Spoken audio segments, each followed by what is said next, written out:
Political science. Today China is a global superpower, still dominated by a party that calls itself communist. In this classic history of the Chinese Revolution, originally published in 1978, Nigel Harris traces the class origins and political perspectives of the revolution itself, and documents the years of Mao's rule. For radicals in Europe and North America, the anti-imperialist and Chinese revolutions continued the great task of 1789, 1848, and 1870, the bourgeois revolution in Marx's terms, and the creation of nations that would release the energies and unity of purpose to create new worlds of prosperity and freedom. The overthrow of empire in the 1950s and 1960s, of which the coming to power of the Chinese Communist Party in 1949 was an important part, seemed to augur a new era in world history, one in which the majority of the world's population would secure liberation.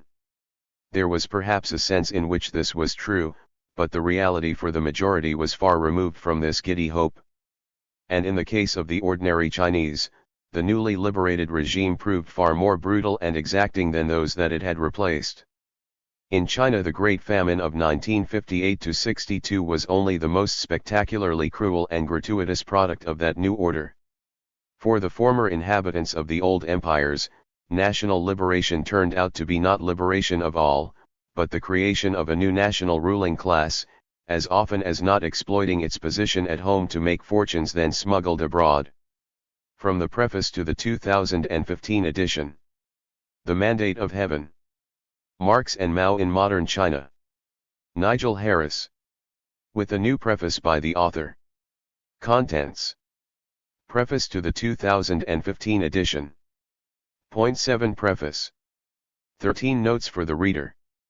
Point 15. Part I. The Long March to Victory 1. The Workers' Revolution. 3-2. From Defeat to Victory. Point 19. Part 2. The People's Republic 3. The First Phase. 41-4. The Great Leap Forward and After. Point 555. The Cultural Revolution. 69-6. After the Cultural Revolution. Point 85. Part 3. Workers and Peasants in the People's Republic 7. Workers in the 1950s. 99-8. Temporary and Contract Labor, the Worker-Peasant System. 119-9. The Working Class After the Cultural Revolution. Point 129-10. Peasants in the People's Republic. 147. Part 4. Equality, Democracy, and National Independence 11. Equality. Point 167-12. Democracy. Point 187-13. National Independence. 203. Part V. Proletarian Internationalism 14. The Theory. 227-15. Foreign Policy. Point 239-16. Mao Zedong Thought Abroad. 265. Part 6. The Chinese Communist Party and Marxism 17. Modern Capitalism and the Bourgeois Revolution. Point 287-18. The Soviet Union and the Rise of a New Class. 299-19. Mao Zedong Thought. Point 313. Retrospect. Point 327. Index. Point 331. The manuscript for this book was completed at about the same time as Mao Zedong died in September 1976. It was published 2 years later. Hence, on the occasion of this reprinted version, I find, to my surprise, the book has itself now become a piece of that history, perhaps not as historical as that splendid classic, Harold Isaac's The Tragedy of the Chinese Revolution, but, from the remote contemporary position of 2015, nearly as archaic. One as a fragment of history, it cannot fail to present a viewpoint rooted in its times, including both the fables and fictions embodied in the then contemporary histories of the Communist International and the Chinese Communist Party, as well as the radical foibles of the moment in which it was written, the 1970s. Since then, many of the archives have been, in part or completely, open to scholarly scrutiny, and we can get now a better measure of how distorted the view from 1976 might have been, and how far the historical perception itself was shaped by, for example, the Cold War then raging between Washington and Moscow. There is now an abundance of material in English covering the years of the history of the Chinese Communist Party, and perhaps even more in Chinese, both public and clandestine. Among this wealth of works, Yang Jishan's Tombstone, The Untold Story of Mao's Great Famine, is one of the most remarkable and clandestine compilations from unpublished Chinese records. 2. Then there are the broader historical works by, for example, Frank Dickiter and Roderick McFarquhar, a monumental biography of Mao by Yung Chang and John Halliday, and a wealth of more specialized works, for example, by Chen Gidi and Wu Qintao, as well as Qing Quan Li. 3. The Mandate of Heaven was completed at a time when there was both great sympathy for what was happening in China. Important public intellectuals promoted a quasi-Maoist case, for example Joan Robinson, a distinguished Cambridge economist in Britain, or Charles Bettelheim in France. 4. There was also an important and influential school of intellectual luminaries that identified the developing or Third World as the source of revolution to overthrow, or at least supersede world capitalism, and for whom Mao's China was the vanguard of a global political movement. 5. Furthermore, the 1970s were a time of exceptional political turbulence. The Italian Red Brigades, the Japanese Red Army, the German Red Army faction, the Black Panthers in the United States, the Tupamaros and others in Latin America, all flourished briefly in this decade. It seemed obvious at the start of the Cultural Revolution in the 60s that press reports of Chinese university professors being publicly paraded in dunce hats should inspire student revolts in universities as diverse as Berkeley, Nanterre, and the London School of Economics. Out of this ferment emerged in the 1970s organized parties of Mao Zedong thought, for example, revolutionary communist parties in the United States and elsewhere. By 2015, both the sympathetic intelligentsia and most of the organized Maoist groups have long since disappeared. Sendero Luminoso in Peru and similar groups in Latin America were crushed, the Sri Lankan and Filipino followers of Mao were superseded, organized parties in North America and Europe faded away or were destroyed by the obdurate realities of developed societies. 6. In Nepal, the guerrillas fought a long drawn-out civil war, culminating in the overthrow of the monarchy and the absorption of the Maoists into the orthodox parliamentary scene. Only in India after the crushing defeat of the early 1970s did a revived Maoist movement take up the cause of the Dalits and Porpis.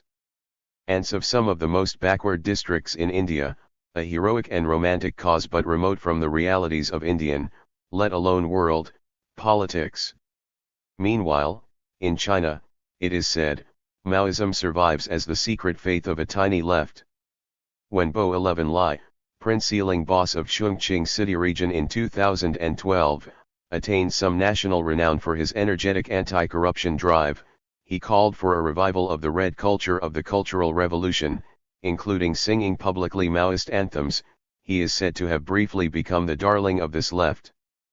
Presumably this support faded as the Bo family's wealth and corruption were exposed on the internet at the time of his trial. 7. Meanwhile, other Prince Sealing families including those of national leaders Xi Jinping and Wen Jiabao were caught hiding some of their allegedly vast wealth in anonymous companies in the Virgin Islands. 8. The legacy of Mao Zedong thought had become very dilute. For radicals in Europe and North America, the anti-imperialist and Chinese revolutions continued the great task of 1789, 1848, and 1870, the bourgeois revolution in Marx's terms, and the creation of nations that would release the energies and unity of purpose to create new worlds of prosperity and freedom. The nationalist focus led to an emphasis on autarkic development. The nation, it was said, already possessed within its own boundaries all the requirements and resources to match the accomplishments of global civilization. The overthrow of empire in the 1950s and 1960s, of which the coming to power of the Chinese Communist Party in 1949 was an important part, seemed to augur a new era in world history, one in which the majority of the world's population would secure liberation. There was perhaps a sense in which this was true, but the reality for the majority was far removed from this giddy hope. And in the case of the ordinary Chinese, the newly liberated regime proved far more brutal and exacting than those it had replaced. In China, the Great Famine of 1958-62 was only the most spectacularly cruel and gratuitous product of that new order. For the former inhabitants of the old empires, national liberation turned out to be not liberation of all, but the creation of a new national ruling class, as often as not exploiting its position at home to make fortunes then smuggled abroad. National liberation meant earning a pass for a minority into the world of the global rich, in New York, London, or Paris, where they could kick away their humble national origins. The mandate of heaven gives no hint of, nor could it anticipate, the real revolution that was about to fall on China, a transformation far more radical and comprehensive than anything that had happened between 1949 and Mao's death. Indeed, the economic and social transformation of China in the last 2 decades of the 20th century bids fair to being the most dramatic, gigantic, and far-reaching transformation wrought by capitalism in the centuries of its existence. World capitalism and world markets at last were able to overwhelm the autarkic defenses of China to draw it into a global order where it was within sight of overtaking the leading state, the United States. And this achievement, shocking though it might be by the standards of 1978, was trivial in comparison to what had happened to the Chinese people, who experienced probably the most gigantic fall in poverty ever witnessed in the world. It should be a matter of rejoicing that more Chinese than ever before have escaped the age-old brutality and cruelty of their tyrannical rulers, even if this by no means settles the ancient issue of concern to Karl Marx, the collective self-liberation and unification of humanity. The world has been transformed in the second half of the 20th century through successive liberations: national, black, women's, sexual, while the perimeter of material welfare steadily, if most unevenly, advances to encompass more and more of the world. The development of China, like that of India, Africa, and the rest of the world, brings the possible resolution of Marx's question steadily closer. This book survived for years as a website originating in Germany and, to my surprise, in the used book trade, even though it might have been thought, after 37 years, to have well exceeded its natural lifespan. I am most grateful to Haymarket Books for saving it from imminent demise. It is a small testimony to the continuing vitality of the pursuit of the universal collective self-liberation of the people of the world. The Communist Party of China claims that it is the leadership of the working class, and that the Chinese working class leads the peasantry in a state which exercises the dictatorship of the proletariat. This book is an appraisal of these claims in the light of present-day reality in China. The first part is a brief resume of the party's experience before coming to power in 1949. The second part describes the history of the new Chinese state and the problems it has faced in the period to 1977.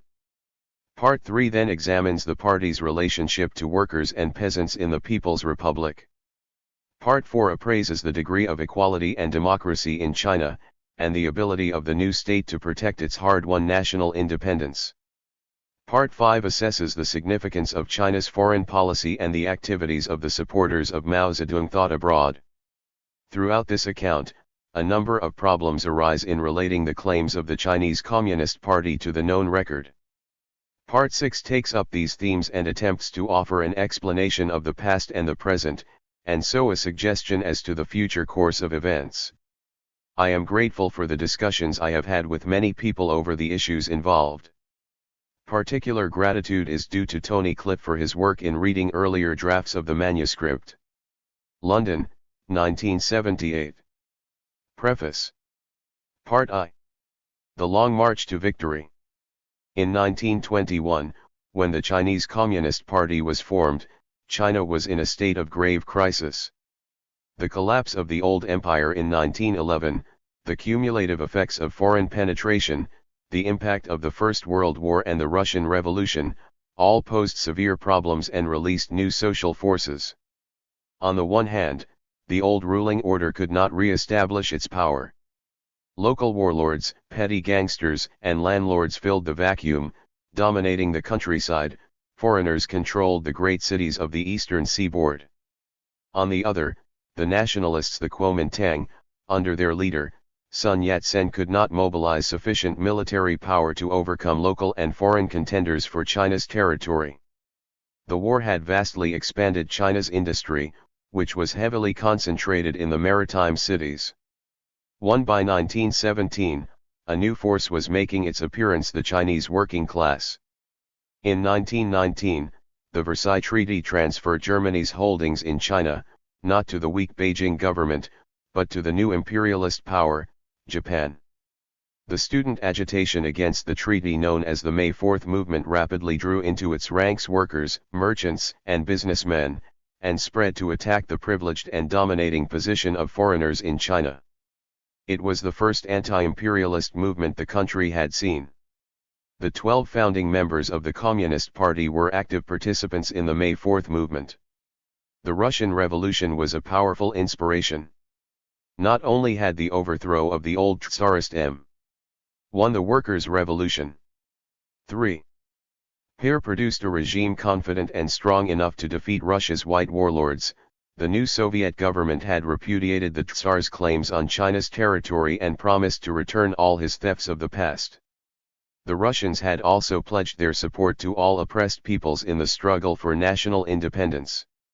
The new Chinese Communist Party set as its task the creation of a mass working class party which would champion the cause of China's national independence.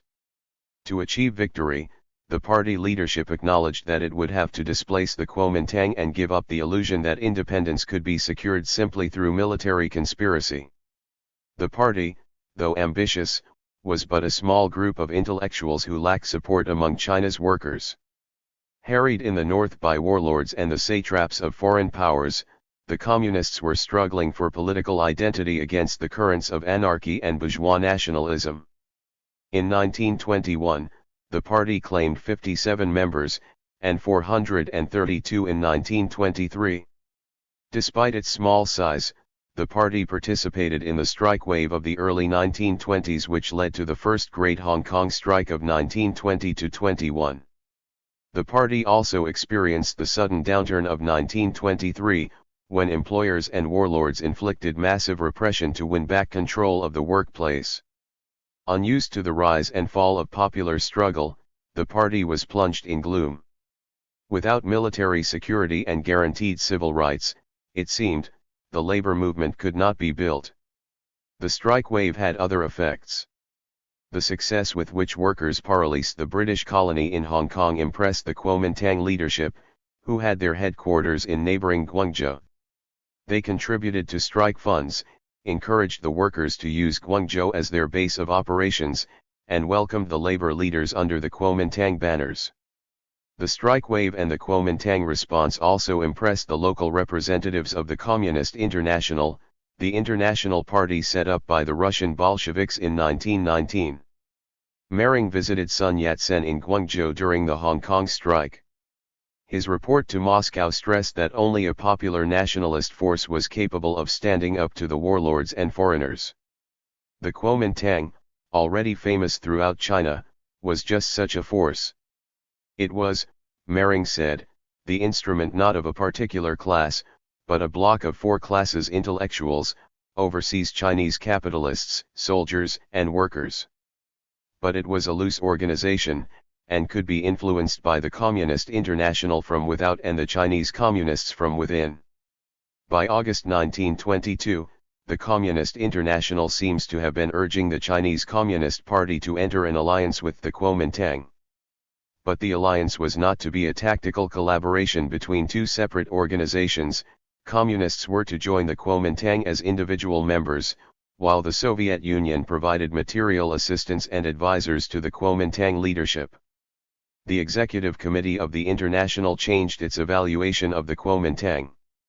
It was now a national revolutionary group, based partly on the liberal democratic bourgeoisie and petty bourgeoisie, partly on the intelligentsia and workers. Nonetheless, the Chinese Communists were instructed to preserve their independence and build a mass party under its own colors. China's revolution would not, the ECCI said, be proletarian, but bourgeois democratic, with the peasantry therefore playing the main role. In fact, the Kuomintang was not much more than the personal following of Sun and his associates. Its declared aims were Sun's three people's principles: nationalism, democracy, and socialism. No concrete proposals gave content to these vague abstractions. The real aim was military power, and it was the offer of Soviet military aid which attracted Sun towards the idea of an alliance. Chiang Kai-shek, one of the more energetic young leaders of the Kuomintang, was dispatched to Moscow to study Russian military affairs, and a team of Russian advisors under Borodin arrived in Guangzhou. Borodin set about a swift reorganization of the Kuomintang on the model of the Soviet Communist Party. This entirely changed the position of the Communists. At the First Kuomintang Congress in January 1924, the Communists pledged individual loyalty to the Three People's Principles and the Kuomintang leadership. In return, they secured 3 seats on the 24-man executive. One communist became chief of the Kuomintang Organization Bureau. Russian military assistance. The first arms shipments steamed up the Pearl River to Guangzhou in October 1924 brought the real rewards of the alliance. The Russians sponsored a new military academy at Whampoa, and Chiang was made director. Sun's military forces were now substantial enough for him to propose a northern expedition in preparation for the conquest of China. By late 1924, all the actors in the drama were in place. Already a mass peasant movement was underway. Through the winter of 1924-5, the agrarian movement spread with great rapidity in Guangdong, Hunan, Hebei, and Shandong. The Russian advisors had transformed the Kuomintang from a civilian clique of aspirant politicians into a serious contender for national power, a centralized party with an increasingly professional army. As the Kuomintang grew in strength, so it attracted new support from those who feared for their property and calculated, rightly in retrospect, that the Kuomintang was their best hope for the future. The Kuomintang right wing grew. The May 30th movement. In 1925, Chinese workers returned to a phase of intense activity. Early in the year, 30,000 to 40,000 workers in Japanese-owned mills struck in protest at sackings. A rash of strikes followed that spread from the Shanghai area to Wuhan and Guangzhou in the south. On May 15, a Japanese foreman killed a mill worker. The Shanghai Memorial meeting on May 24 was attended by some 5,000 people. On May 30, a further protest demonstration was attacked by the police, 10 demonstrators were killed and 50 wounded. The May 30 movement was born. Unlike the May 4 movement, this was an overwhelmingly working-class reaction to foreign domination. On June 1, a general strike against foreign capital was called by the newly founded General Labor Union. By the 13th, some 130,000 workers were out, and many of them remained on strike until July. The foreign authorities in Shanghai declared a state of martial law, and 26 gunboats were moved up the river to the city. The movement spread. 300,000 demonstrated in Beijing, and other protests were launched in all the main cities. In Shanghai, the Communist Kuomintang alliance led to the creation of a Shanghai Workers, Merchants and Students Federation. The Chinese Chamber of Commerce refused to join the federation, but nevertheless, prominent businessmen and even warlords made donations to the strike fund and, where appropriate, provision for their workers to participate in the protests. It seemed that the political alliance of employers and workers against foreign capital fitted the mood of the moment. However, even in June, Shanghai business opinion was becoming nervous. Workers in Chinese enterprises discovered, from talking on the streets with their brothers from foreign-owned factories, that their pay and conditions were frequently worse. 3. The Kuomintang leadership might stress that the Chinese workers had a quarrel only with foreign capitalists, but in battle, capitalism did not seem to wear different national faces. 4. On June 25, the merchants withdrew from the federation. On July 6 the foreign-controlled municipality cut off the electricity supply to Chinese firms. The generators had been kept running by the workers so that Chinese capital would not suffer in the agitation. By August, foreign and Chinese business had decided on a common front against anarchy. On the 22nd, gangsters ransacked the headquarters of the General Labor Union.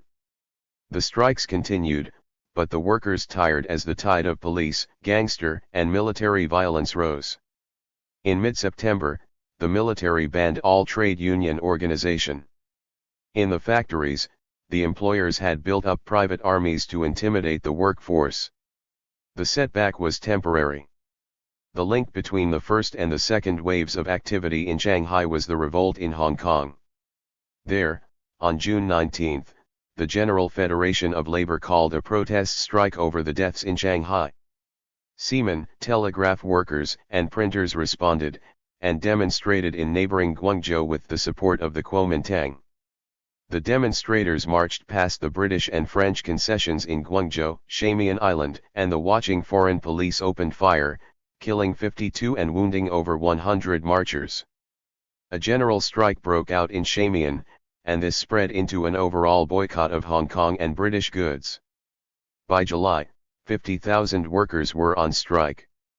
The Hong Kong authorities reacted with violence, and the workers flocked out of the city to the sanctuary of Guangzhou. By mid-July, some 80,000 had fled.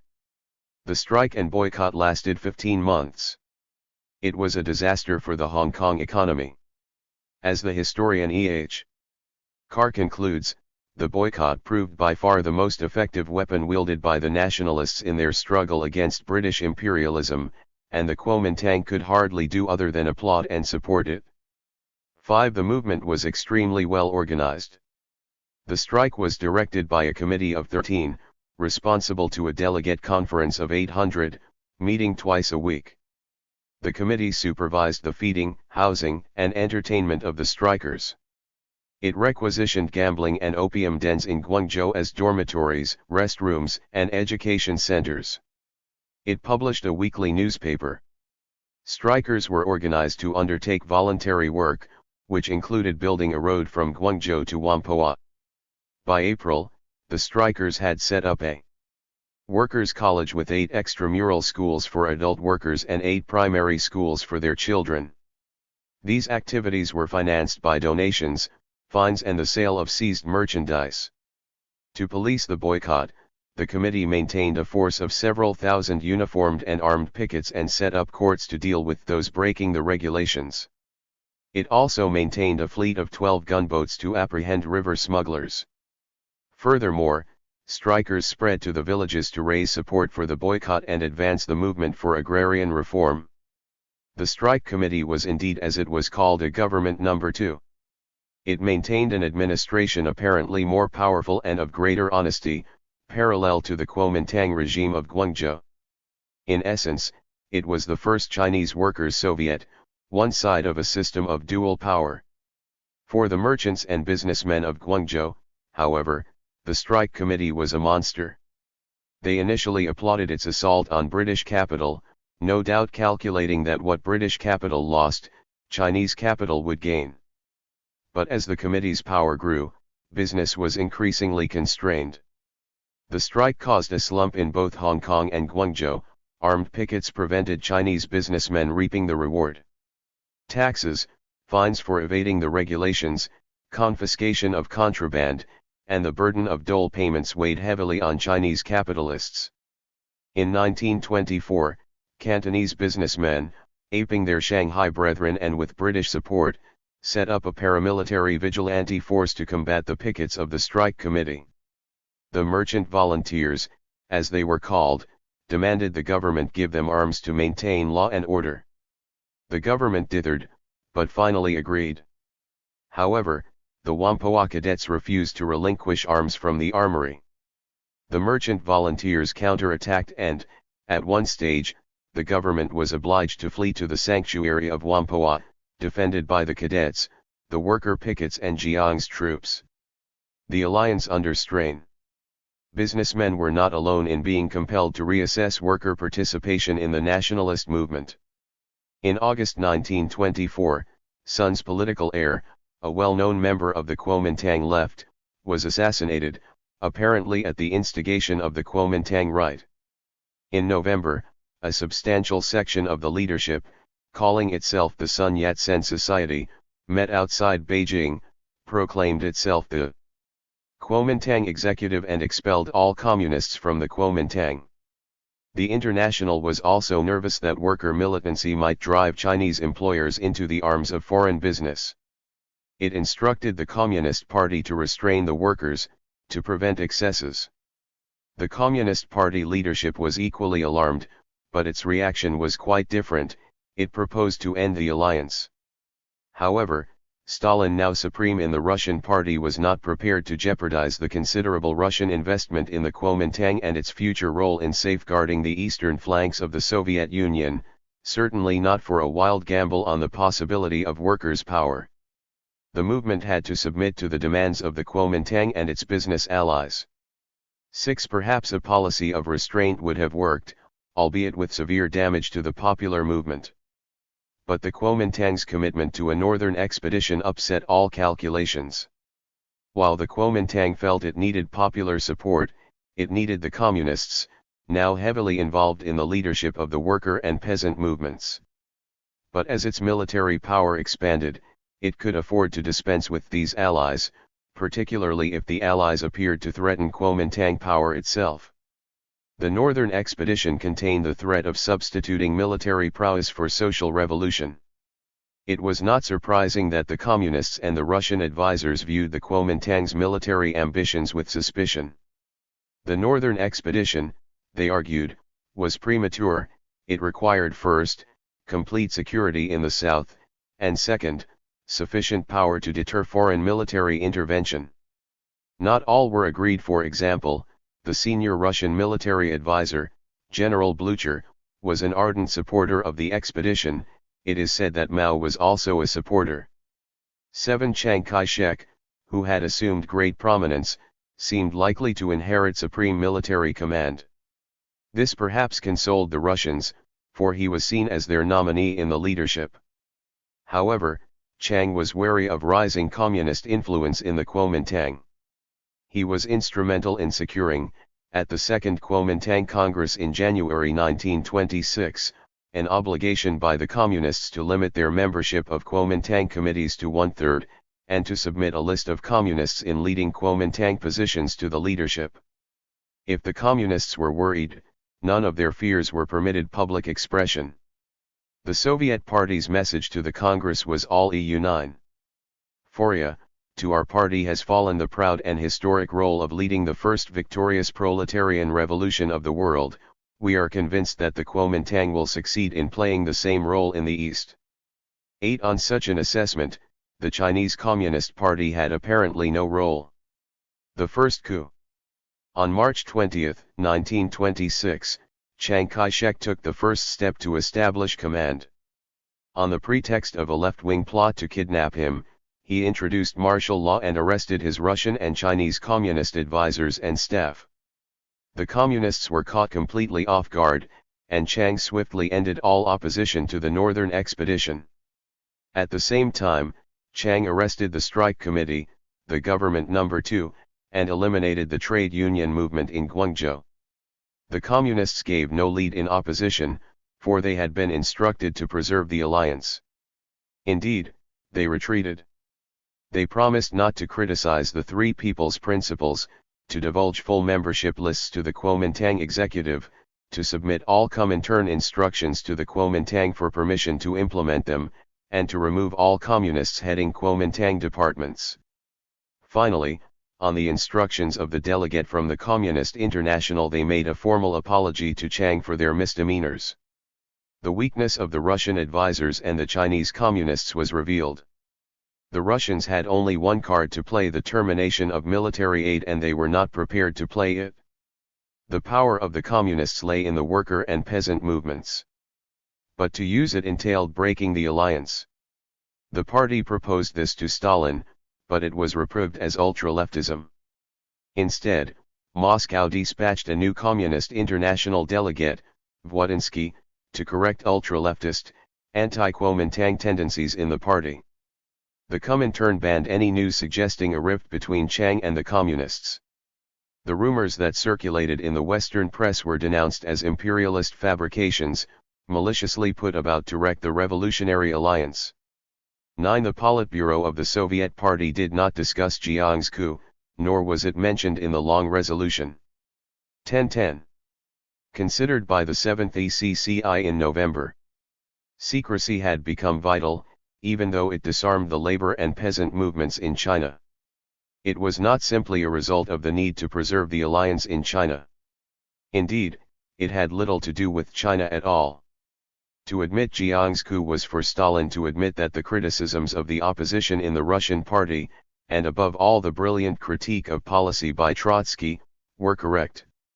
10 On June 4, the Kuomintang leadership ratified the plans for the northern expedition and vested supreme power in the hands of Chiang. The coup had purged the Kuomintang and begun to roll back the workers' movement. It was a practice run for what was to happen a year later. It was also a signal to Chinese businessmen and landlords that Chiang was a man to be trusted. Guangdong's landlords now launched squads of armed men to dismember the peasant associations. The communists appealed to Borodin for Russian arms to defend themselves. He refused, answering curtly but accurately that the present period is one in which the communists should do coolie service for the Kuomintang. The northern expedition. Chiang might control the leadership of the popular revolt, but not the revolt itself. Communists fanned out before his advancing troops, raising revolt in village and town to greet them. Workers in Hong Kong flocked to the army, to distribute propaganda, to assist in the creation of trade unions and peasants' associations. In Changsha, the trade unions seized the city. Railwaymen captured the Wuhan line to carry nationalist troops, and sabotaged the Hubei section to block the movement of hostile forces. At the Wuchang arsenal, workers stopped production to prevent arms reaching the enemy. A host of second governments appeared in Hubei and Hunan, with their own militia and administration. In January, spontaneous strikes behind the Kuomintang lines in Hankow and Zhejiang even forced the British to abandon their concessions there. The Kuomintang reproved the workers for excesses, but happily took credit for this defeat of British imperialism. The communists reproved the workers also. They appealed to the peasants to ally with the good gentry, the landlords whose sons were now officers in the Kuomintang army. 11 The ECCI affirmed that there was to be no confiscation of land except as a penalty for reactionaries, militarists, and compradors and those landlords and gentry who are waging civil war against the Kuom. 11. In Tang national government. The Communist Party leadership thus had the contradictory task of supporting the Kuomintang and its new officer class of landlords' sons, and championing a peasant revolution against the landlords. Shanghai. By the autumn of 1926, the labor movement was once more in the ascendant. The Communists prepared for the arrival of Jiang's armies. Forward military units reached Hangzhou by February 1927, and then Jiaxing, only 50 miles from Shanghai. The General Labor Union launched a general strike to greet the army. 350,000 workers joined in and there was street fighting. The Communists loyally persisted in looking to the revolutionary bourgeoisie to lead the struggle, and proposed therefore the creation, not of workers' soviets, but of citizens' assemblies to represent all classes. Insurrection was proposed for February 22 to coincide with Jiang's arrival.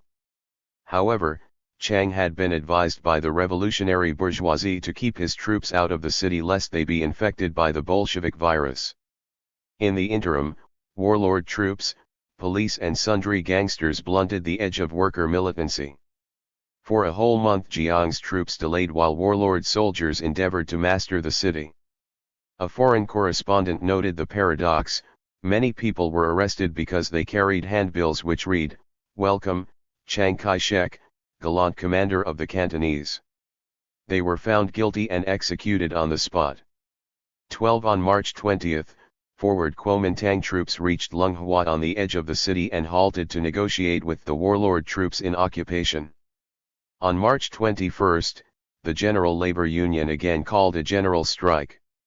This time, between half and three-quarters of a million people responded, protected by a 5,000-man militia armed with only 150 pistols.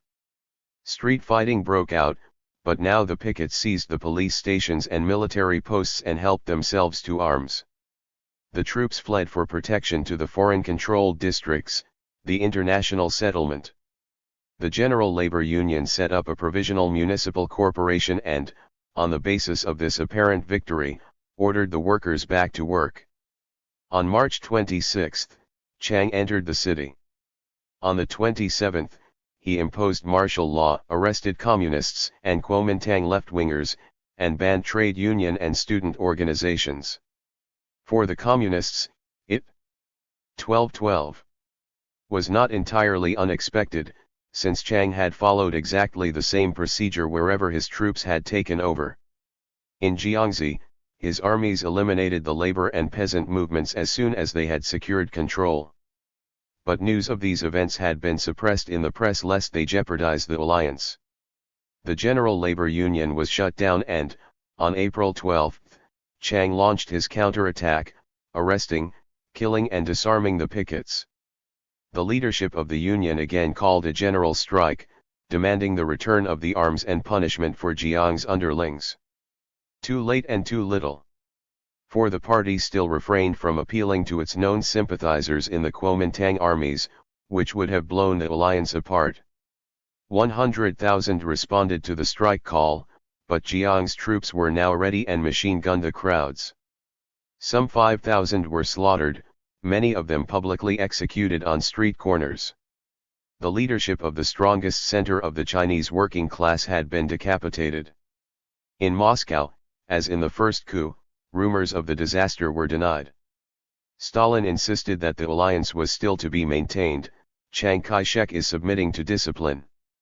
The Kuomintang is a bloc, a sort of revolutionary parliament, with the right, the left, and the communists. Why drive away the right when we have a majority and when the right listens to us? The peasant needs an old worn-out jade as long as she is necessary. He does not drive her away. So it is with us. When the right is of no more use to us, we will drive it away. Chiang Kai-shek has perhaps no sympathy for the revolution, but he is leading the army and cannot do otherwise than lead it against the imperialists, have to be utilized to the end, squeezed out like a lemon and then flung away. 13 In Shanghai, it was not necessary to look far to see who had been squeezed out and flung away. Moscow did not give up so easily. A split occurred in the Kuomintang between the strong military center and the weak remnant of the civilian politicians. The communists were directed to ally with the Wuhan government, but now on much weaker terms. It was a brief and ignominious episode, governed by the terror of excesses. By July it was over, and the communists were ejected. Between 1926 and 1927, party membership fell from 57,900 to 10,000. Between April and December 1927, some 38,000 militants were killed, and 32,000 imprisoned. Trade union membership contracted sharply. 1313. The alliance in retrospect. Events in China between 1925 and 1927 confirmed Lenin's estimate of the revolutionary capacity of a working class in a backward country. The labor movement developed with such speed because the later a backward country began industrialization, the more rapidly a new working class was concentrated in large-scale production, and the more rapidly the great cities grew. Workers were not snared in the conservative traditions of older working classes. The social structure contained relatively few of the middle classes, and so ideological control of the masses was weak. However, converting militant workers into political cadres depended upon the role of the small Communist Party. In the China of the mid-20s, as in Russia a decade earlier, both objective and subjective conditions for a workers' revolution briefly coincided. Yet the workers' movement was disastrously defeated. Chinese workers never again played an important political role before the communists came to power. The destruction of the workers' movement permitted a similar destruction of the peasant movement. It was not the balance of forces which determined the defeat, but the tactics and strategy of the Communist Party, or rather, the tenacious loyalty of the Communist International to the Kuomintang, and of the Communist Party to the International. The Comintern endlessly repeated the need for the communists to be independent, yet rendered independence impossible by subordinating the party to the Kuomintang. The very word alliance became mystifying. In Russia, the alliance was between classes, not parties. The Bolsheviks did not organize the peasants, nor lead them in struggles against the landlords, nor even ally with the leading peasant party, the Social Revolutionaries. The alliance entailed that workers seize the state and so defend the spontaneous seizure of the land by the peasants, what Marx much earlier described in Germany as a peasant war. After the October insurrection, the Bolsheviks adopted the agrarian program of the Social Revolutionary Party. 14 In China, alliance meant something different. It was not a relationship between social classes, nor was it an alliance of the parties of the exploited, the workers and peasants. There were no institutions to make possible such an alliance, no workers' soviets or national peasant federations. It was an agreement to subordinate a party which aspired to lead the working class to a party which aimed to lead Chinese capital and landlords. In 1925, these twin aspirations were transformed into reality. 1414. Real social content, like a gale, filled the sails of the communist craft. Compromise between the interests of the exploiters and those of the exploited became impossible. Left to themselves, the communists would almost certainly have ended the alliance. The Russian government, led by Stalin, decreed otherwise. It was the Russian government which transformed the Kuomintang into an organization which corresponded to the Russian Communist Party in structure but without a Bolshevik program. It supplied the arms and advice, which made it possible for Chiang Kai-shek to win the hegemony of China. Through the Comintern, it directed the Communist Party to limit mass endeavors to what was acceptable to the Kuomintang. Finally, when it was obvious that the Kuomintang would sooner or later destroy the Communist Party, it protected Chiang to the last by censoring all reports of what was happening.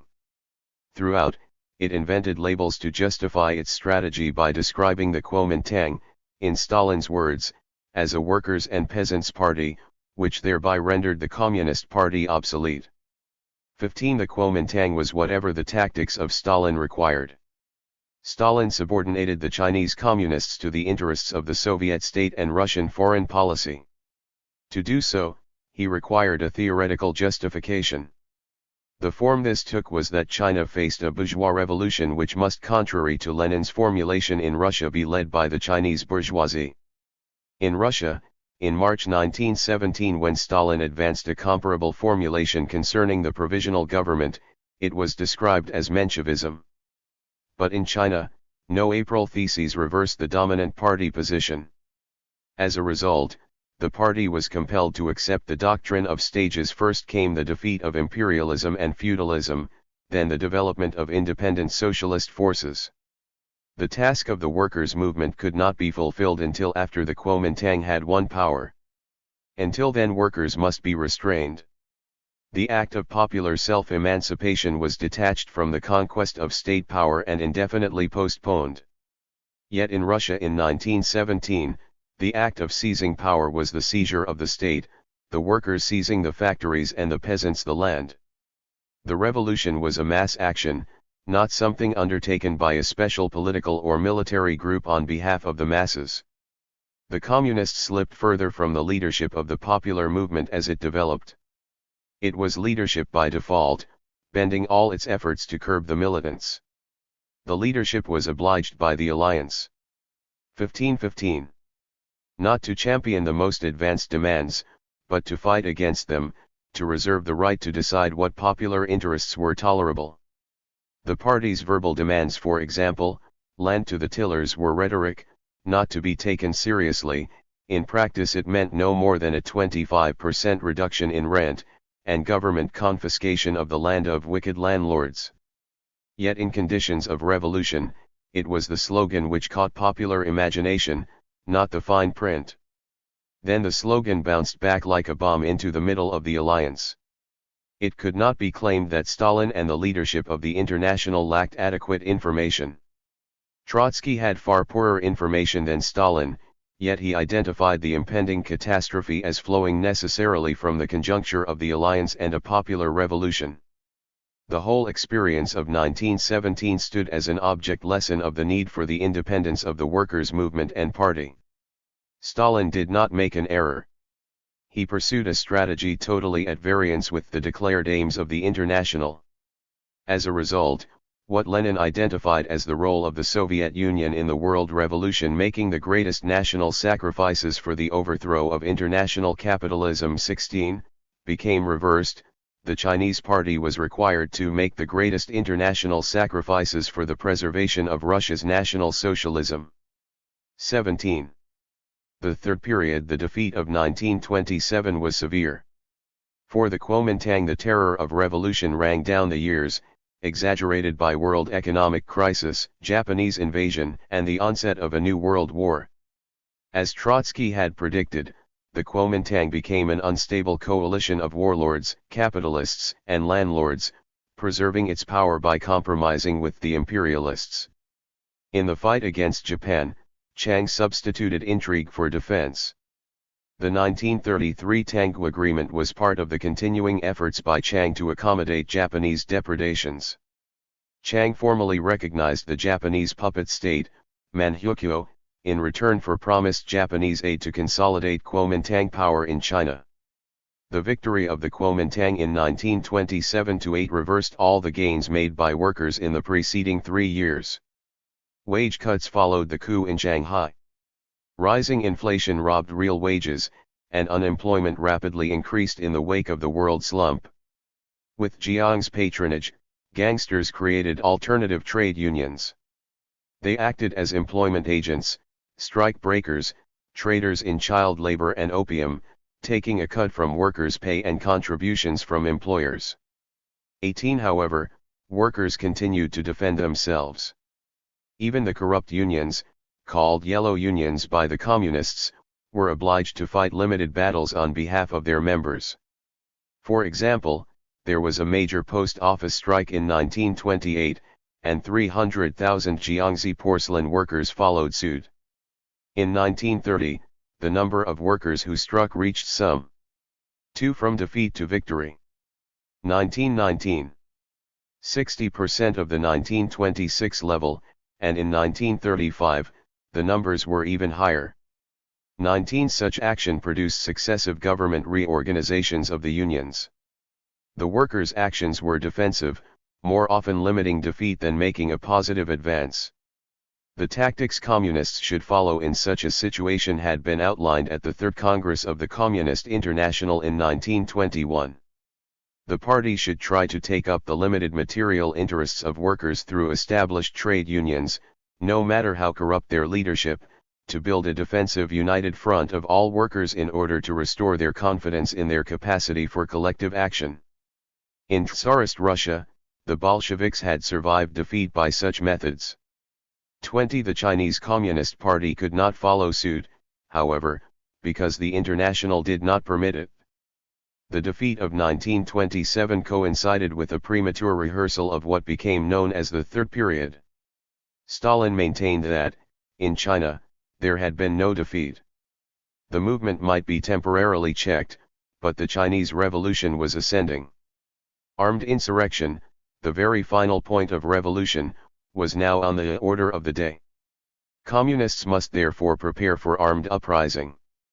They must have no truck with the established unions, but form their own, red, unions. Modest demands for the defense of basic conditions were reformist obstacles to the revolution. Every strike movement must be converted into a mass strike and the conquest of state power. Such a program related in no way to the defensive tactics open to a defeated labor movement. Third period slogans terrified the mass of workers, since they portrayed every defensive action as a challenge to the state, a provocation to the police. The communists necessarily isolated themselves and demoralized their most loyal supporters. The party in the industrial cities shrank with great speed. What Jiang's police and soldiers could not accomplish, the International did for them. It rendered it impossible for the Chinese party to re-establish roots in the Chinese working class. The party leadership committed itself wholeheartedly to implementing the tactics laid down by the International. When it failed, it was purged. As a result, Not only did the party lose its social basis, its leadership was decimated. In 1927, the men who had led the party from its formation were obliged to bear the responsibility for defeat and were sacked. The new leadership then launched itself upon a wave of insurrection. In every 2020 case, the party was defeated. The following year, the party leadership was dismissed by the International. The new leadership, the most prominent member of which was Li Lisan, had longer to prepare. But in the insurrection of July 1930, it achieved no more than the leadership it had replaced. In November, Li was dismissed, accused of a sensational list of crimes against the International. Those who succeeded him carried out yet another purge, but by now the party was so small, there was no possibility of an armed uprising. The only force which survived intact was the partisans, operating in areas remote from the cities.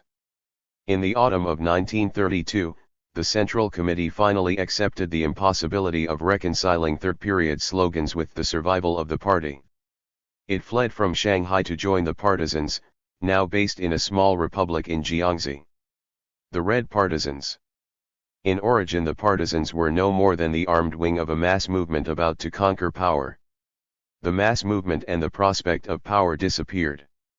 As a result, the partisans became the center of the strategy, and the party came to argue that only after armed struggle would it become possible to create the mass movement of which the partisans were supposedly the instrument.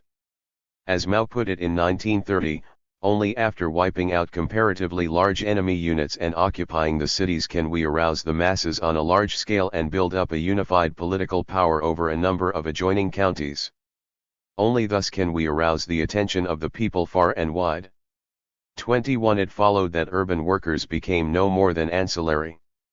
The militants of the labor movement were now required to leave the cities as recruits for the partisans. The supposed vanguard became a rear guard. 22. Rural guerrilla warfare imposed its own constraints. It was not a form of struggle open to a settled working class. To participate, a worker was obliged to become a professional soldier. For guerrilla warfare, secrecy and surprise were essential, not open political debate. The mode of struggle determined the type of contender. The party in the cities could advance third-period slogans only at the cost of its survival. The partisans alone could advance those slogans with impunity where they possessed military power, but the slogans did not secure their power, only their arms did that. Thus, third-period politics in China made necessary the partisans and so identified a different social strata. 21. To propagate them, those who were socially rootless, members of the intelligentsia, workers who had abandoned their place of work and rural vagrants. 23. If China was, as Stalin argued, on the verge of revolution, there was no need for an agrarian program that compromised with the most advanced demands. The elimination of landlords and rich peasants, and land nationalization were to be the immediate aims. However, reality was as obdurate in the countryside as in the cities. The peasant revolution of 1925-7 had died away by the time the partisans arrived, as Mao discovered in contrast to his earlier Hunan experience. Wherever the Red Army goes, it finds the masses cold and reserved. 24. When the partisans were able to settle in one area, they discovered the severe limits imposed by circumstances on the implementation of their program. Land, in the backward and impoverished areas where they operated, was extremely scarce. Collectivization required, for full peasant confidence, reasonably permanent military security which the partisans could not guarantee. Indeed, the presence of the partisans invited attack by the Kuomintang and warlord armies. Furthermore, they required feeding from the exiguous food surplus of the peasants, and they took peasant sons into the forces. 25. The economic blockade of the Kuomintang imposed severe hardships upon the partisans. Indeed, at one stage, Mao had doubts as to the capacity of the soldiers to withstand the economic strain. 26. Necessarily, immediate survival took precedence over the program, particularly when it was the better-off cultivators who produced the surplus product which fed the army and, when marketed, permitted the import of goods from the cities. Furthermore, the richer farmers supplied the bulk of fighters for the enemy. Mao and his associates solved the contradiction between the program and the actual material circumstances in which they operated by not implementing the demands. As he later expressed it, because the number of rich peasants was very small, we decided in principle to leave them alone and to make concessions to them. But the leftists did not agree. They advocated giving the rich peasants bad land, and giving the landlords no land. As a result, the landlords had nothing to eat and some of them fled to the mountains and formed guerrilla bands. 27. Hypocrisy closed the gap. The party proclaimed radical agrarian transformation in the areas controlled by the partisans, but refrained from implementing the program. 28. 22. Such a step implied that the interests of the landless laborers be restrained. Owing to the alliance with the rich peasants, the interests of the agricultural laborers were sacrificed. We feared the counter-revolutionary turn of the rich peasants and consequently asked the agricultural laborers to lower their demands. 29. It entailed also that the rich peasants continue to play a disproportionate role in the administrative organs of the Soviet districts. 30. In the Jiangxi Soviet, the partisans received their most promising chance to establish a stable administrative area. In power, the Red Army undertook a range of social reforms in education and welfare. It was an impressive military feat to survive against an enemy 5 to 6 times larger. The sheer weight of arms, however, finally told. In 1934, the Kuomintang's Fifth Encirclement Campaign, employing 500,000 men, extinguished the Jiangxi Republic. The party fled, setting out without clear destination on what became justly celebrated as the heroic exploit of the Long March. If 1927 had, to the party members, seemed to destroy the possibility of the urban working class strategy, the destruction of the Jiangxi Republic seemed to have destroyed the partisan alternative. Between 1928 and 1935 Mao Zedong rose to a position of supreme leadership in the party. Retrospectively, it has been suggested that he fashioned an alternative strategy to that of the official party leadership which, after 1935, led to victory. However, this is not at all evident from the record. Most of his writing, for example, as editor of the Kuomintang journal Political Weekly, has disappeared or been heavily edited. As an individual, he clashed with the party leadership on numerous occasions, but never on the scale which afflicted his colleagues. On his later accounts, he apparently wholeheartedly supported the politics of the alliance with the Kuomintang up to L927. 31. Whatever his private doubts, thereafter he acted as a loyal party member. None of the opposition factions in the party between 1928 and 1935 claimed Mao as member or inspiration. Thus, if Mao had a separate political strategy, it cannot be detected in these years. His actions conform to a combination of Comintern policy and the tactics of its implementation in small, isolated and backward districts of rural China. The result had some important features. 1. The party was obliged to assume that it was the proletariat of China. 23. The peculiar circumstances of partisan warfare became the norm. As a result, the party implied it had no need of a continuing organic relationship to China's industrial workers. 32. The class struggle was not what workers did in the factories, but what the party, and in particular, the partisans, did. Thus, the essence of the class struggle became the contest to secure military dominance.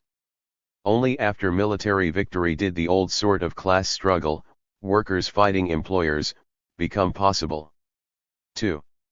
Because military power became the decisive factor, the party program was in practice relegated to winning support by propaganda work, rather than stimulating the independent initiative of the population.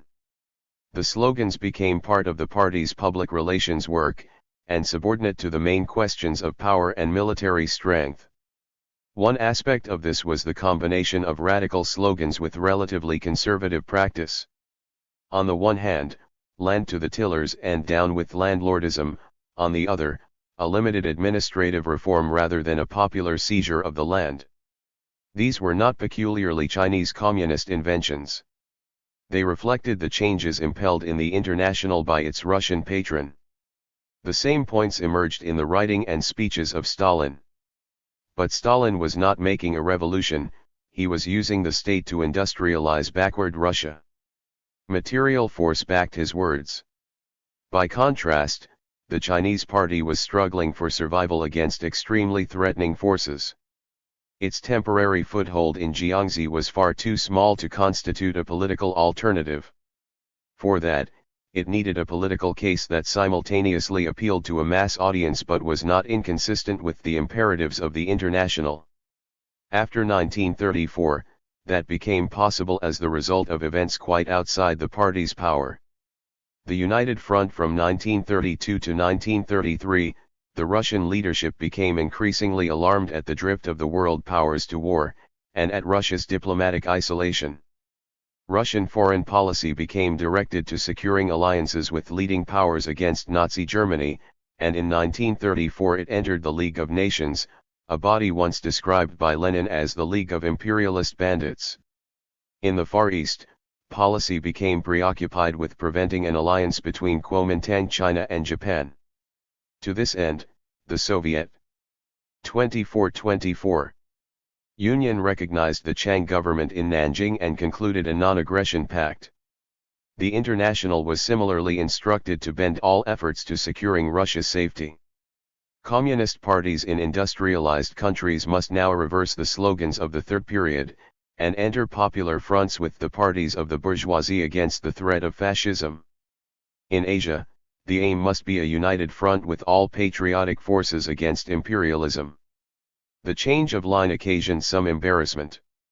The Chinese delegate to the Comintern, Wang Ming, baldly repeated the Third Period imperative in 1933, the overthrow of the Kuomintang as government of national betrayal and national disgrace is a condition of the successful prosecution of the National Revolutionary War against the Japanese and other imperialists.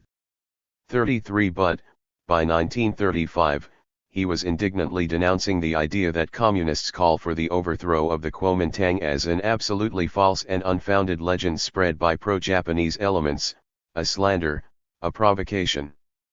34 On the contrary, the communists called for an alliance of all forces opposing the Japanese. The Chinese party reflected the change. It appealed for a united front from below against the Kuomintang leadership and the Japanese invasion. In April 1932 the Jiangxi Soviet declared war on Japan, a symbolic gesture but of great significance for nationalist opinion. By 1935 and the 7th Congress of the International in Moscow, the Russian leadership was urgent in its demands for a new alliance. Mao resisted, and in particular was reluctant to accept the implication that the party give up slogans which might jeopardize the Kuomintang's social basis. As late as July 1936, Zhou Enlai could still promise Edgar Snow that any real war on Japan would destroy Chiang Kai-shek. 35 When in December 2 rebel Kuomintang generals interned Chiang in Xi'an, while the Russian press denounced them as traitors, Mao cabled his congratulations. 36 However, the party's rebellion was brief. Mao dispatched Zhou Enlai to Xi'an to secure the release of Chiang. In February of the following year, the party agreed to end its program of agrarian reform and once more to embrace Sun Yat-sen's Three People's Principles.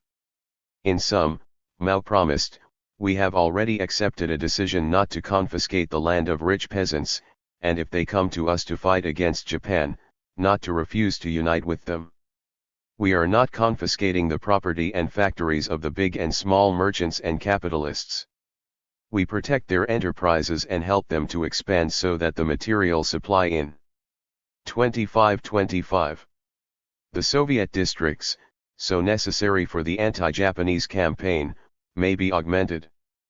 Furthermore, the events of 1927 were rewritten to highlight the glorious history of collaboration between the Communist Party and the Kuomintang. 37 Chiang himself, the former butcher of Shanghai, received a facelift. The Chinese Communist Party has placed unquestioning confidence in Chiang Kai-shek's fixed policy of conducting a war of resistance. No one else can lead the war except Generalissimo Chiang. 38 What was initially a short-term tactic became part of the party's principles. By 1937 Zhou Enlai was denouncing those party members who saw the United Front as simply a tactic. 39 In 1939, Mao summed up the party's politics in the following form: Our 18 years of experience show that the United Front and armed struggle are the two basic weapons for defeating the enemy. The United Front is a united front for carrying on armed struggle. And the party is the heroic warrior wielding the two weapons. 40 Thus, unlike 1927, the party now had two weapons, of which its independent military force was the decisive one. On that basis, Zhou Enlai and other communist representatives joined Jiang's Supreme National Defense Council, subsequently renamed the People's Political Council. The Red Army became the Eighth Route Army, and the Chinese Soviet governments were renamed as local authorities of the Kuomintang government. The alliance in no way impeded the Japanese advance. On July 7, 1937, Japanese and Chinese forces clashed in the Marco Polo Bridge incident, and the Japanese attack on China proper began. Jiang's forces rapidly evacuated the area. In August, Japanese troops invaded Shanghai, and in November, the Kuomintang abandoned its capital at Nanjing while the Japanese were still 150 miles away. Undeterred by any serious opposition, the Japanese forces pillaged the city and inflicted one of the most barbarous massacres of modern times upon the citizens. The Kuomintang similarly abandoned its refuge in Wuhan, and Chang fled far west to Chongqing. Kuomintang, China. The United Front was justified by the Communists as a response to the threat of the Japanese. The threat was such, it was argued, that the class interests of workers and peasants must be subordinated to the national issue. Only in this way could there be a united national opposition to the invader. 26-26. However, under the impact of Japanese attack, the Kuomintang became increasingly tyrannical, its corruption a byword. Japanese forces purchased the Kuomintang evacuation of Shanghai without a fight. It is said that, in return for $80,000, the Kuomintang general thoughtfully provided petrol reserves for the use of Japanese trucks landing at the wharves. In Chongqing, army officers and government officials moved into business. The state became the main employer and used it to line their pockets. Finance Minister H.H. Kung is said to have made his fortune in this way. Mrs. Chang dealt in military aircraft contracts. United States military assistance, beginning in 1938, provided further opportunities for gain. Kuomintang troops 5 million in the field, and 10 million in reserve were cruelly mistreated. Officers and NCOs sold their equipment, clothes, and even foodstuffs. In battle, units were abandoned, and the wounded left to the mercy of the enemy. Only terror could force them to face Japanese arms. Not even the Communist Party could persuade them that Jiang's China was worth defending. Yet the soldiers were better off than the mass of the population. After fleeing to the west, the Kuomintang lost its labor force in the east. It press-ganged villagers into the army and to forced labor projects on highways, railways, and airfields. There was, occasionally, fierce opposition. As the war proceeded, so the burden of arbitrary taxes, appropriations, and bribes grew. No political force championed the interests of the cultivators, nor showed how the defeat of the Japanese would alleviate their condition. In the cities, it was scarcely any better. There was tight military control of the labor force to prevent revolt. Inflation and wage controls produced a disastrous decline in real wages. The Chongqing Retail Price Index reached 5,304 by March 1942, and 10,000 in 1944. 41 real wages were halved in a year. Strikes were outlawed in 1937, and the death penalty decreed for those who disobeyed. Yet the Communists continued officially to support the government and did not raise even elementary demands either at a popular level or directly with their allies. As a supporter of the party notes, the Communists in 1937-45 opposed strikes as detrimental to the war effort, and undertook no independent organization of labor in Kuomintang-administered areas. 42 The result was to increase the power of the Kuomintang and to weaken the resistance of the mass of the population to the Japanese, the supposed justification for the United Front. 27. Chiang was no fool, and while independent communist military forces existed, they were a perpetual threat to his power. There were armed clashes between communist and Kuomintang forces through 1939, and a major battle in January 1941. An uneasy stalemate persisted through much of the war. Yet even this did not prompt the communist leadership to end the alliance. To have done so would have been to betray the Russian government and its most prominent member, Joseph Stalin, now seated at the high table of Allied power with Roosevelt and Churchill. Furthermore, in China itself, the communist leadership endeavored to win United States support away from Chiang. From 1942, the party persistently raised the question of US aid to their forces at Yan'an. 43 The communist political credibility turned upon the fact that it was a more determined advocate of national unity than the Kuomintang. Chiang, with splendid effrontery, threatened Washington that, if the US used its military aid to force the Kuomintang into coalition with the Communists, he would turn to the Soviet Union for aid. Peasants, workers, and the party. The years of the Second World War consolidated the party's policies. Before the war, the party had gone some way to reconcile itself to landlordism. During the war, anti-Japanese landowners became landlords who do not oppose fighting Japan. Reforms must be introduced, the party argued, but not reforms which affected the basic material interests of the dominant classes. In sum, the party aimed at balance between existing classes rather than tilting the balance. As Mao put it, the workers have been advised not to put up demands which may be in excess of what can be granted by the enterprise in question. In the non-Soviet districts, it is our intention not to accentuate the anti-capitalist struggle. 44 The politics of balance were difficult to apply. Mao was obliged to overcome the confusion of the cadres. He stressed that reforms were needed to arouse enthusiasm for the war effort, but arousing enthusiasm always tended to spill over into land confiscation. To avoid this, the reforms must be modest. This is not the time for a thorough agrarian revolution. On the one hand, our present policy should stipulate that the landlords shall reduce rent and interest, for this serves to arouse enthusiasm of the basic peasant masses for resistance to Japan, but the reductions should not be too great. 45. 28. Or again, and more bluntly, recognize that most of the landlords are anti-Japanese, that some of the enlightened gentry also favor democratic reforms. Accordingly, the policy of the party is only to help the peasants in reducing feudal exploitation but not liquidate feudal exploitation entirely, much less to attack the enlightened gentry who support democratic reforms. The policy of liquidating feudal exploitation should only be adopted against stubbornly unrepentant traitors. 46 The party reserved the right to administer the class struggle as a punishment for moral failings. Only the most incorrigibly eccentric landlords could have favored the Japanese in the liberated areas. If the attack on feudalism and so any attempt to improve the condition of the landless was muffled, capitalism became positively desirable. 47 Recognize that the capitalist mode of production is the more progressive method in present-day China, and that the bourgeoisie, particularly the petty bourgeoisie, represents the comparatively more progressive social elements and political forces in China today.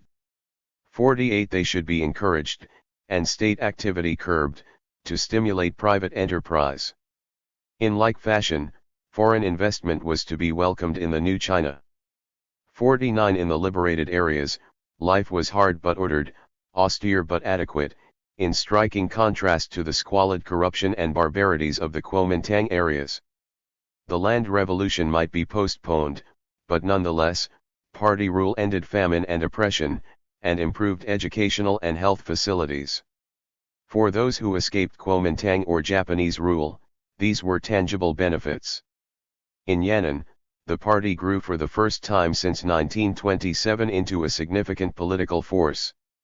From its claimed membership of a few thousand, and forces numbering 20,000 at the end of Long March, it attained a membership of 40,000 in 1937, 800,000 in 1943, 1.2 million in 1945, and 3.3 million in 1950.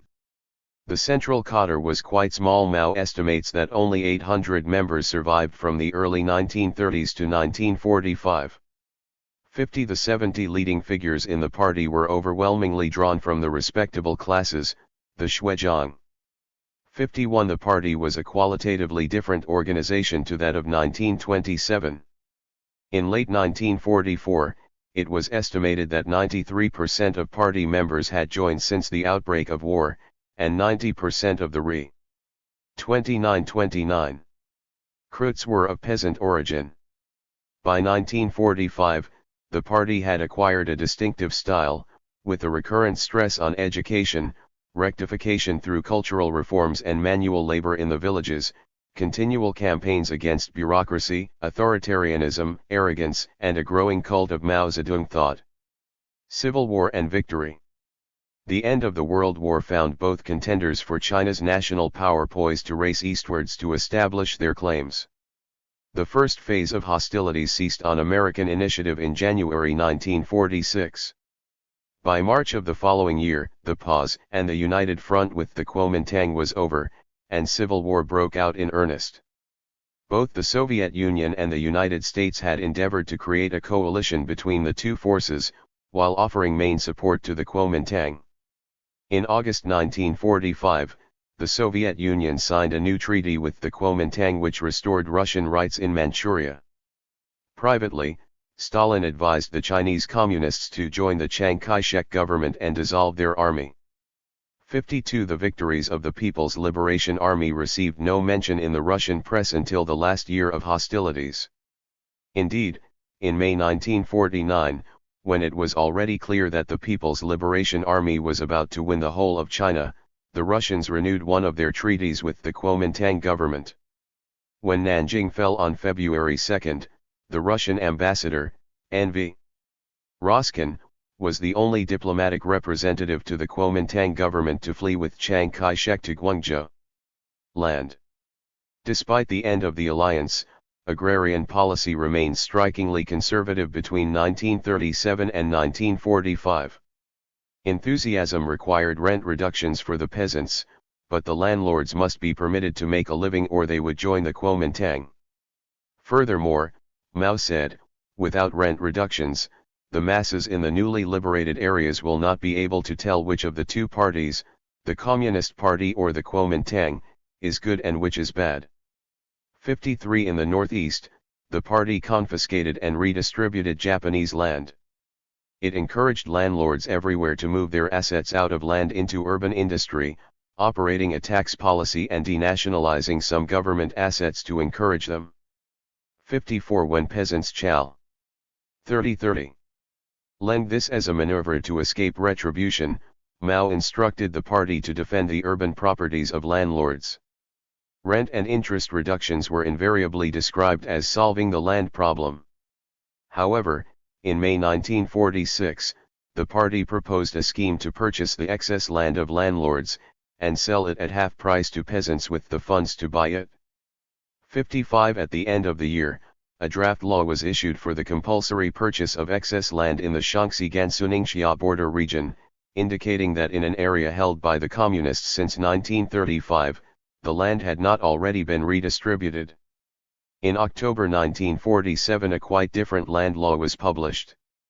This decreed, for the first time, the confiscation of all properties of the landlords and all the surplus properties of the rich peasants, the assignment of supreme power in the disposition of confiscated properties to poor peasants and laborers, and the overthrow of the landlord class without mercy. 56 However, the cadres were to retain the power of confiscation, the poor peasants and laborers were restricted to distributing the land. Nonetheless, the new law was a revolutionary step. The moment was brief. There were too few cadres to curb the peasant masses in Hebei. The party was so slow in administering the act, the poor moved into direct action. Through the winter of 1947-8, peasant associations sprang up in the province, launching indiscriminate attacks on landlords, rich peasants, and some of those officially classified as middle peasants. Naively, they thought they knew who the landlords were without needing party instruction, and that their actions constituted the overthrow of the landlord class without mercy. The party's conflicting and confused classification of the rural population was blown aside. 57 When the Cotters loyally attempted to restrain the movement, they too were overturned. The peasants demanded complete equality in the countryside and the right to supervise the party itself. They seized all the land of those identified by the party as rich peasants, pursued and assaulted them, and marched to the towns to seize the urban, industrial, and commercial properties of the rural rich. The party leadership swung hard to the right. Only 3 months after the introduction of the law, party leader Ranbishi demanded an end to redistribution until the peasants had been properly educated. 58 6 days later, Mao himself weighed in against left excesses, urging that new 31 rich peasants in the old liberated areas should be treated as middle peasants, that former landlords and rich peasants could be reclassified, that no one should pursue landlords into the towns, that poor peasant associations should be compelled to admit rich peasants, landlords, and the enlightened gentry. There has been an erroneous emphasis on doing everything as the masses want it done, and an accommodation to wrong views existing among the masses, one-sidedly propagating a poor peasant farm laborer line, that the democratic government should listen only to the workers, poor peasants, and farm laborers, while no mention at all was made of the middle peasants, the independent craftsmen, the national bourgeoisie and the intellectuals. 59 In the spring of 1948, Mao himself arrived in Hebei to unite the war command again. He stressed that there was no urgency about introducing agrarian reforms, they could be left for 1, 2, or 3 years. There were 3 conditions: the enemy must have been wiped out, the masses must demand it, and the party cadres must be adequate both in numbers and quality to grasp the work of land reform and must not leave it to the spontaneous activity of the masses. 60 Officially, policy returned to the promise of rent and interest reduction. The peasant war was not to contribute to the defeat of the Kuomintang or any popular revolution. It was postponed until after power had been won by military conquest. The party, perforce, must tolerate rich peasant and even landlord predominance in sections of the party. 61 We do not know whether some of the enormous numbers of bandits destroyed by the People's Liberation Army were in fact the landless attempting to persist in the land revolution begun in 1947. 62. The workers. The labor movement in the cities revived as the Japanese relinquished control. Strikes increased rapidly. Workers in Japanese factories seized the plants as the Kuomintang armies approached Shanghai. Once in power, the Kuomintang attempted to restore its former labor laws, but did not succeed in curbing the strike wave. Post-war slump exaggerated the effects of the Civil War. Hyperinflation, large-scale lockouts, sackings and pay cuts afflicted workers, but few presented a political alternative. If they saw hope in the arrival of the People's Liberation Army, they did not seize the city to welcome the new Fourth Army. 32. To have seized the city, or even a factory, would have been to risk the displeasure of the Communist Party leadership. Mao instructed workers to cooperate with the capitalists, so that maximum production can be attained. 63 Many of the cadres who went into the cities, however, found this a difficult policy to argue, given the great excitement and hopes of city workers. They fell into what Mao called a relief standpoint, the one-sided and narrow-minded policy of relief which purports to uphold workers' welfare but in fact damages industry and commerce and impairs the cause of the People's Revolution. 64 The real task, he stressed, was to secure the cooperation of workers and capitalists in order to do everything possible to reduce costs, increase output, and stimulate sales. 65 Party leaders condemned the labor maintenance law of October 1945 because it set wages too high, introduced excessive labor welfare measures and reduced incentives to work. 66 They complained in conditions of considerable unemployment that too many people were employed, Too many cotters promoted themselves without experience or competence in production, and wages were excessive. The policies attacked had been encouraged when the People's Liberation Army held cities only temporarily. Then left excesses produced enthusiasm which left a legacy of goodwill among workers that might encourage them to emigrate to the liberated areas or support the party in other ways. But by 1948, the party was no longer a temporary urban visitor. It was about to inherit the cities. It needed to take them seriously. As in the agrarian field, policy moved to the right, and maintaining existing production took priority. The wage system then became, not a method of raising enthusiasm, but of making people work harder. Mao warned the cotters, do not lightly advance slogans of raising wages and reducing hours. In wartime, it is good enough if production can continue and existing working hours and original wage levels can be maintained. Whether or not suitable reductions in working hours and increases in wages are to be made later will depend on economic conditions, that is, on whether enterprises thrive. 67 Where possible, working hours should be increased, holidays reduced, staff pruned, politics not permitted to impede production, and the public sector used to assist the private. The same standpoint covered all reforms in the cities. Mao adjured the cotters, do not be in a hurry to organize the people of the city to struggle for democratic reforms and improvements in livelihood. These matters can be properly handled in the light of local conditions only. 33-33. When the municipal administration is in good working order, public feeling has become calm, surveys have been made. 68 And if the poor, not daring to hope for revolution, might yet think they would at least be fed, do not raise the slogan, open the granaries to relieve the poor. Do not foster among them the psychology of depending on the government for relief. 69 The scale of the war was vast. Despite initially much smaller forces, the People's Liberation Army inexorably drove back the Kuomintang forces. The long years of isolation, of living off an impoverished land, constantly fighting against a more powerful enemy, now began to tell. By 1949, the outcome was clear. In January, Beijing peacefully surrendered. On October 1, Mao proclaimed the People's Republic of China. The protracted struggle, in terms of numbers and terrain the most gigantic struggle for national liberation in history, had reached victory. Now, at long last, the party was free to do as it chose, free of the tactical feints imposed upon it by the International. Part 2. The People's Republic 3940. The new government of China faced many problems. For decades, the weakness of the central authority had led to the neglect of vital elements in China's economy. War, foreign occupation, and civil war had further exacerbated the situation. Industry was paralyzed by hyperinflation and the disorganization of trade and marketing. Agriculture had stagnated, and was now afflicted by drought, flood, and typhoon. Most of the country outside the old liberated areas was still in the hands of landlords, petty gangsters, and warlords. Finally, there was the threat of foreign intervention.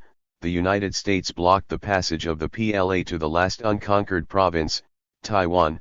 War threatened in Korea, and the French fought to recover Vietnam on China's southern border. In 1920, the Soviet Union had faced comparable problems of devastation and disorganization, but with a much more advanced economy. The availability of food grains per head in China in 1952 was only 38% of Tsarist Russia's in 1913 and 46% of the USSR of 1928. Soviet income per head in 1928 was between 3 and 4 times higher than that of China in 1952. There was another important difference. China's small cultivated acreage was intensively farmed by millions of peasant households, cultivating tiny patches of soil as they had done for hundreds of years. The Soviet Union's land supply was 3. The first phase. 41-41. Much larger, including what only recently had been enormous estates which contributed the major part of Russia's marketable surplus of grain. Much of the land to the east had only recently been cultivated, and there was a vast acreage available for cultivation at low cost. Severe though the losses were as a result of collectivization in Russia, extensive agriculture made state direction infinitely more practicable than would have been the case with an agriculture dependent on a mass of small cultivators.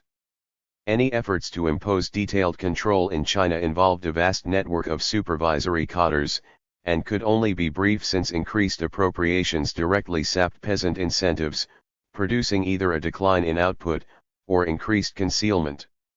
The new government of China accordingly made no sustained attempt to emulate Stalin's program of collectivization. Yet neglect was not enough.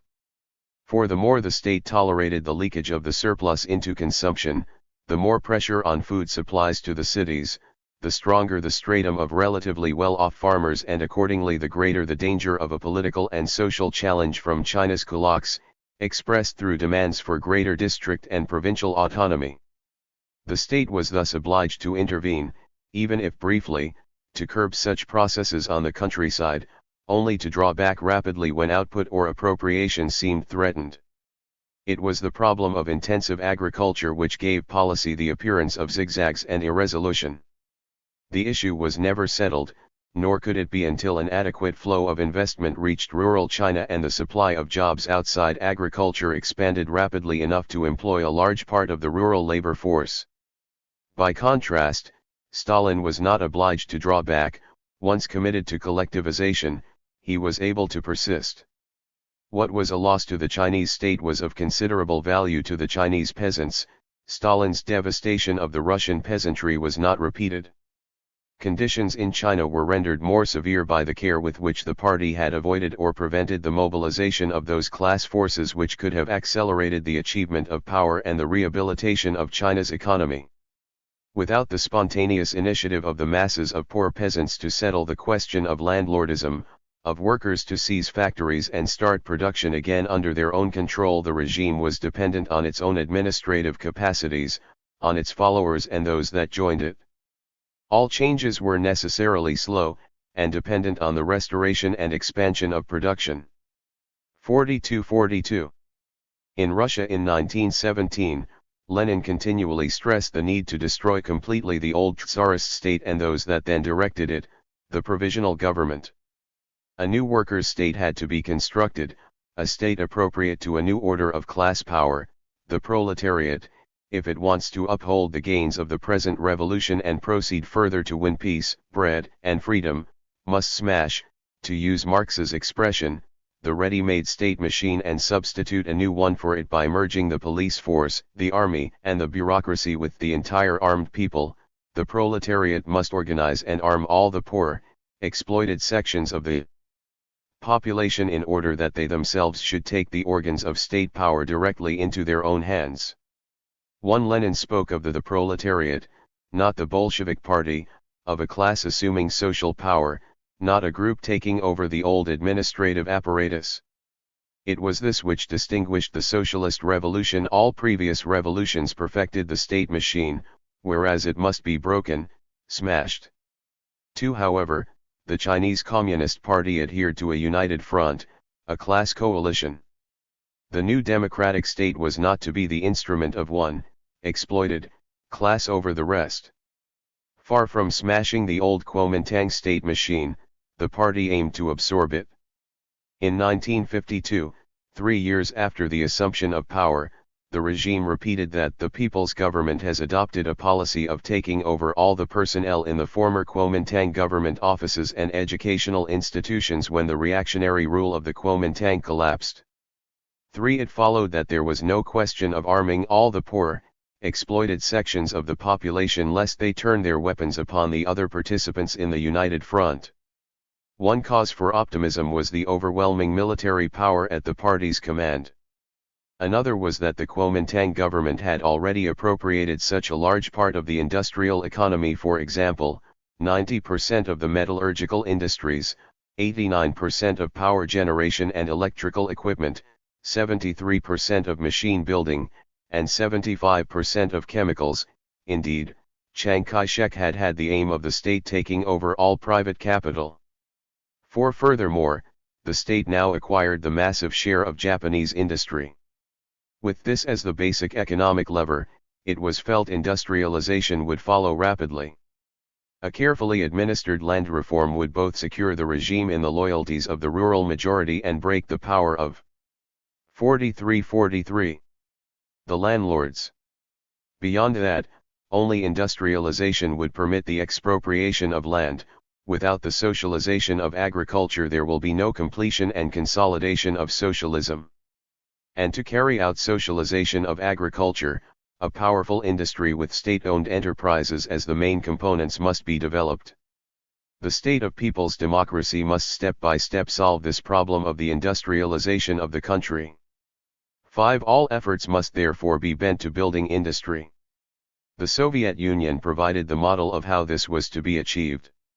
It included the use of the most exacting mechanisms for raising worker output. As early as 1942, Mao proposed what ought to be done.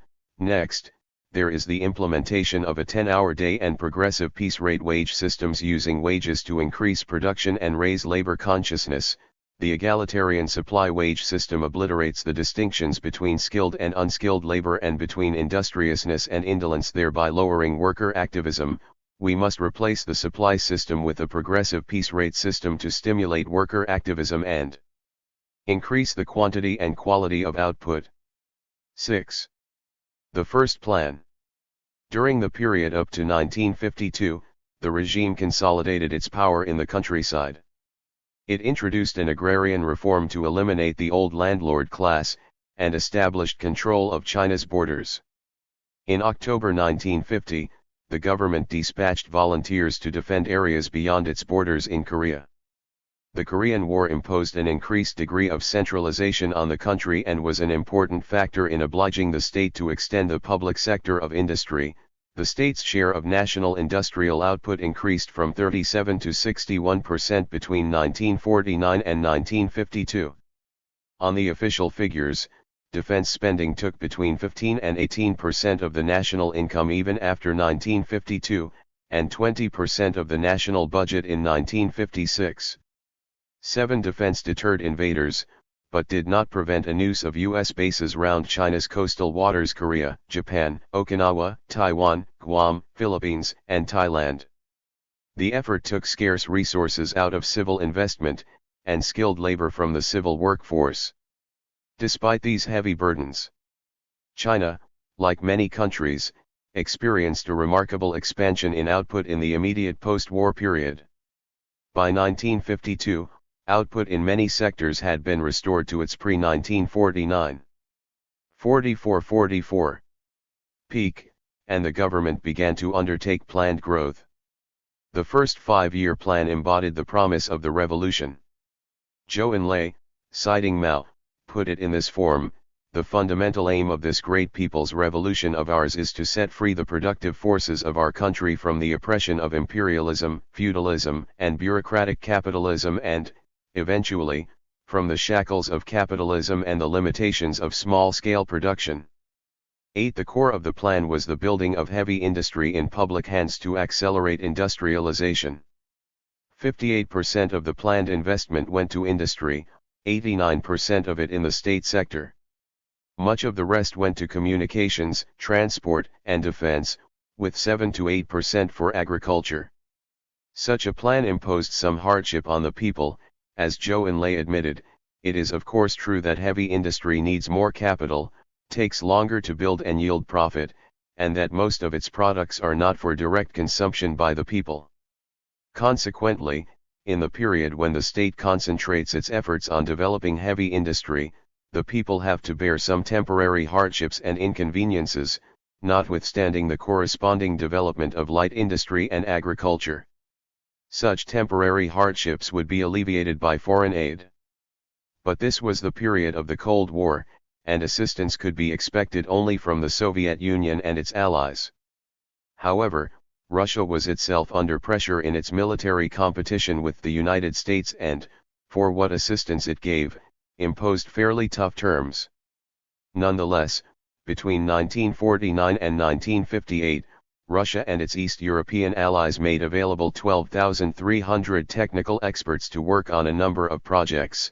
the costs of which were advanced by Moscow and repaid out of China's agricultural exports to Russia. In addition, Russia took some 14,000 Chinese students and 38,000 apprentices for training. By early 1960, there were still some 7,500 Russian experts in China before the unilateral withdrawal of Soviet aid. The government undertook the first plan without having fully centralized the economy under the state. In 1952, a third of modern industry, two-thirds of trade, and almost all of agriculture was still in private hands. The government tried to direct the economy through its control of the supply of raw materials for industry, government purchases and procurements of grain to feed the city population, tax policy and price controls. In the first Russian plan, control grew as a function of the need to plan, to secure adequate resources in the hands of the state. In China.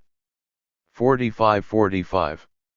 Although the regime had assured private business and trade that it would continue for many years and that collectivization of agriculture depended upon the prior existence of a powerful industrial sector, the logic of state accumulation now forced it to seek control of all activities.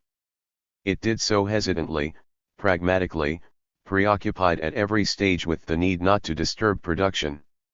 It was this despite retreats and excessively rapid advances of which the regime was later proud. The transformation of national capitalism in our country went through 3 stages. Each step was carried out by degrees.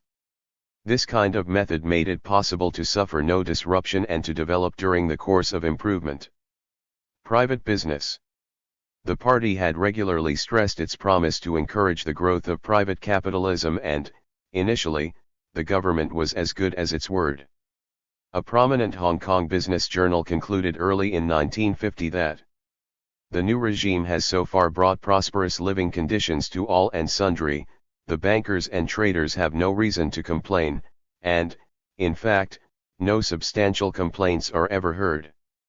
Private trade is doing well and profits are high. 9. The number of businessmen in 8 major cities had increased by 27% by the end of 1951, and the average rate of profit was a remarkable 29% in 1951 and 31% in 1953. 10. There were said to be 68 millionaires operating, and the owner of the Sing Sing Spinning and Weaving Company was reputed to be worth RMB 60 million in late 1956. Mao himself acknowledged that Mr. Rong Yiren's capital is worth half of Beijing. 11. The prosperity did not lack public approval. In 1952, Vice Premier Chen Yun assured the government-sponsored All-China Federation of Industry and Commerce that private factories will be guaranteed a profit of around 10, 20, or even up to 30% on their capital, under conditions of normal and rational operation. 12. The People's Daily in like spirit forecast that, our economic situation will continue to improve. Private industry and commerce will also have a more glorious future. 13. There were warning signs, however, which indicated where the power lay. From the end of 1951 to mid-1952, the Wufan campaign against 5 business errors led to the investigation of some 450,000 private businesses in 9 major cities, producing some RMB 50,000 million in illegal profits. It also produced, however, a drop in private production, by possibly a third up to February 1952.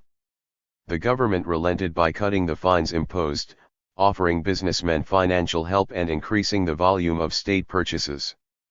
The problem could not be left there as the first 5-year plan began to expand the economy. Private business tended to expand more rapidly, buying its way into a larger share of scarce raw materials, whether this was done officially or through the black market. Skilled labor was scarce, and private firms with high profits were able to attract workers from the state sector. In boom conditions, the government controls collapsed, and public investment was threatened. Control was made particularly difficult by the mass of small private firms, outside state supervision. It needs no ideological explanation to understand why the government needed to reverse its former policies and absorb the private sector. It was inhibited only by the wish to prevent a drop in production. From 1953 onwards, business was rendered dependent through the provision of state finance and state purchases. Both processes culminated in voluntary or at least, painless nationalization. The private share of industrial output declined from 39% in 1952 to 16% in 1955. By the end of 1955, 82% of private output was purchased by the state. By 1956, all private industry had been absorbed into joint enterprises, and some 15% of shops. The regime remained sympathetic to private businessmen.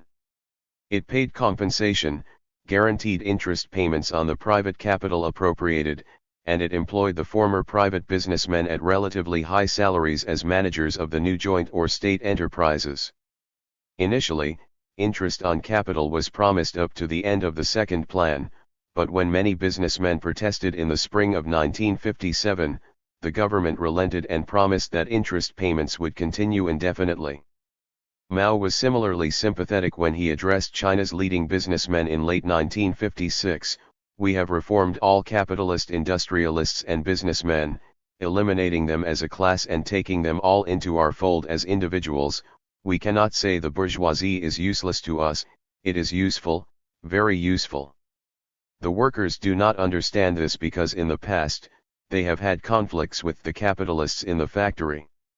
We 47 should therefore explain the situation to the workers. Especially in view of the high tide of learning of the industrial and commercial circles and in view of your desire for learning, the workers would change their attitude towards you. 14 Their children were needed in New China. About 70% of our college students are the sons and daughters of the bourgeoisie and the landlords. We need to rally them and educate them. Big business was much more important than small, which had no decisive effect upon the nation's life. But would not people say, the chairman takes special care of the big capitalists but not the small capitalists? Is this right opportunism?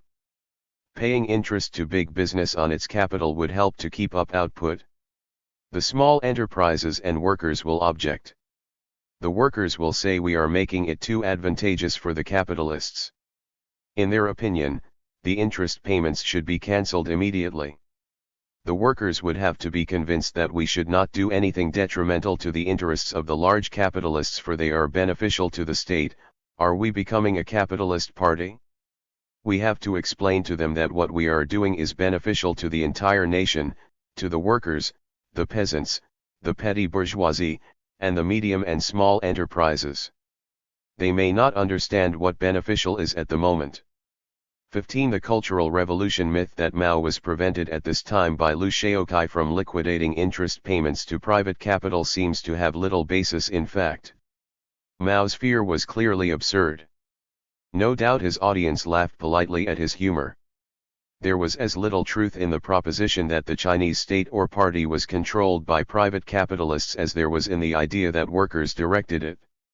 If it were the first, private capitalists would not have been slowly eliminated.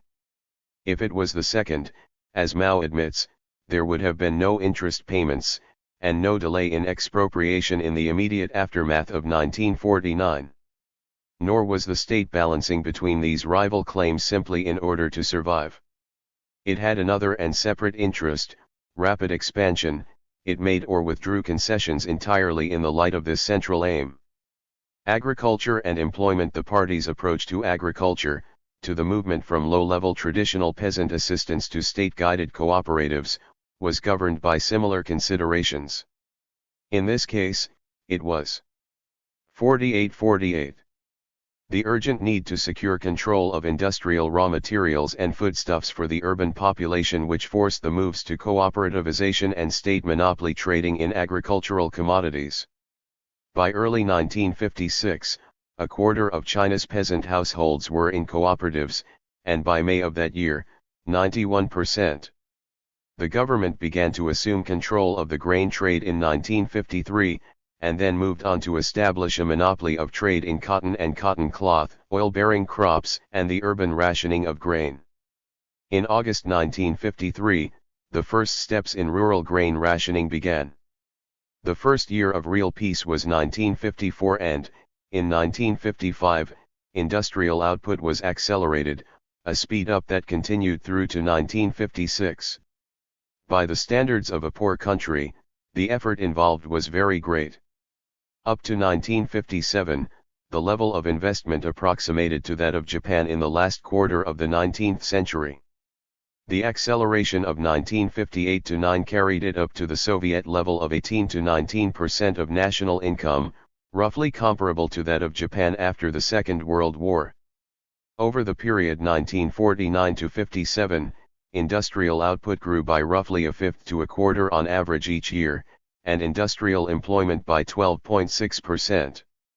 The expansion was curbed by the inadequacy of basic inputs: power, raw materials, transport, foodstuffs, and the increasing disparity in the growth of different sectors.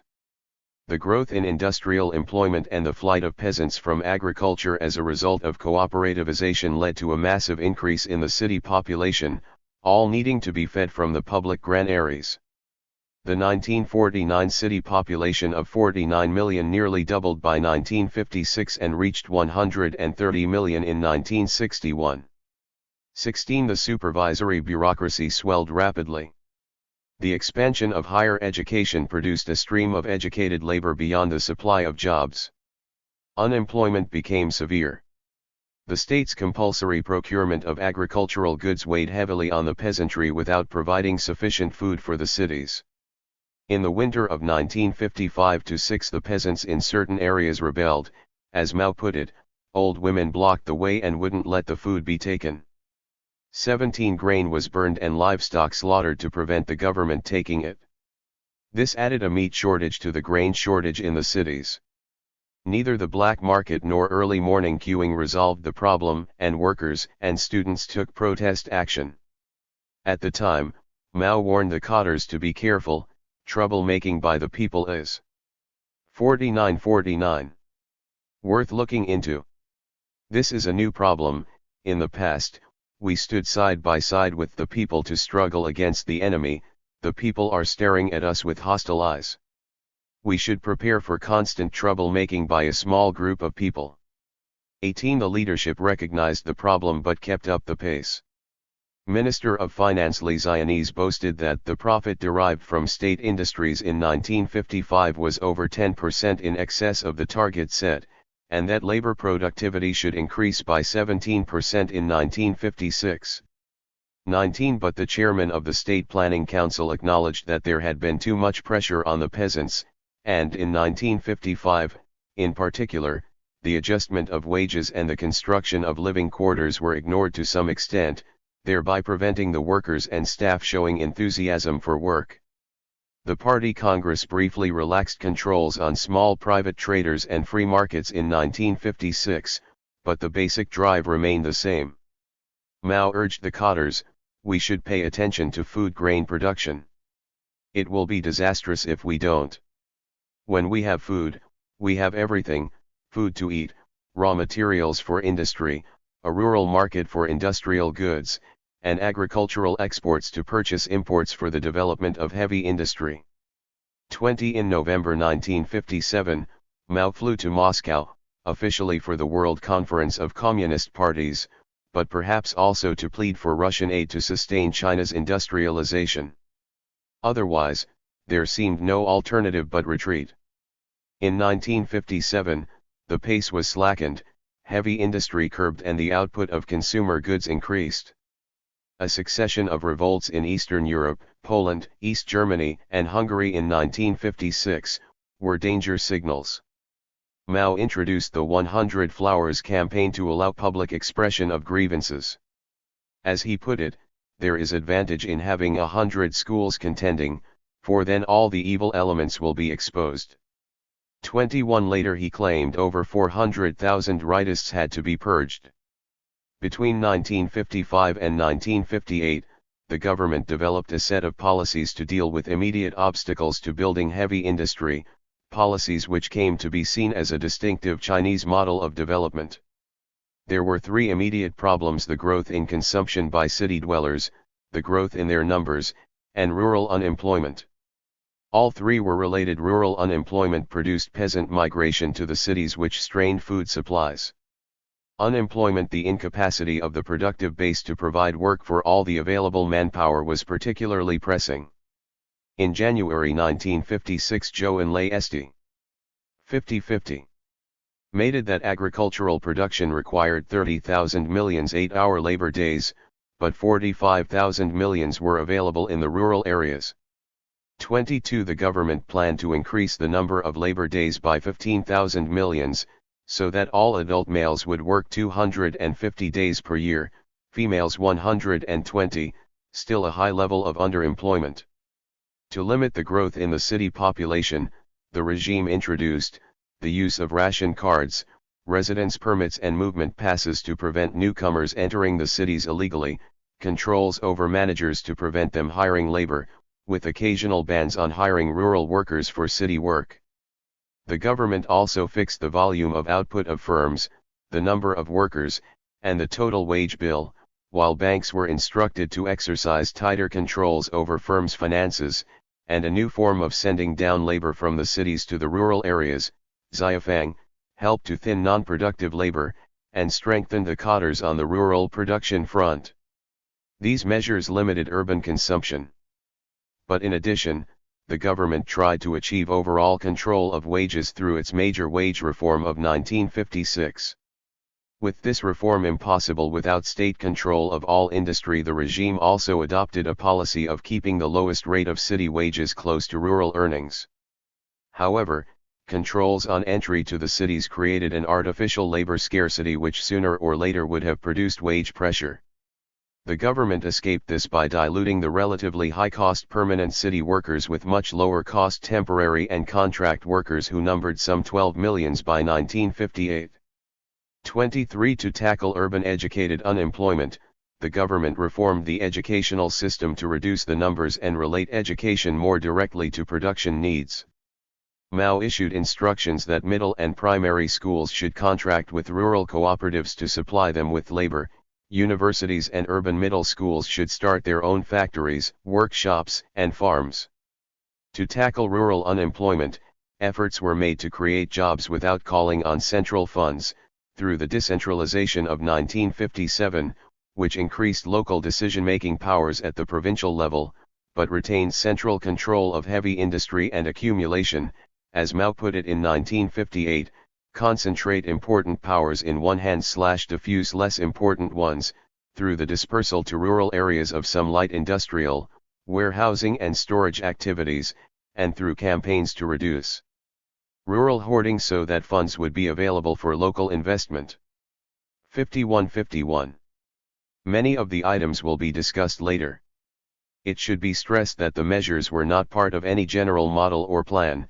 They were pragmatic responses to particular obstacles in China's industrialization program.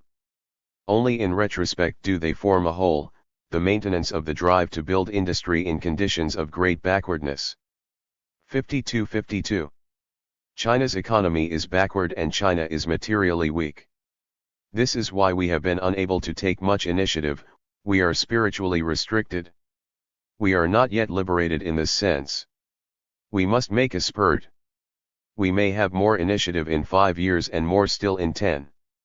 After 15 years, when our foodstuffs and iron and steel become plentiful, we shall take a much greater initiative. 24. The Great Leap Forward. The Great Leap Forward of 1958 was a spectacular attempt to break through the limitations of backwardness, to ward off the pressing demands of the mass of the population for some improvement in their living standards, and to accelerate vastly the growth of all sectors of industry. It was 1929-31 in the Soviet Union all over again, except in a much more backward country that could not tolerate the extremities of forced growth.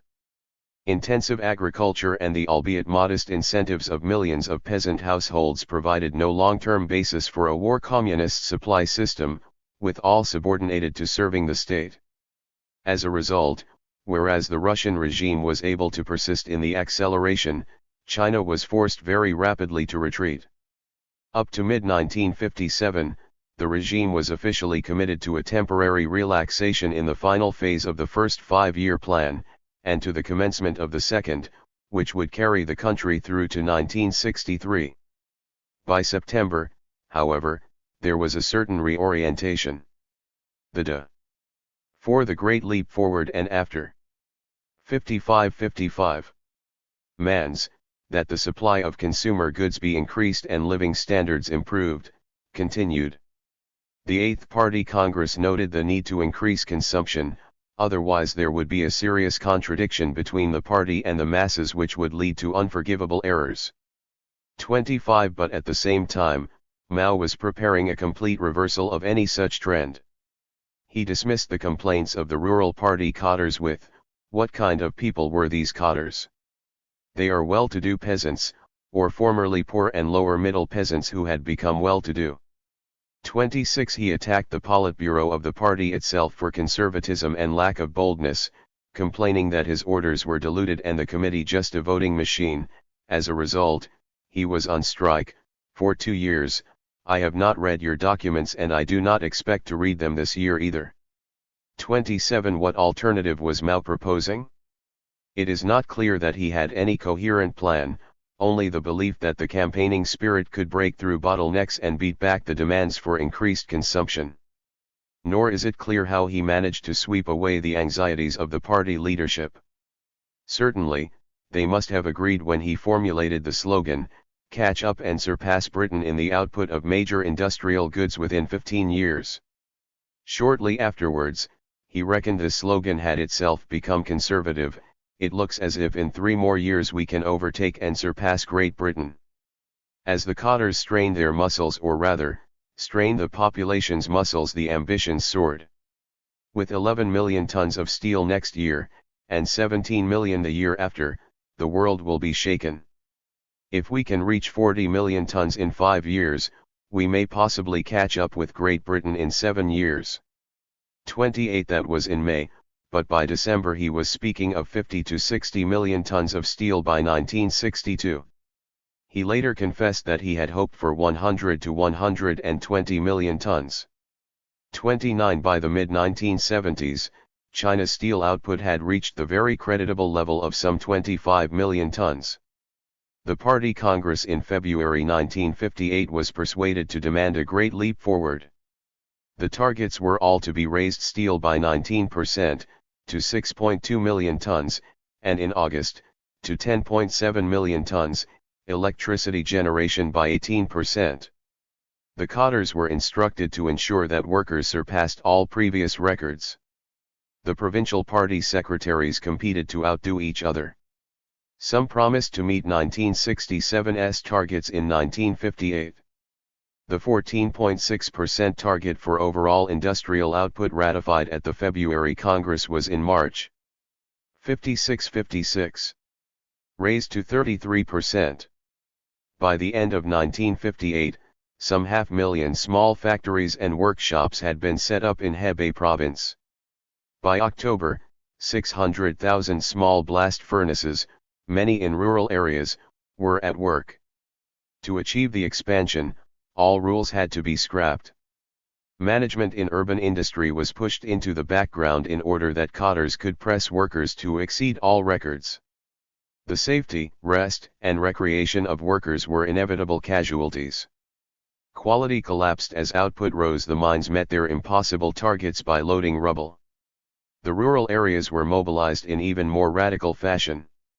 The logic of industrial expansion in backward rural areas, and the need for vast labor-intensive schemes already made the new cooperatives obsolete. The Henan Provincial Party drew the lesson in April, merging the cooperatives. Liaoning Province announced in June that 9,200 cooperatives were being merged into 1,500. In July, Mao confessed that no one in the central leadership had foreseen this beginning of the commune movement. 30 By August, Henan claimed to be setting up people's public associations or communes, and by November 26,000 had been created, covering 98% of the farm population. The communes enabled the cadres to be effective over much larger areas than before. The party leadership understood this. Why do we say that with the setting up of people's communes, the party leadership will be strengthened? A large-scale, highly centralized organization is naturally easier to lead than a small-scale, scattered organization. 31 It was possible to hunt out the hoarder, to end rural markets, to expropriate a bigger share of the equipment and animals still privately owned, and to impose a much stricter rationing system. Monthly pay was reduced and controlled, and free services substituted in the form of foodstuffs, through communal canteens. Enormous labor-intensive schemes on the land were organized by the commune authorities. To run the new rural industries, men were taken off the field, 60 millions to iron smelting and steel refining alone, producing a labor shortage during the excellent harvest of 1958. It was not enough that this vast effort to break out of backwardness should be made. An heroic ideology was required. Its flavor was captured by the party's resolution at the end of 1958. In 1958, a new social 57 organization appeared, fresh as the morning sun above the broad horizon of East Asia. This was the large-scale people's commune in the rural areas of our country, which combines industry, agriculture, trade, education, and military affairs, the gradual transition from collective ownership to ownership by the whole people in agriculture, the way to the gradual transition from the socialist principle of to each according to his work to the communist principle of to each according to his needs, the way to the gradual diminution and final elimination of the differences between rural and urban areas, between worker and peasant, and between mental and manual labor, and the way to the gradual diminution and final elimination of the domestic functions of the state. 32 According to the People's Daily, China could make the transition to property of the whole people in 3 to 6 years, and the transition to communism a few years later. 33 Backwardness was just a bad dream. Free supply of rations instead of cash was not the introduction of a form of national military service in which the troops were fed directly, but the very goal itself, communism. The retreat, the moment of heroism, was brief. Backwardness proved a more obdurate master, no paper tiger. The party leadership were lulled by the harvest of 1958, Mao's gamble had been favored by wind and water. But by the end of the year it was clear something was wrong. A spectacular harvest coexisted with food shortages and queues in the cities. Who was to blame? The national leadership for setting such absurd targets and harrying the cotters to achieve them? No, the cotters must be blamed. The press began to criticize their arbitrary and ruthless behavior, commandism. Even in the spring, Mao attacked the very bad work style of some cotters who used force rather than persuasion to achieve their targets, and proposed a big character poster campaign as a method of checking them. The party launched a rectification campaign, instructed the cotters not to overwork commune members, to allow them time to sleep and rest. Some restrictions were relaxed, and the right to private property reaffirmed. Mao insisted, if we blow a communist wind, and seize the property of the production brigades and work teams, helping ourselves to their fat pigs and big white cabbages, this is quite wrong. 34 How else were the cotters? 58. To meet Mao's targets? There was no magic method of conjuring plenty from poverty. The targets began to be dropped. The local claims which had made up the national output total were now seen to have been designed to win praise rather than reflect performance. The figure for the 1958 harvest, originally put at 375 million tons of grain, was cut to 250 millions, and the 1959 target cut from 525 to 275 millions. 35 Severe shortages persisted, however, and, in the South, there was a campaign to eke out the flour supply by mixing it with vegetable stalks and roots, and to collect wild plants for consumption. The peasants themselves were going on strike. Mao tried to reassure them by proposing a rate of rural accumulation which would guard against the arbitrary depredations of the cotters.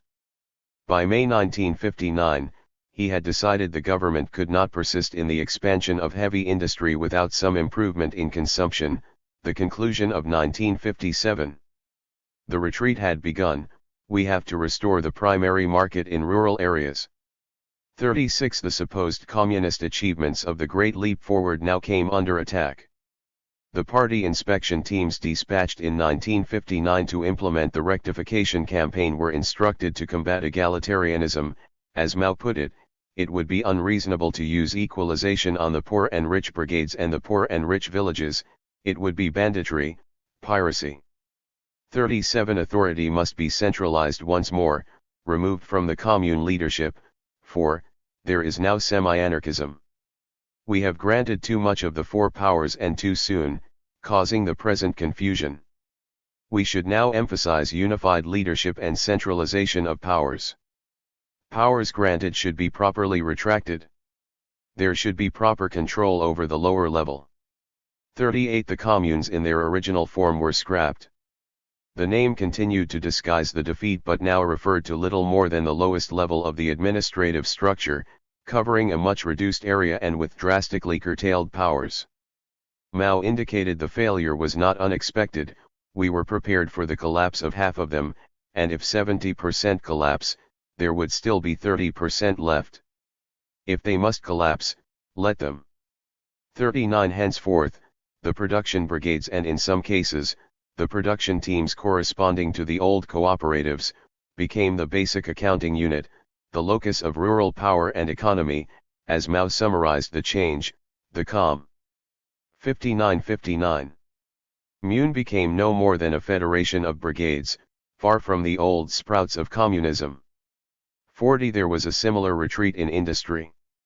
Vast increases in production were claimed at the end of 1958, a 65% increase in total industrial output over 1957.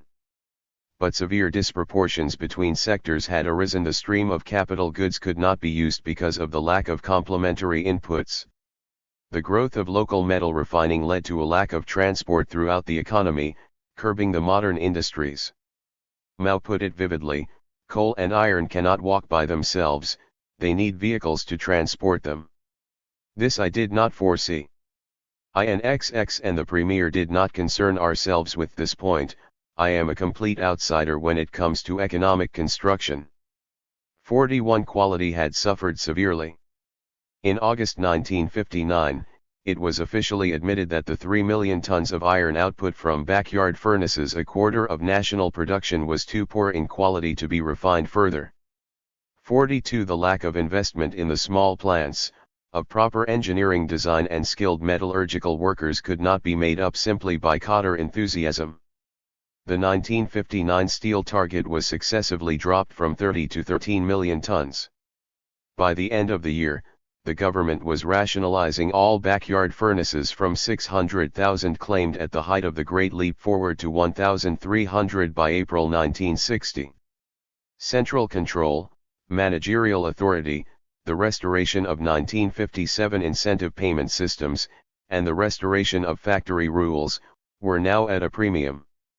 Instead of stressing the potential of enthusiasm, the party leadership now complained, it is intolerable to find in production and basic construction that no one takes up any responsibility, and that all necessary rules and regulations are being violated. 43. Up to 1961, these changes slowly restored financial control to managers and the restriction of party factory committees to education and welfare matters. The stress now was not on a production offensive, but on protecting what there was, on economies, profits, costs, labor productivity. The disagreements in the party leadership over these two sharp turns must have been severe. Did the disagreements lead to the removal of Mao as head of state in 1959? It does not seem so, since Mao himself raised the question before the Great Leap Forward developed. He wanted, he said, to step down to save a great deal of time in order to meet the demands of the party. In December, he said he was already working only half-time, without responsibility for daily work, and he 60 would soon resign. It seems that, although there were inevitably disagreements, they were not with Mao personally nor sufficient to enforce his removal. Indeed, it would be difficult to see how the Great Leap Forward could have been implemented in the face of the opposition of the central leadership who were responsible for the day-to-day work and the actual implementation of policy. Those who did disagree with it, Defense Minister Peng Dehuai and Chief of Staff General Huang Keqian, were not promoted as a result of its failure, they were dropped from the leadership. 44. Mao volunteered or was induced to volunteer to be the scapegoat for the disasters, perhaps because he was already resigning or his prestige was so great, it could engulf any opposition. At the Lushan plenum in July 1959 he made his confession of errors: "I understand nothing about industrial planning, but comrades, in 1958 and 1959, the main responsibility was mine, and you should take me to task, who was responsible for the idea of the mass smelting of steel. I say it was me. With this, we rushed into a great catastrophe, and 90 million people went into battle. The chaos caused was on a grand scale, and I take responsibility. Comrades, you must all analyze your own responsibility. If you have to shit, shit. If you have to fart, fart. You will all feel much better for it." 45 The excellent harvest of 1958 had blinded the leadership to the dangers. But the harvest in 1959 was poor, and in the 2 following years, disastrous. In 1960, the government still persisted in trying to keep up the growth of industrial output despite the evidence of famine in some parts of the country. But industry's efforts disintegrated before the shortage of raw materials and foodstuffs.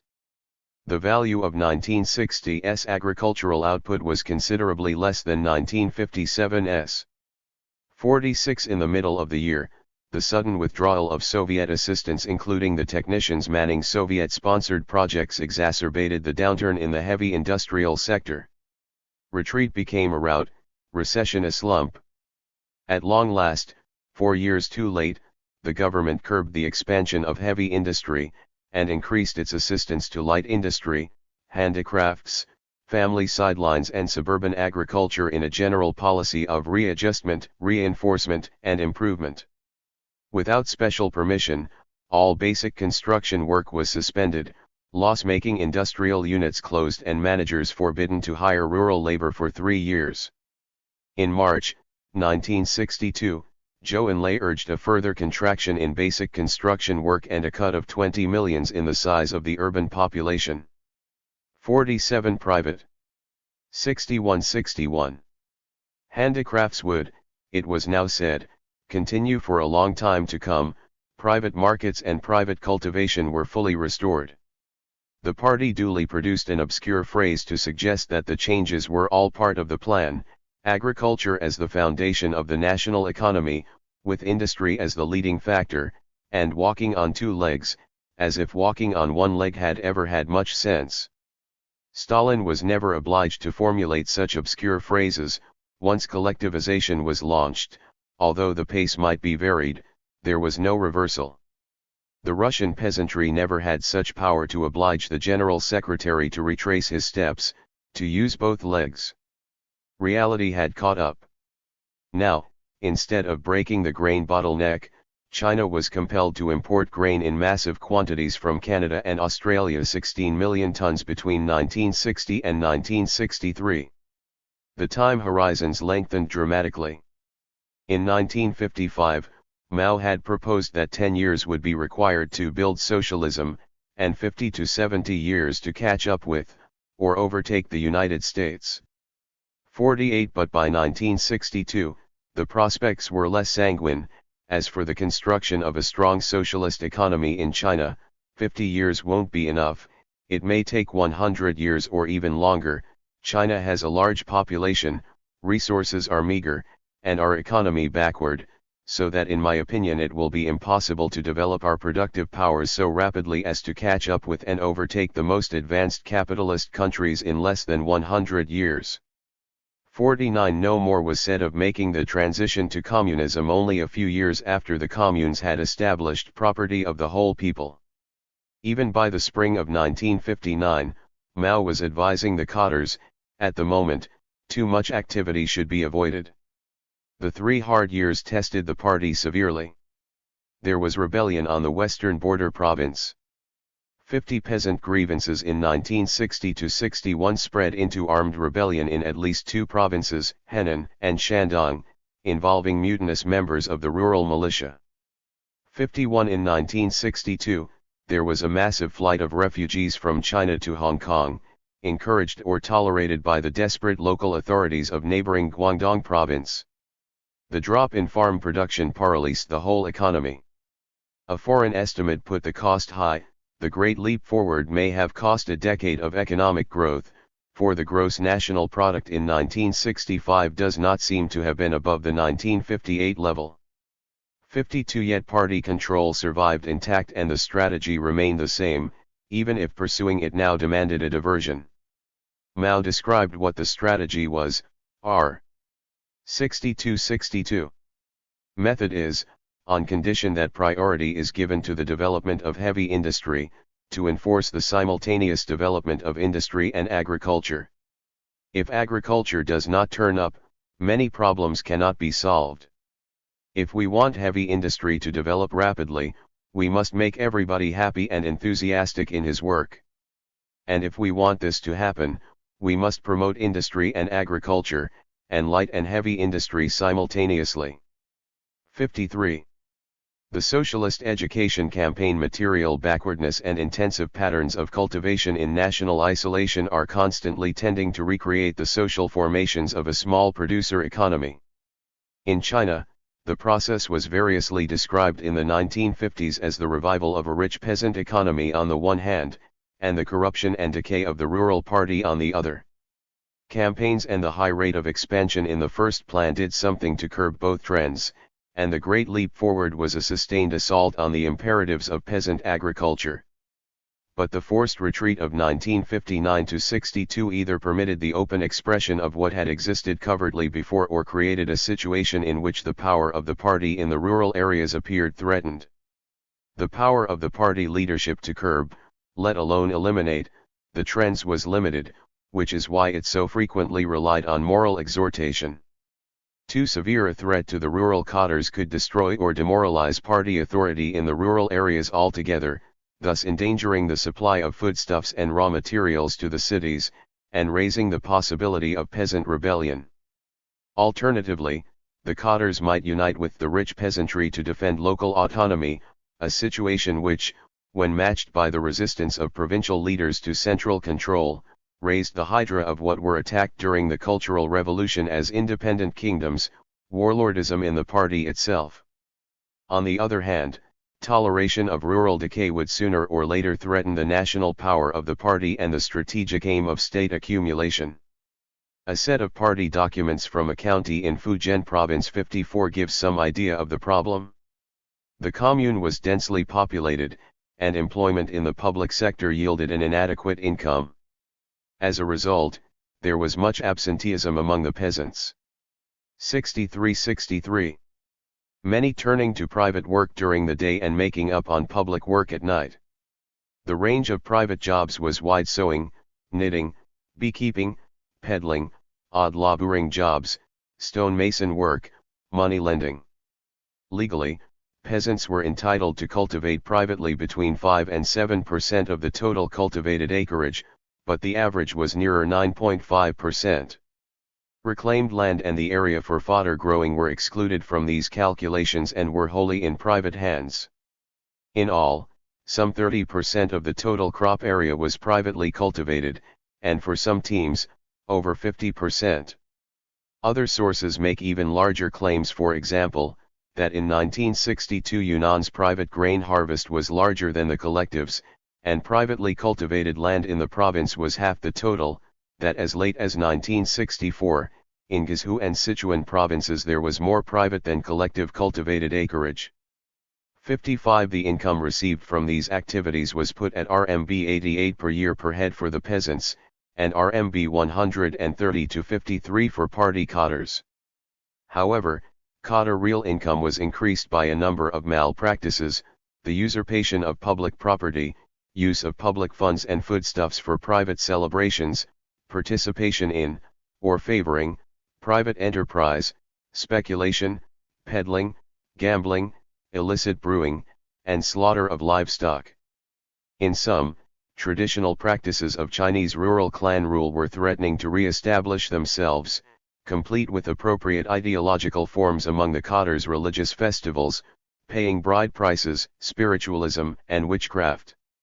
The socialist education movement, launched in September 1962, included a number of elements of propaganda campaign, a rectification movement among rural cadres, and a purge. The propaganda repeated familiar themes, attacking cadres who indulge in idleness and hate work, eat too much and own too much, strive for status, act like officials, put on bureaucratic airs, pay no heed to the plight of the people, care nothing about the interests of the state. 56 From the beginning, Mao assessed the threat as affecting the balance of power. Contrary to the decision Mao formulated in 1957 that the contradiction between the proletariat and the bourgeoisie had been fundamentally resolved, there was now a danger that the dictatorship of the proletariat could be turned into a bourgeois dictatorship, into a reactionary fascist type of dictatorship. 57 In our state at present, approximately one-third of the power is in the hands of the enemy, or the 64 enemy's sympathizers.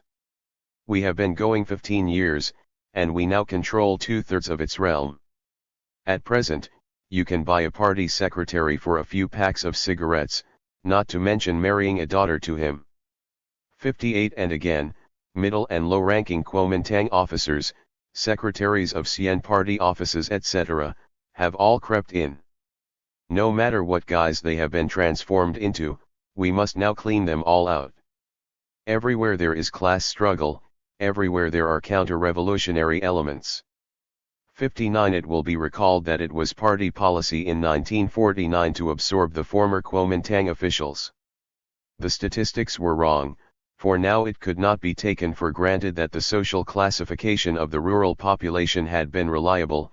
In the past, there have been instances in which some upper-middle peasants, petty merchants, and even landlords and rich peasants were mistakenly classified as poor or lower-middle peasants. 60 Given this assessment, the reaction of the party leadership was strangely mild. Liu Shaokai favored a thorough purge of the rural party. But Mao was for moderation, as he explained, "I am somewhat on the right. There are so many, that they might constitute 20% of the people." 61 The cadres should be treated leniently, even in cases of large-scale corruption. The money should in part or whole be repaid, but we need not talk about thoroughness. 62 There were large sums at stake. A Central Work Conference in 1964 recorded that in one area in 2 months, RMB 20,000 of illicit cash and 100,000 caddies of grain were recovered. In 1962 Mao was firm that violence was ruled out. It isn't good to kill people. We should arrest and execute as few people as possible. If we arrest and execute people at the drop of a hat, the end result would be that everybody would fear for themselves and nobody dare to speak.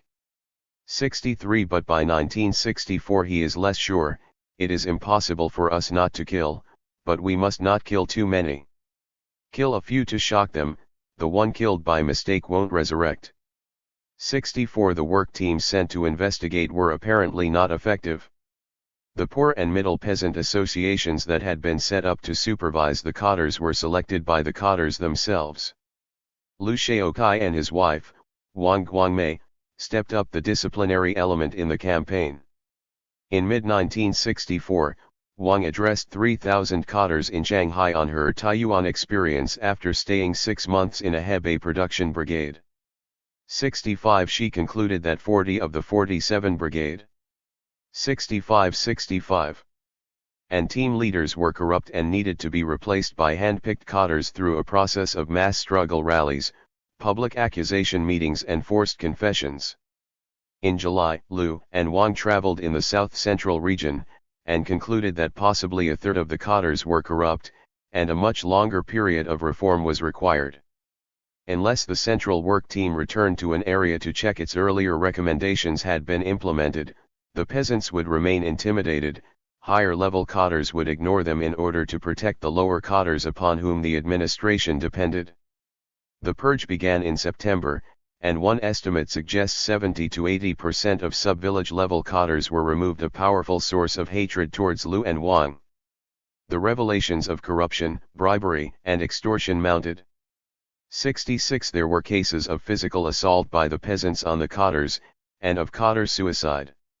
Wang's work teams had disturbed the hornet's nest. They discovered, for example, that Chen Hua, party secretary in Shenxi, Guangdong, a five-good cadre and national labor hero who had been received by Mao, was a brutal petty dictator. He was caught attempting to escape to Hong Kong in his launch and killed. In October, the work teams collided with another National Model Party secretary, Chen Yonghui of the famous Dazai Production Brigade. But Chen was shrewd and had powerful friends.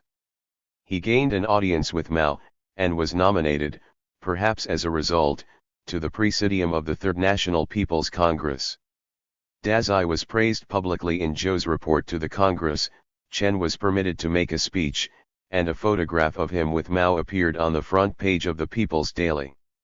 67 In late 1964, Mao endeavored to restrain the movement, but without criticizing Liu and Wang. Now the cadres needed to be educated, and more importantly, at the level of the province rather than the village. It was here that there were power holders within the party who take the capitalist road. By contrast with his earlier assessment, the normal good and relatively good cadres constituted the absolute majority, and the work teams should rely on them rather than attack them. The mood was mild and conciliatory. As usual, Liu was praised as Mao's closest comrade in arms. It seemed Chinese society had not been fundamentally changed. A new political order had been grafted onto the basic rural society. China was still not equipped to undertake sustained capital accumulation. The 3 bad years revealed a social structure hidden in the pre-1959 years of growth. Yet to tackle the problem head-on with the purge of the party was to risk the collapse of party rule itself, to destroy the basis of the power of Mao and the central leadership.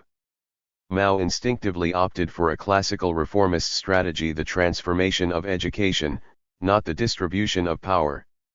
By this means, the superstructure would be brought into conformity with the needs of the material base. What were the symptoms that the educational system needed reform? Young people were unaware of the barbarities of Kuomintang rule. They had grown up in the People's Republic and were not grateful for its achievements. They were urged to listen to the old people tell of the past. The educational and cultural institutions would have to be reformed to accord with the need for accumulation. The present educational system imposed too many years of study, the content of which was irrelevant to the drive for output. It was also too expensive, 120 yuan per ordinary middle school student, in comparison to 6.80 yuan per agricultural middle school student.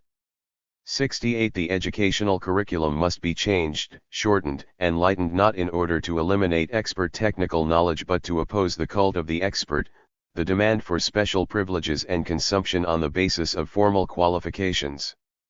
But, on the other 5. The cultural revolution. Those who have no practical knowledge are pseudo-red, empty-headed politicos. 69. Culture must be purged of diversity.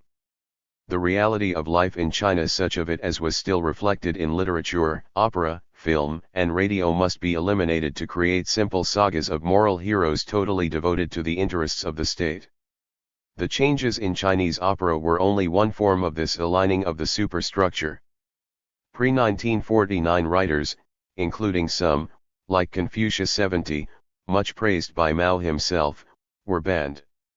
Yang Hongsheng, former vice-chairman of the Federation of Literary and Art Circles, was condemned for praising Shakespeare, Molière, and Ibsen, and Zhao Feng for playing Beethoven's Ninth Symphony, a work much appreciated by Lenin. The highest achievements of bourgeois culture were not to be absorbed into socialism, but eliminated lest they impede the effort to extort sacrifices. We can only surmise at the motives which led Mao to take his case outside the party. All his life, he had endeavored to protect and build the party.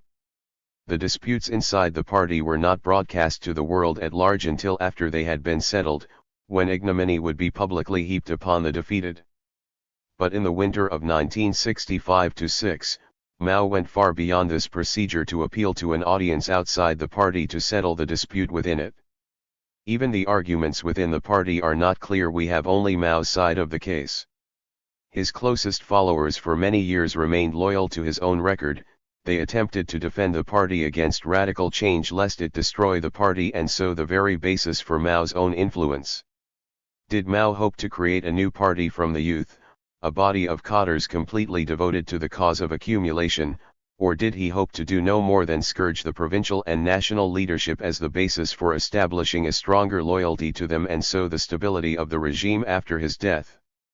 How far was the Cultural Revolution not planned at all, but merely the result of a sequence of events in which Mao felt himself increasingly hampered in the effort to reshape the party?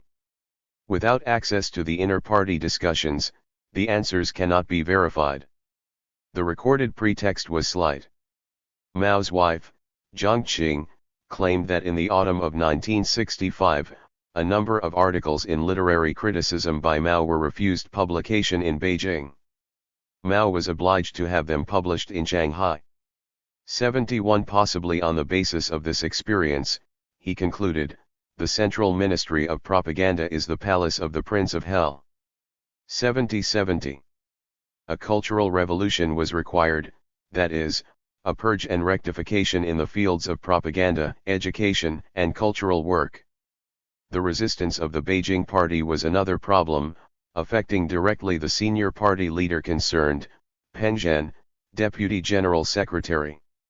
The National Center, the Politburo, agreed to establish a cultural revolution group, backed by the PLA, to supervise work teams to implement the program.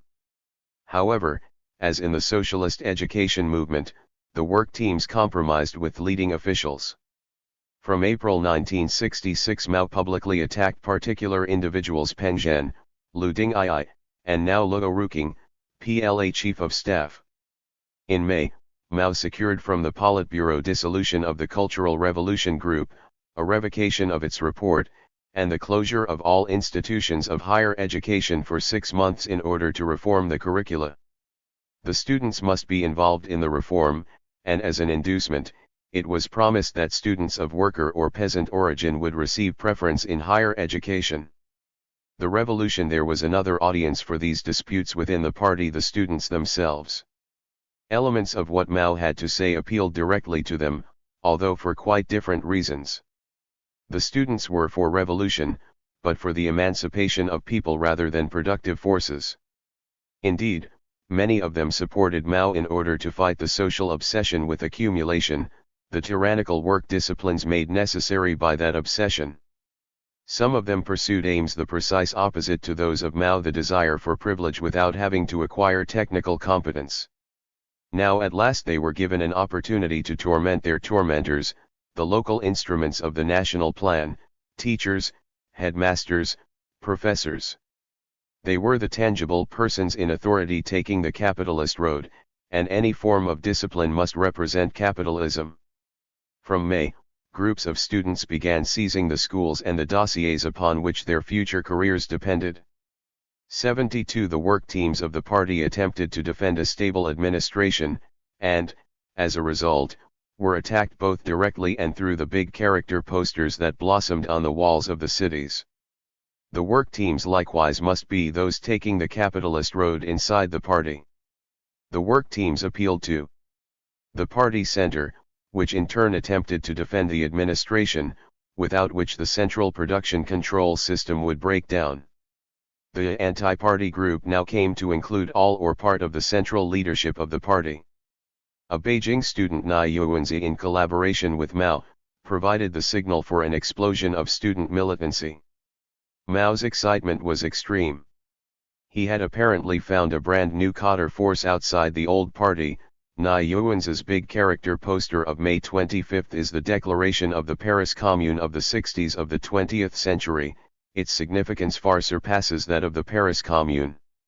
73 Suddenly, the rectification campaign began to recede in importance before the prospect of the transition to communism itself, just as the merging of the rural population in the commune movement had in 1958 promoted the same utopian idea.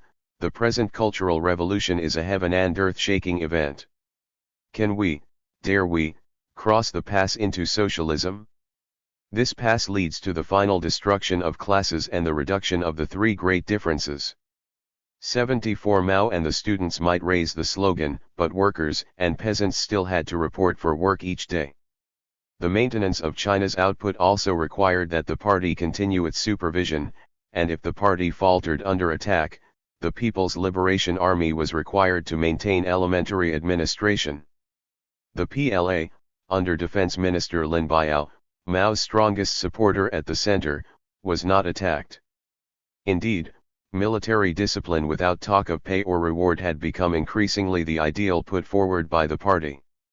Lin Biao and the PLA did not isolate Mao and, in return, Mao identified himself with the army. The main Cultural Revolution statements now appeared first in the leading army newspaper, Liberation Army Daily. Mao regularly appeared in army uniform, as did the other leading members of the reorganized Cultural Revolution group. The army was only 3 million strong, quite inadequate to change the cultural orientation of China. For that, a more widespread force was required, and one not tethered to the material interests of the majority, workers and peasants. If the majority were involved, they were liable to confuse cultural change with urgent material demands. If these were conceded, it would reduce accumulation. Indeed, workers, peasants and soldiers reacted initially by opposing the student Red Guards, accusing them of being pampered children of the bourgeoisie. In the dictatorship of the proletariat, Mao instructed, the workers, peasants and soldiers should 72-72. Not interfere with the students' great cultural revolution. 75. Throughout the first phase, there were hints by Mao of a party conspiracy to stifle the cultural revolution, based upon the link between the work teams and the party center. The evidence for a conspiracy is little more than that the center, like Mao, wished to protect production from being disturbed by student activities. But Mao was now responding to an audience whose expectations pushed and pulled him in other directions. The hints such as dropping Liu Shaokai's name from its customary second rank to seventh at the first Red Guard rally were still opaque, but became clearer in Mao's first wall poster. In the last 50 days or so, some leading comrades have enforced a bourgeois dictatorship and struck down the surging movement of the great people's cultural revolution, and in the startling slogan, bombard the headquarters.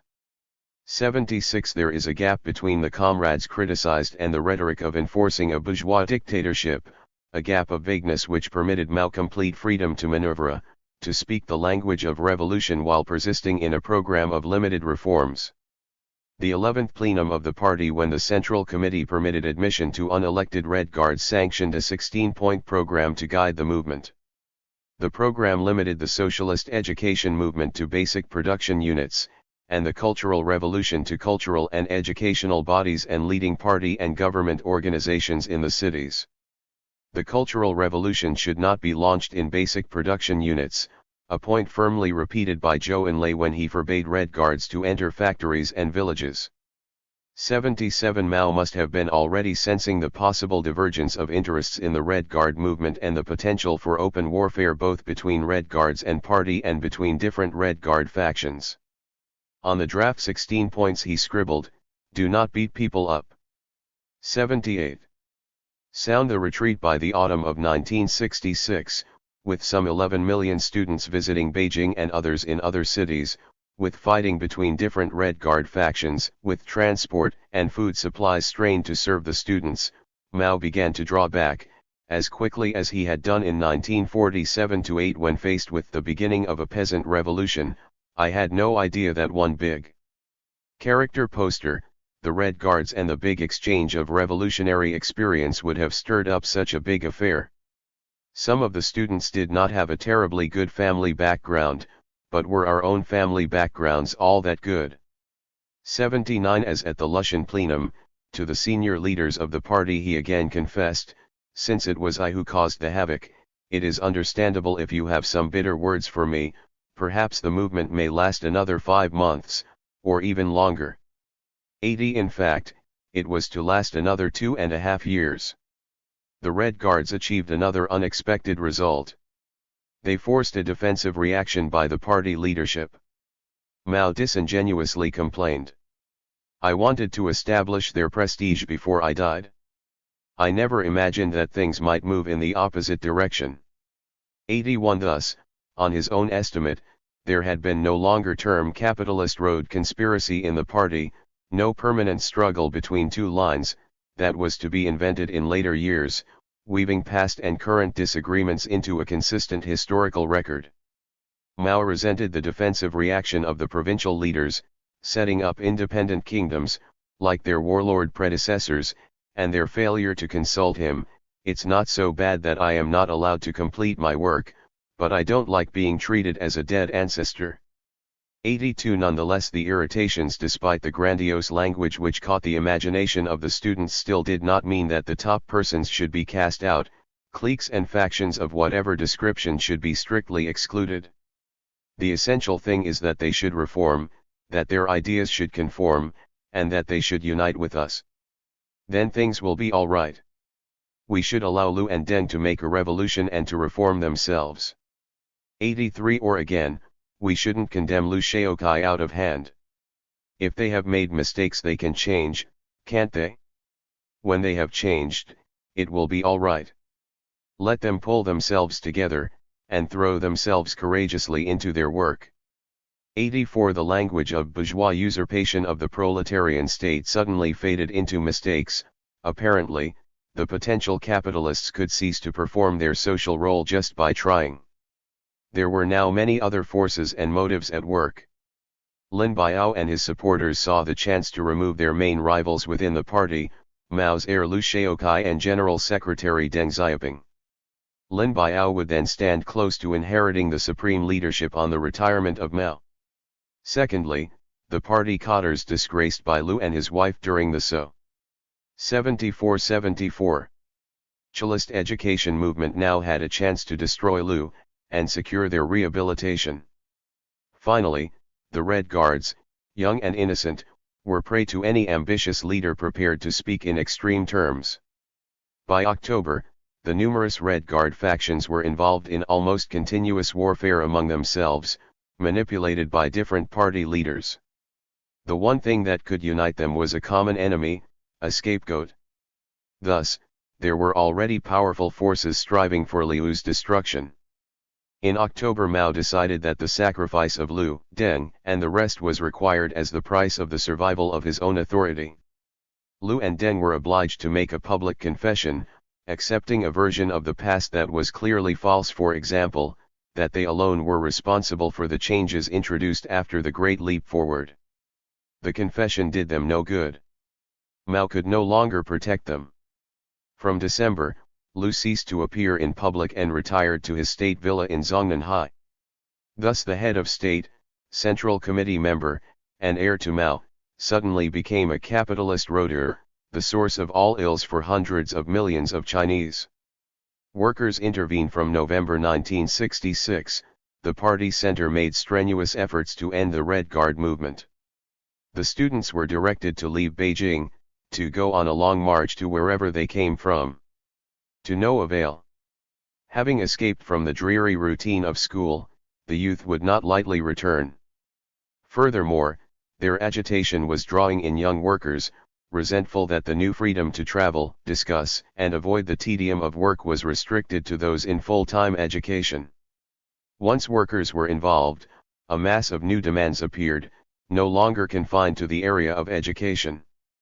In somewhat desperate tones, the Cultural Revolution Group repeated the instruction to promote production while grasping revolution.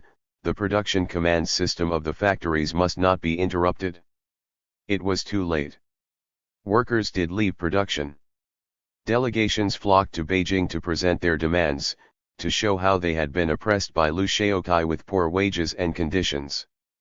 Many took strike action in the Shanghai docks, on the railways, in transport, power stations, and elsewhere.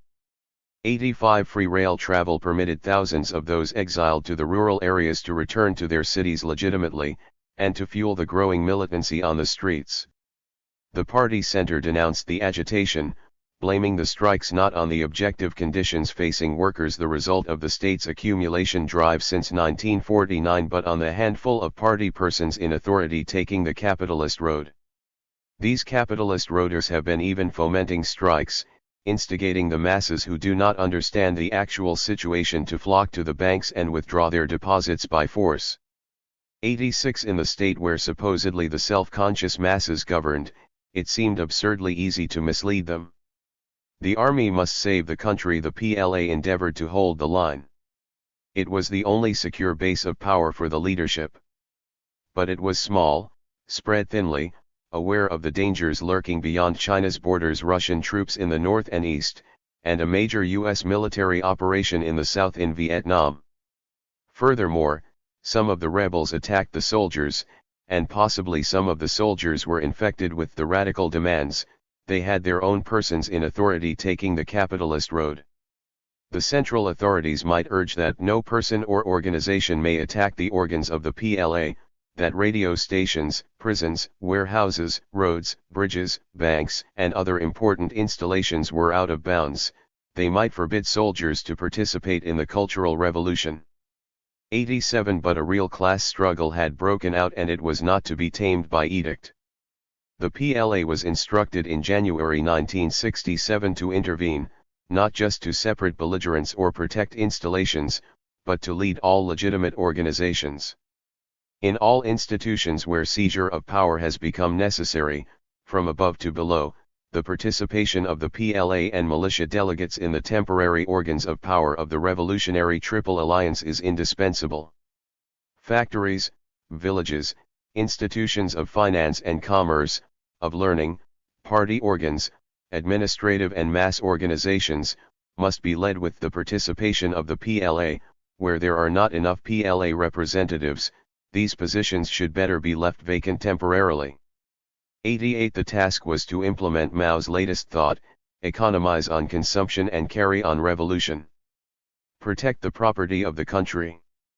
89 In the din, very little could be heard of what Mao actually proposed. So great was the upsurge of bitterness at the years of the party's rule, it drowned all lesser questions. The press continued to divert all grievances towards one target, as one Shanghai newspaper urged its readers. 76. Concentrate the greatest animosity on a handful of those at the top. 90 The effect on the youth was poignant. For example, one confessed. Today I heard a class brother accuse counter-revolutionary revisionist Luo Ruqing of his crimes. Tears ran down my face and I was very angry. At that time, I looked at the quotations of Chairman Mao in my hand, and thought that, but for Chairman Mao and the great proletarian cultural revolution led by him, how could we be able to accuse Luo Ruqing here? This deepened my reverence and adoration for Chairman Mao. 91 Mao meanwhile was endeavoring to restore the position of the battered party cadre, the old cadres before the power struggle and the new cadres after it should cooperate in working together and preserve the secret of the state. 92 The method of winding down the peasant war of 1947-8 had been to admit middle and rich peasants and landlords into the poor peasant leagues.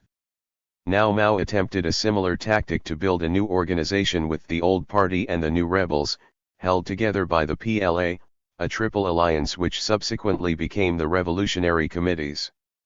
The party held power and commanded the structures, so that it would inevitably master the incoherent and fluid rebelliousness of the mass organizations. To help matters along, the press declared in March that many good cadres had been wrongly dismissed by Liu Shaokai, but that now the revolution had triumphed, they could return. Furthermore, the press deplored indiscriminate attacks on all persons in authority, since this robs the nation of the mature political and organizational skills of experienced men. 93 Petty corruption and even a bad work style were now small details in comparison to the threat to the state. Mao added his quotation to clinch the point: we must believe that more than 90% of our cadres are good or comparatively good. 94 He drew the limits more sharply: the method of simply rejecting everything and negating everything, of directing the struggle against cadres who shoulder most of the responsibilities and do most of the work, or against the heads, must be abandoned. 95 In mid-1966 Mao had compared the movement to the Paris Commune. Now he rejected any idea of a Shanghai Commune. Shengulian in the upsurge of late 1966, the workers lacked any organization which could present their demands, whether trade union or independent polit. Eichel Party. It was the strength of the state, with its monopoly of armed power and serried ranks of disciplined bureaucrats, which meant it would inevitably win unless alternative organizations were created. The longer instability continued, the more likely some such organization would be created. Then the fears of the leadership would become a reality. There would exist, in their terms, a counter-revolutionary alternative. A number of organizations arose spontaneously which aspired to champion the revolt. One of the most interesting was Zhenguolian, the Hunan Provincial Proletarian Revolutionary Great Alliance Committee. This Hunan federation of organizations was attacked by most of the central leadership. Minister of Public Security Kang Sheng expressed their indignation. They described the state and the party led by Chairman Mao as a privileged class, similar to Khrushchev's party. They say the Great Cultural Revolution has just begun, that the Great Cultural Revolution in the past was merely reformism, and that it has really begun only since the emergence of Zhenguolian. They say that the provincial revolutionary committees and preparatory groups for these committees set up in the Great Cultural Revolution are all reformists. In this way, isn't Chairman Mao's thought reformism too? In this way, they slander our great leader, Chairman Mao. 96 Zhenguolian's case was as follows. China was governed by a bureaucratic bourgeoisie, a decaying class of red capitalists who were hindering the progress of history. A revolution, according to Lenin, was a change in the classes governing a country, yet in China the attack had been solely on particular individuals, not on the state itself. As a result, the fruit of the revolution was in the final analysis taken by the capitalist class. The revolution by dismissal of officials is only bourgeois reformism which changes in a zigzagging way the new bureaucratic rule before the Cultural Revolution into another kind of bourgeois rule of bourgeois bureaucrats. The Triple Alliance, the revolutionary committees, amounted to a reinstatement of the bureaucrats already toppled in the January Revolution. Inevitably, it will be the form of political power to be usurped by the bourgeoisie, in which the local and national bureaucrats are to play a leading role. Of course, great claims were made by the party, but the bourgeoisie always represent the form of political power of their rule as the most perfect flawless thing in the world that serves the whole people.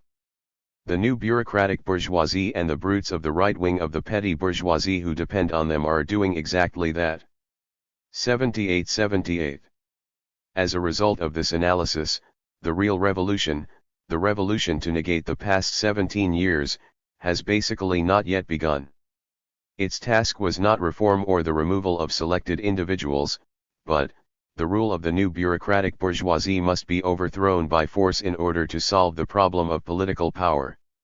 Empty shouting about realizing the May 7 directive without any reference to the seizure of real power and the utter smashing of the old state machinery will of course be a utopian dream.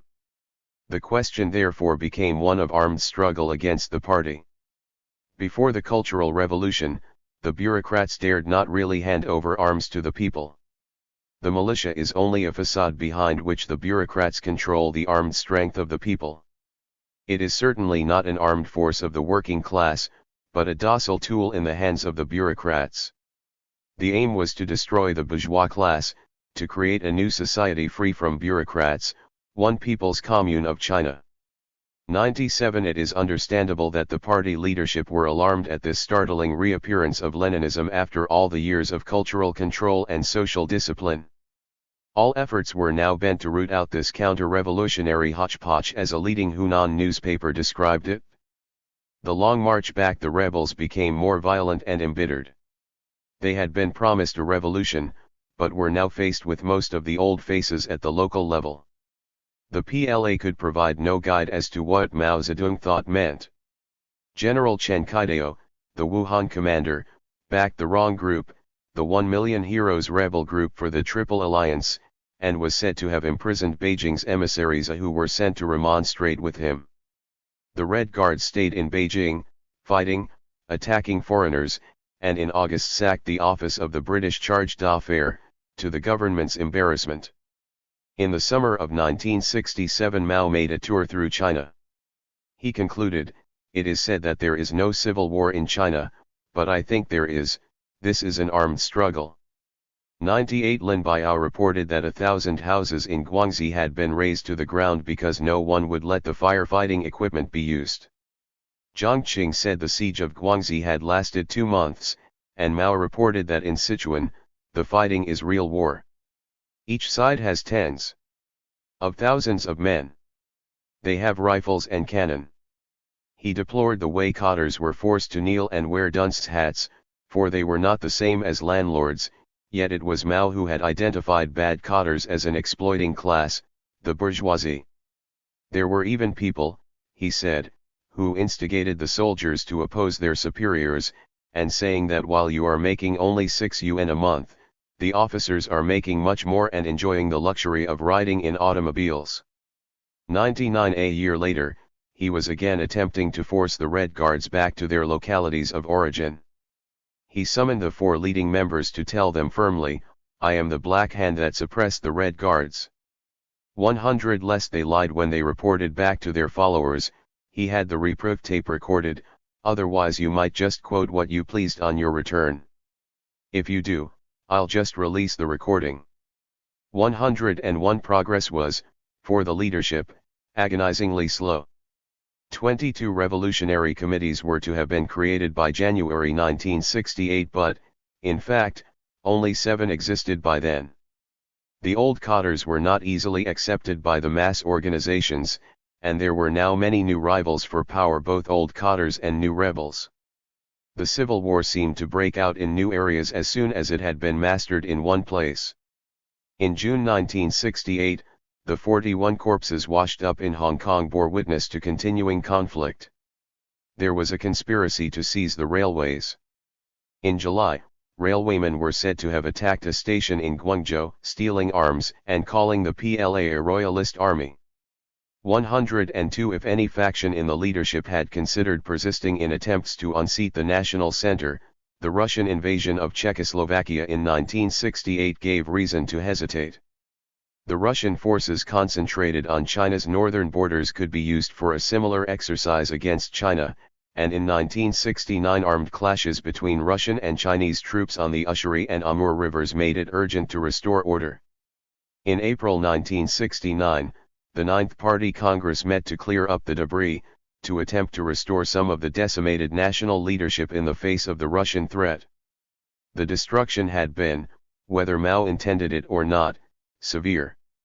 A Western account estimates that, of the 93 full members of the Central Committee elected at the 8th Congress, 54 had been purged after 1966, including 4 of the 6 first secretaries of the regional bureaus of the Central Committee, and 23 of the 29 provincial party secretaries. At least some of the Central Committee members must have recalled Khrushchev's speech on Stalin's rule to the 20th Congress of the Soviet. 80. Communist Party. But people had not been killed, and in the years following, many of those disgraced were allowed to return quietly to positions of authority. The purge of the armed forces had been relatively light. At the 9th Congress, the PLA was rewarded for having held the line.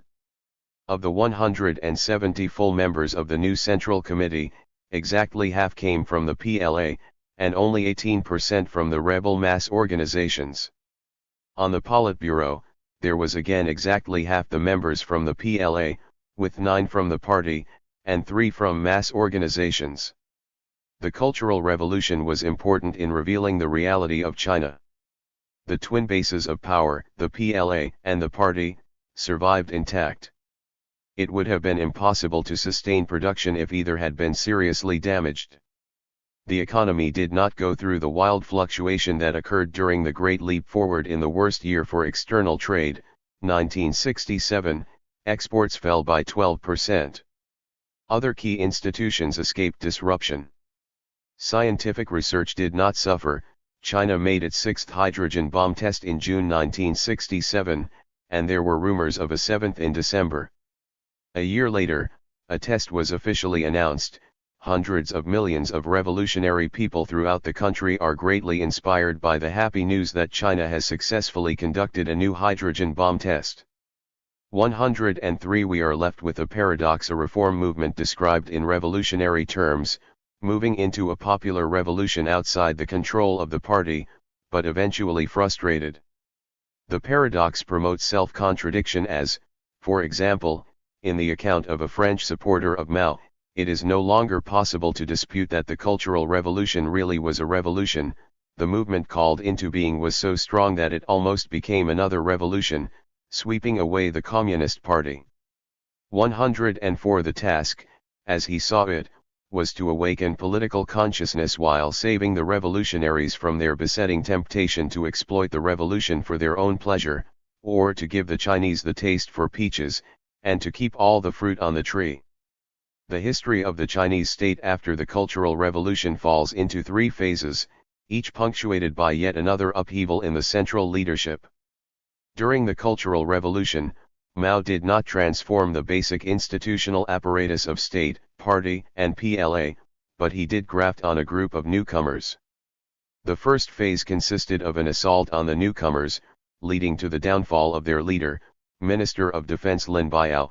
The second ended in a minor victory for the newcomers by the removal of Deng Xiaoping, and the third, following the death of Mao, saw the removal of those newcomers remaining in the leadership. Each of the changes took place without any popular participation. The fall of Lin Biao was not publicly admitted until 18 months afterwards. Deng's removal was made by the party center, and finally, the removal of the remainder of the newcomers, the Gang of Four, took place in Kabul, and only after the event were the crowds mobilized to offer praise. The changes in leadership did not reflect major differences in policy.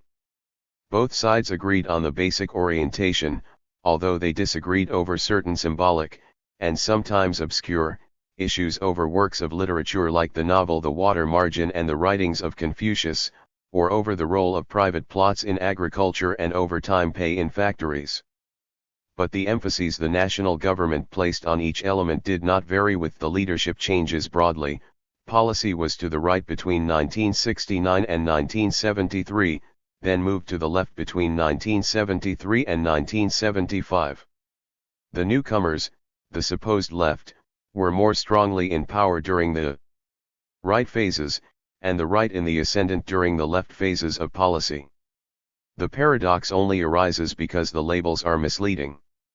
The symbols of debate were of marginal significance for policy in comparison to the basic strategic agreement, and when in power, objective necessities guided policy in much the same direction, regardless of the personnel.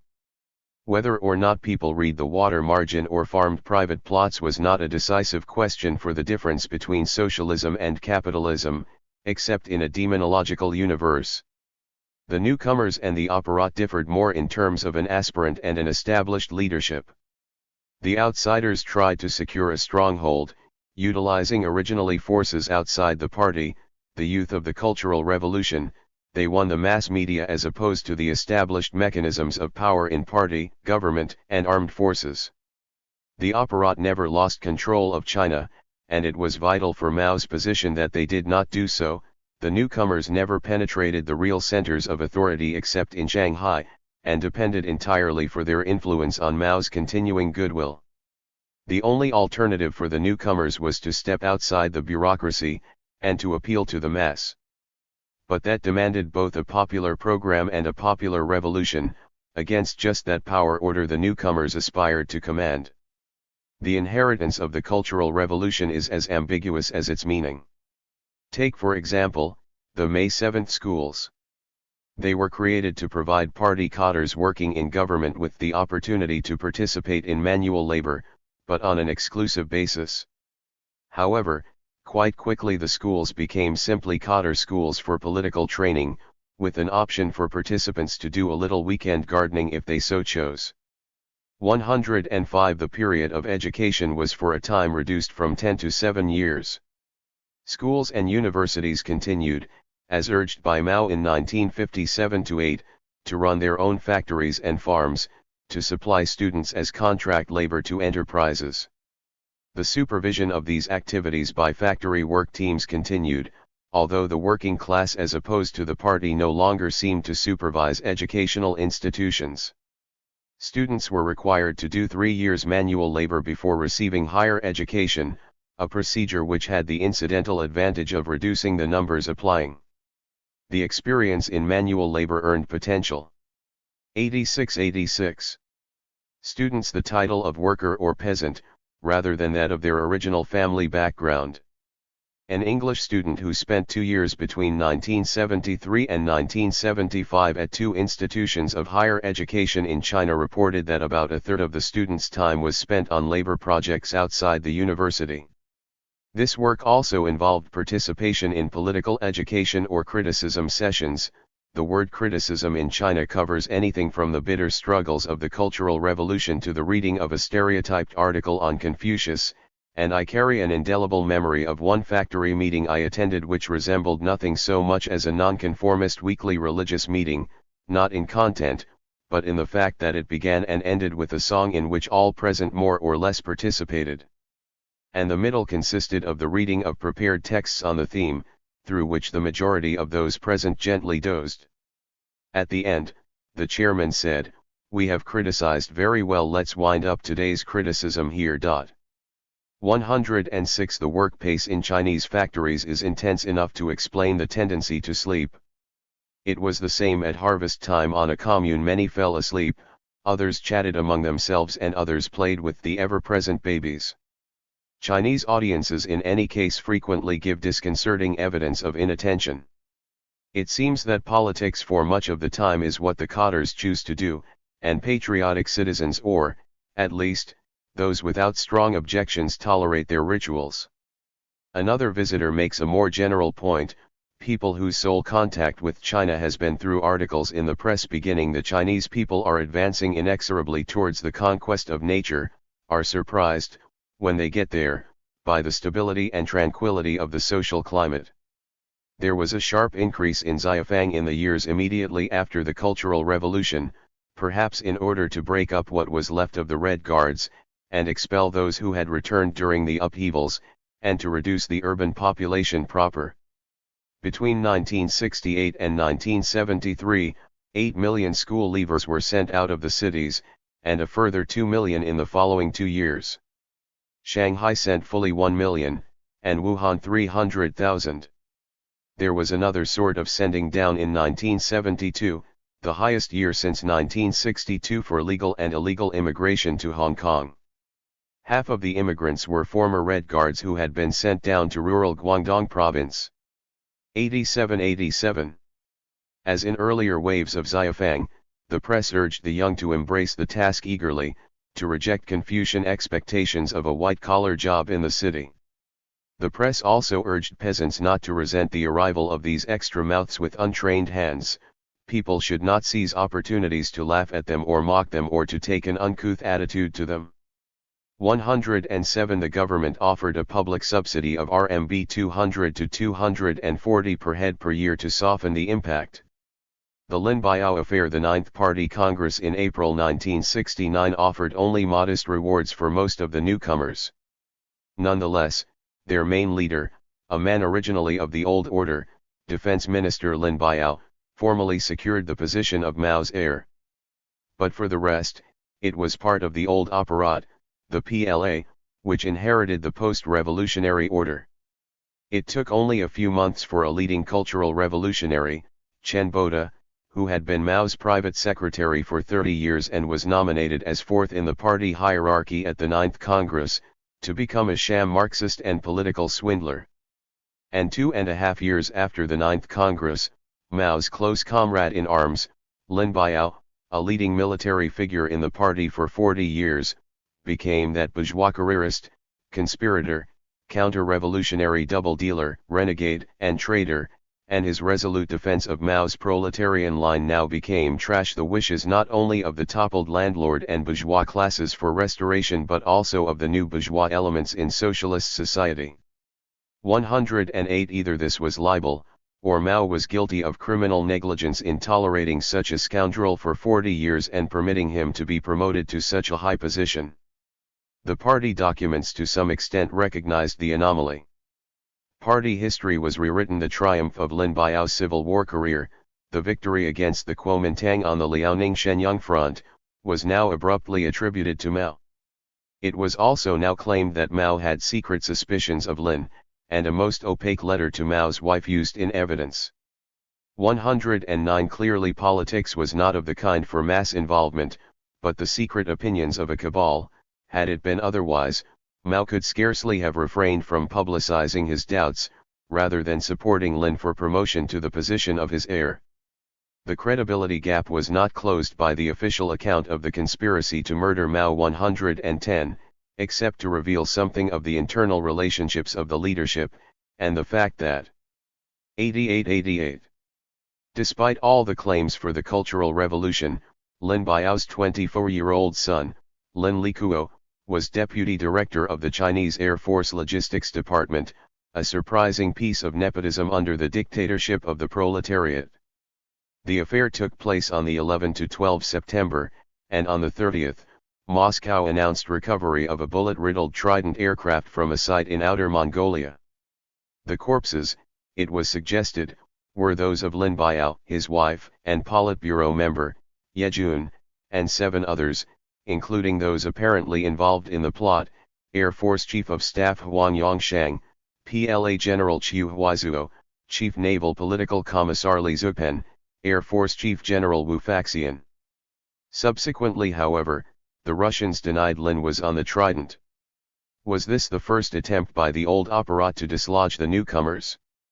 If so, it was only partly successful, because the main section of the newcomers, led by the group of 4, were able, with Mao's protection, to dissociate themselves from their leadership.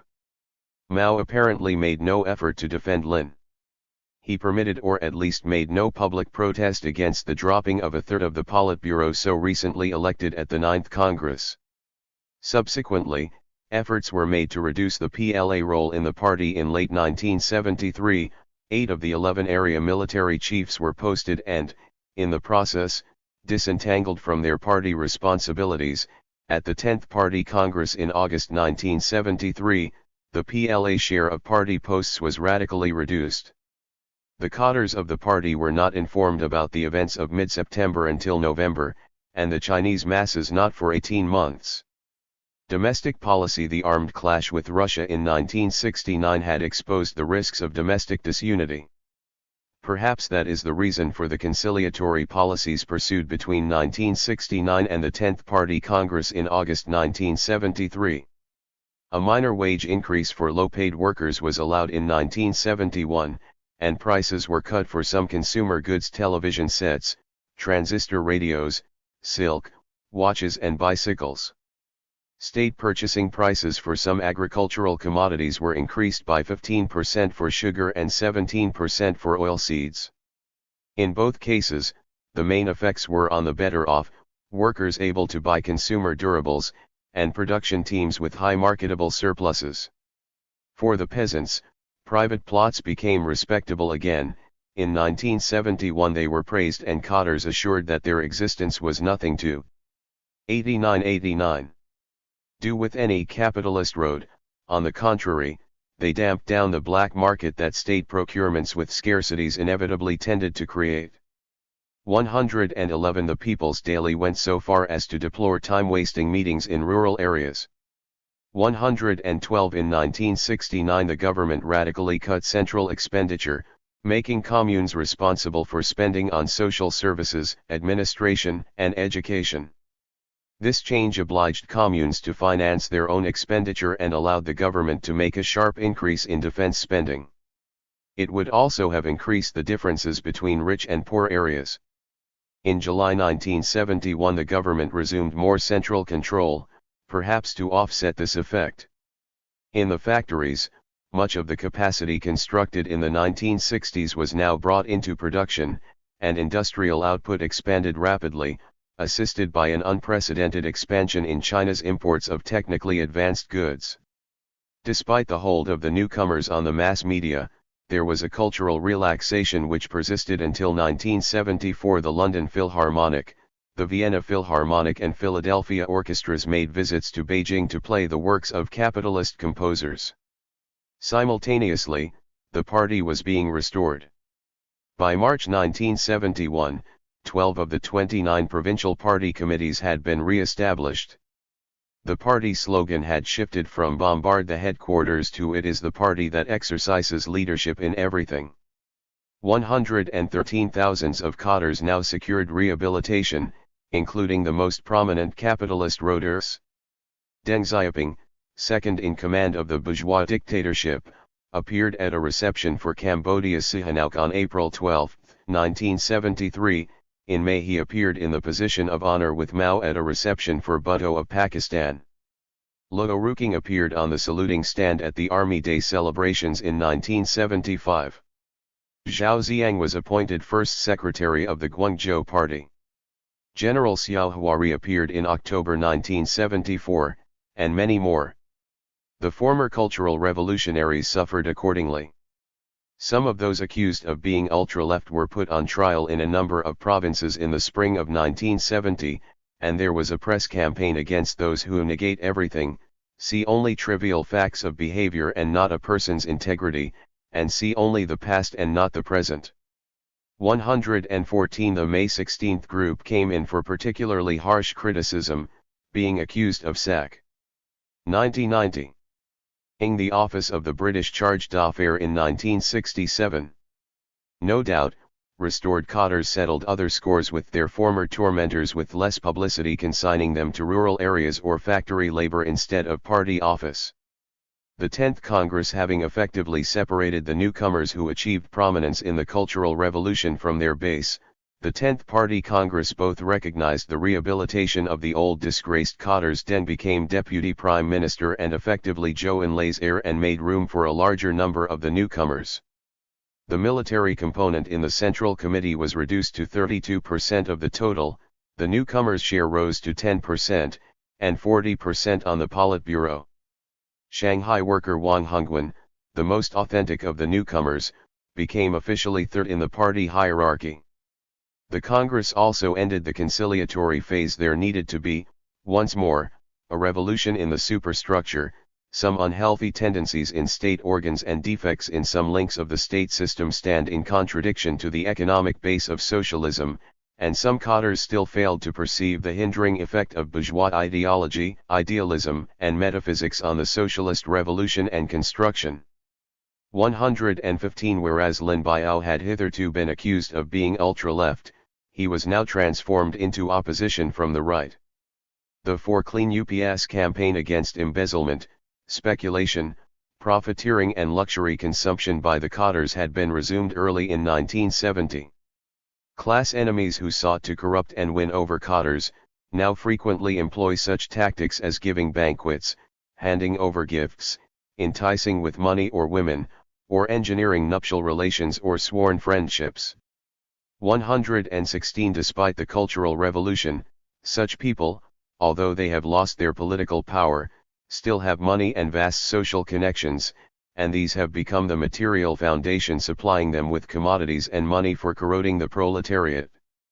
117 Particularly at risk were cadres and leading members of the party, some of whom do everything to oppose the socialist revolution and protect their own interests.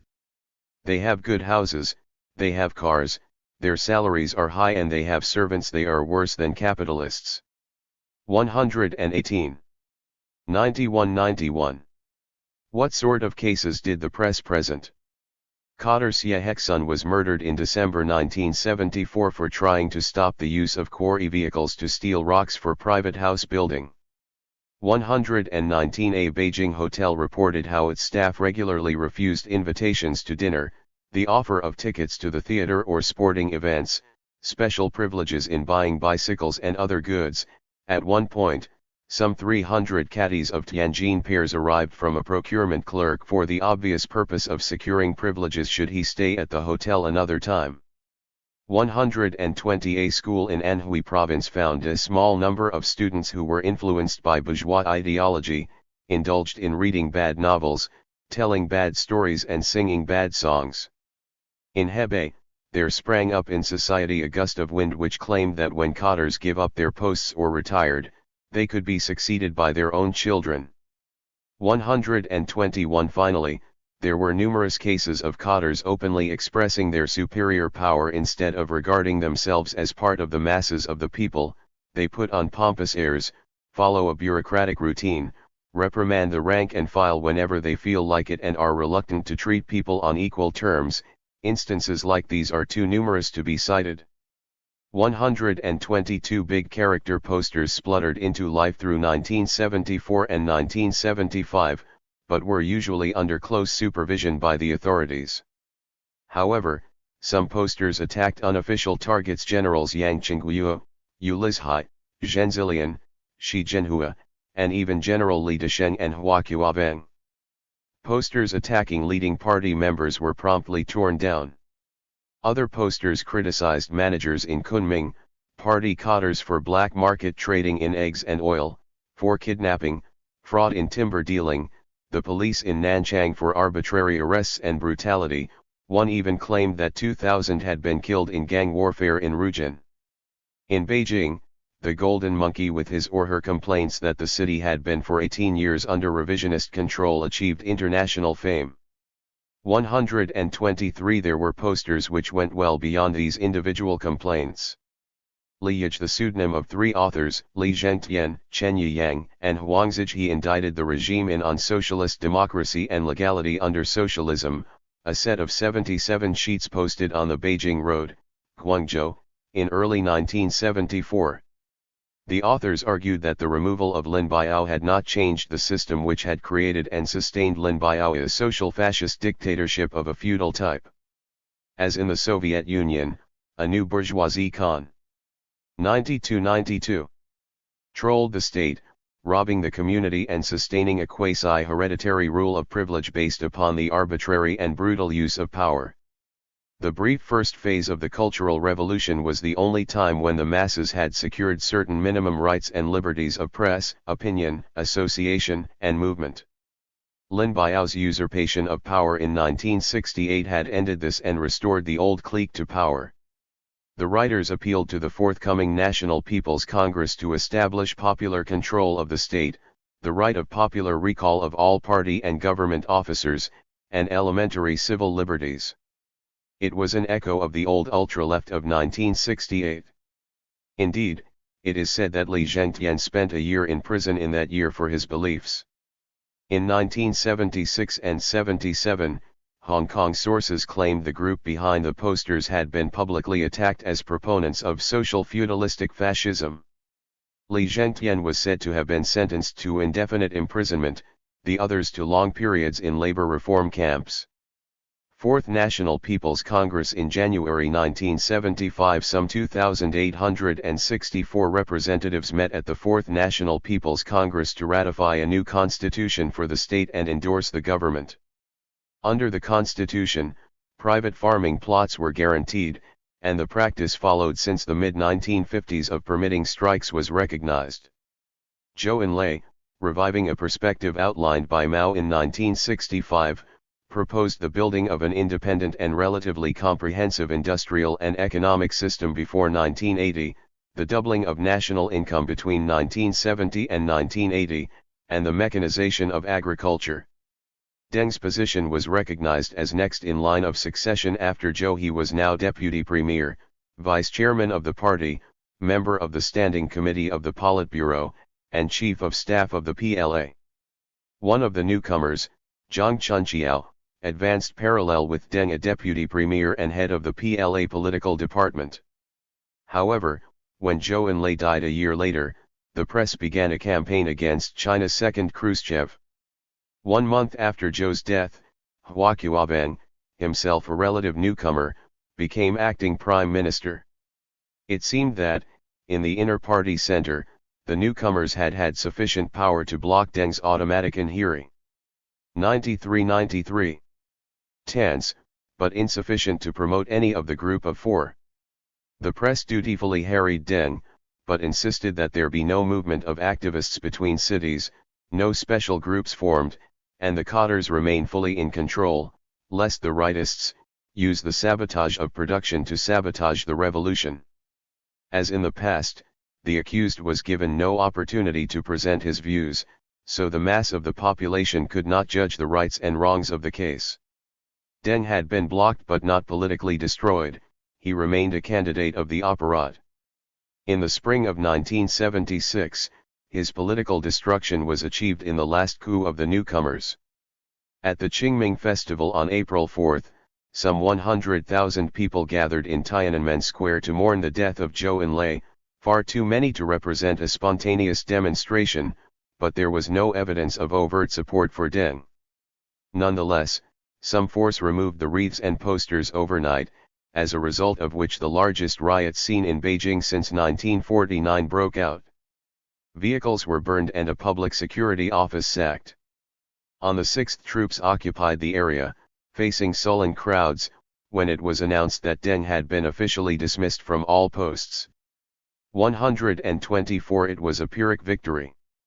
We can presume that the entire apparat was outraged at the public display of arbitrariness, yet obliged to accept it while Mao insisted on protecting the newcomers. But in September, the chairman died. Within 1 month, the central leadership had eliminated its tormentors, the Gang of Four. The Cultural Revolution had finally come to an end. The purge of the opponents of the old leadership continued through the following year.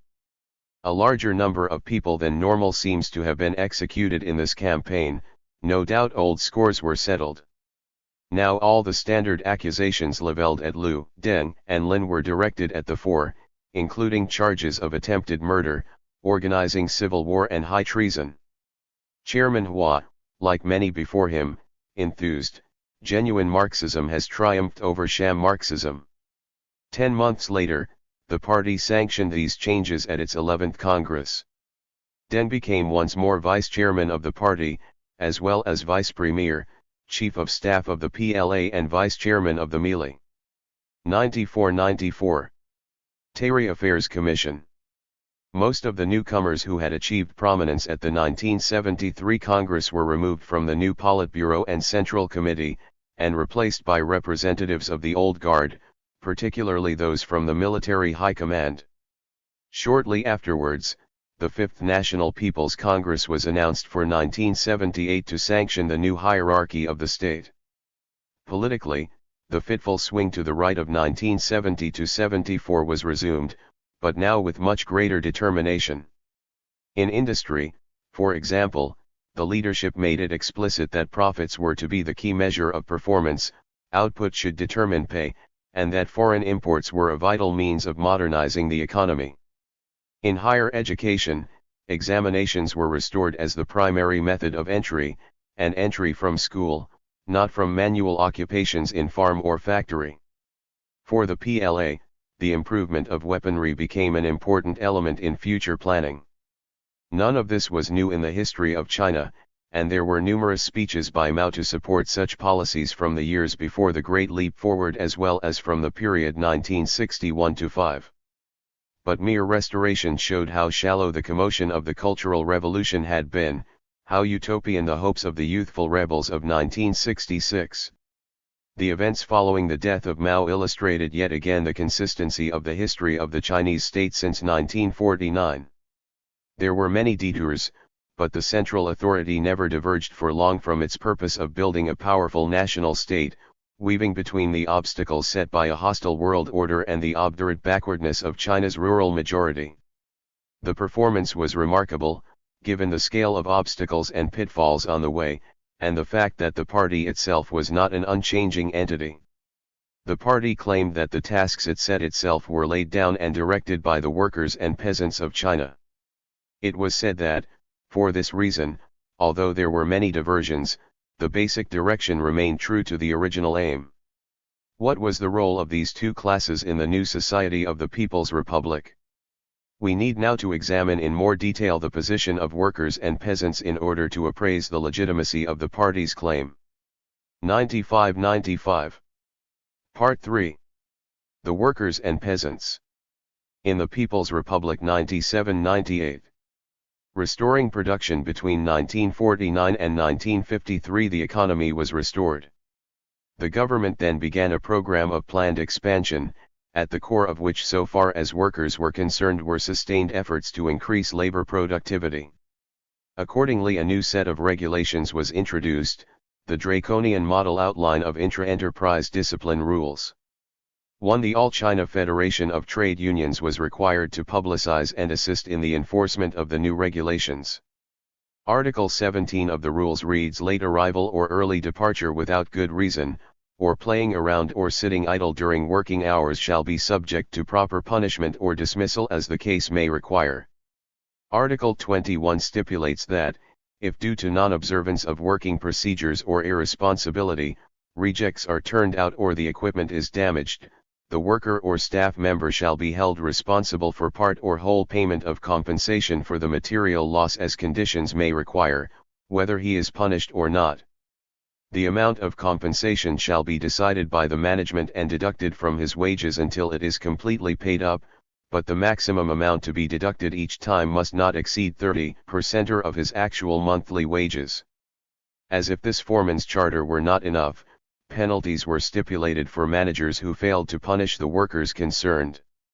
2. To ensure that workers with poor records could not escape perdicoup. 7. Workers in the 1950s. 99.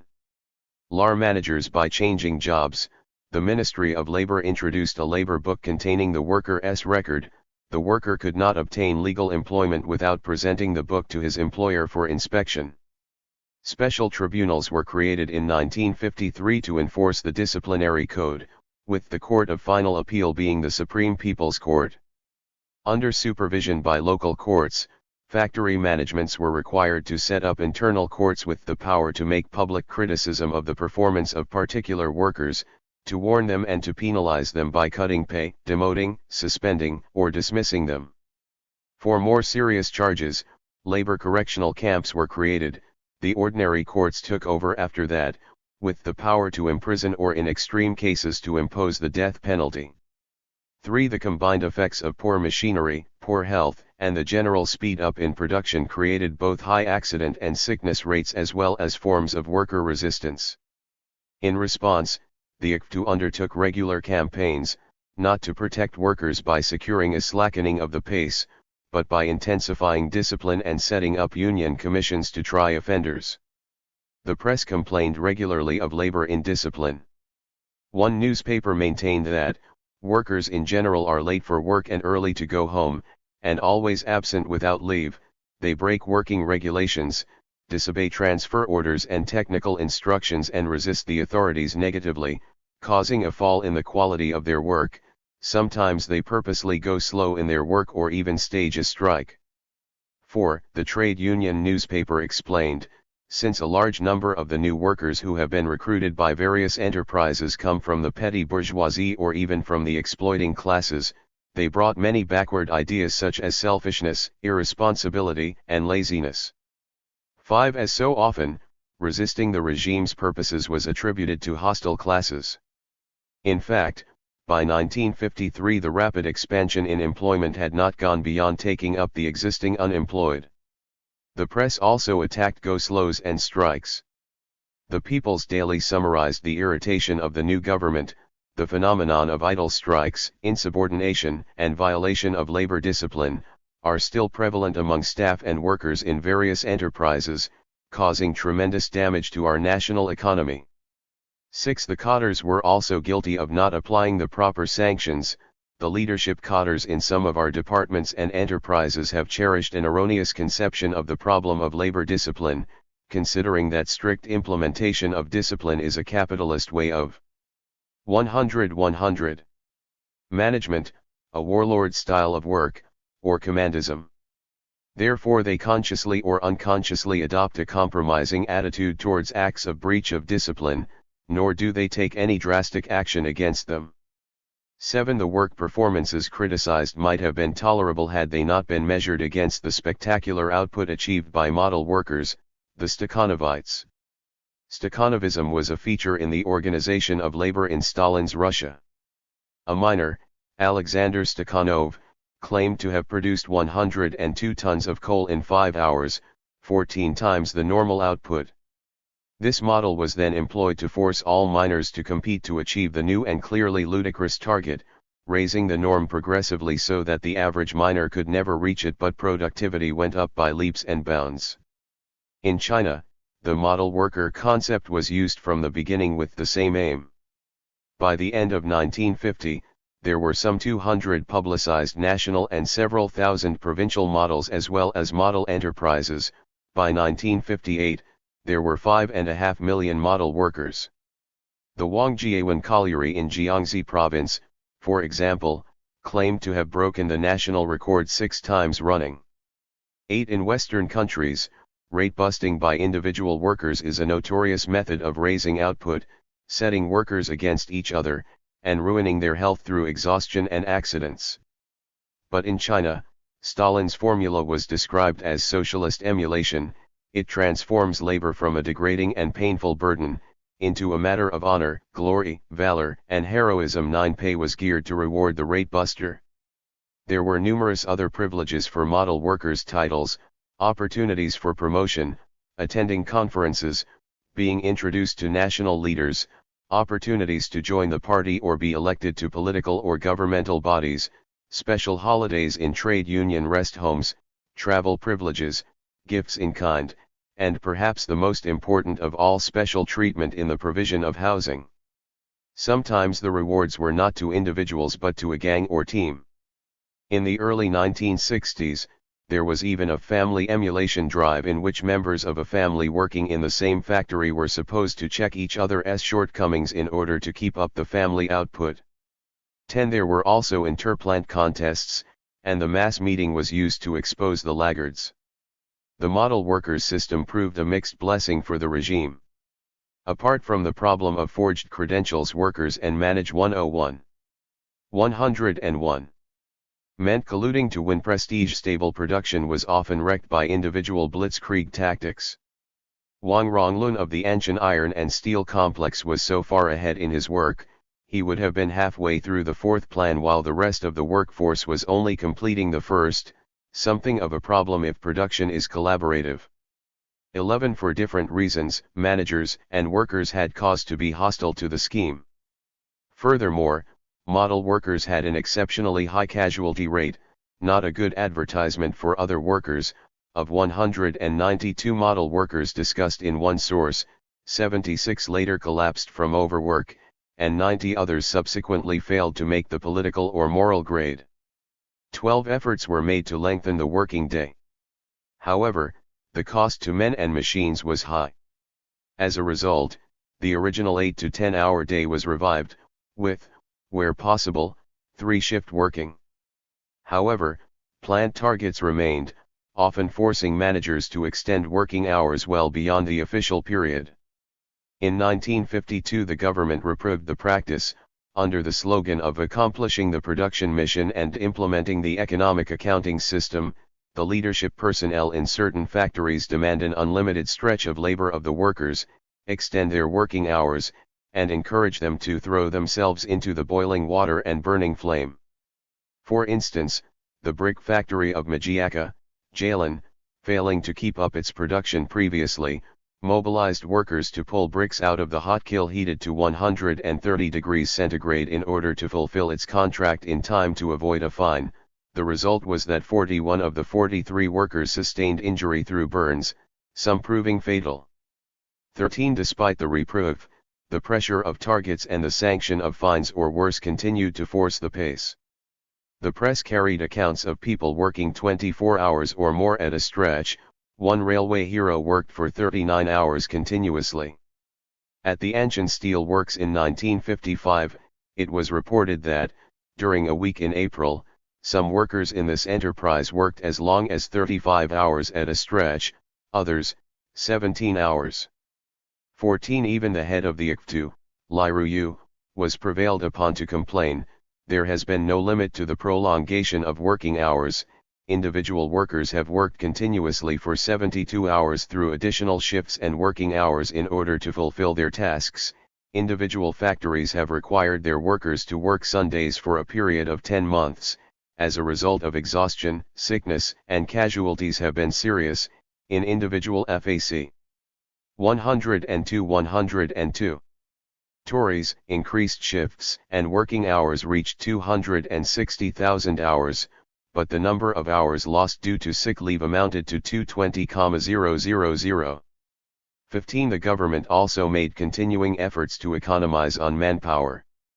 In his 1958 60 Points on Working Methods, Mao praised the amalgamation of Guangxi commercial enterprises which cut their workforce from 2,400 to 350. In the 1950s, jobs expanded rapidly enough to conceal the simultaneous decline in the volume of labor per unit of output. In the 1960s, output increased less rapidly, but there was no relaxation in the efforts to reduce the labor force. For example, at the Xiaokaiba Iron and Steel Works, the 1960 production plan was fulfilled 1 month ahead of schedule while the workforce was cut by a fifth. The management aimed to cut the workforce by another fifth in 1961, but then decided to raise the targets and drop a third of the workers. 16. With tight curbs on labor costs, the appropriation by the state from current production was enormous. The chairman of the ICFTU in 1954 reported that, in 1952, the workers of state-operated enterprises produced a yearly average value of RMB 100 million per capita. Of this, except for RMB 500,000 as the average monthly wage for workers, 94% represented capital created for the state. 17. The Great Leap Forward accelerated the drive to increase output and lower labor costs. The rules governing hours and conditions were swept away in the frenetic drive for expansion. Now even increased pay for increased output was denounced as capitalist material incentives.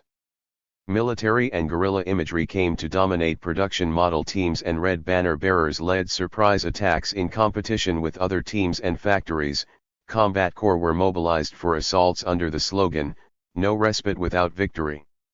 Tales of triumphs poured in the cotters of Guxian Steel Works, Shaanxi, claimed to have increased daily steel output from 714 to over 2,000 tons. Wages. According to theory, under capitalism, wages induce people to work, they must work to secure the means of their survival. Differences in wages induce workers with different skills to take different jobs, the labor force is distributed between jobs. Differences in the profit margins between competing firms permit, in theory, different levels of wages, which induce workers to move from less to more profitable firms. The 103 role of wages in distributing workers would be unnecessary if skills and abilities were universal or the nature of production required no skills. In a state-owned economy, subject to a central plan rather than different profit rates, if differences in wages are not used to distribute workers between jobs, it can only be done by decree, by instructing workers to do particular jobs, a task which requires a large directing bureaucracy. The discussion of wages in China must, therefore, include an account of how the Chinese government secures such a distribution of workers.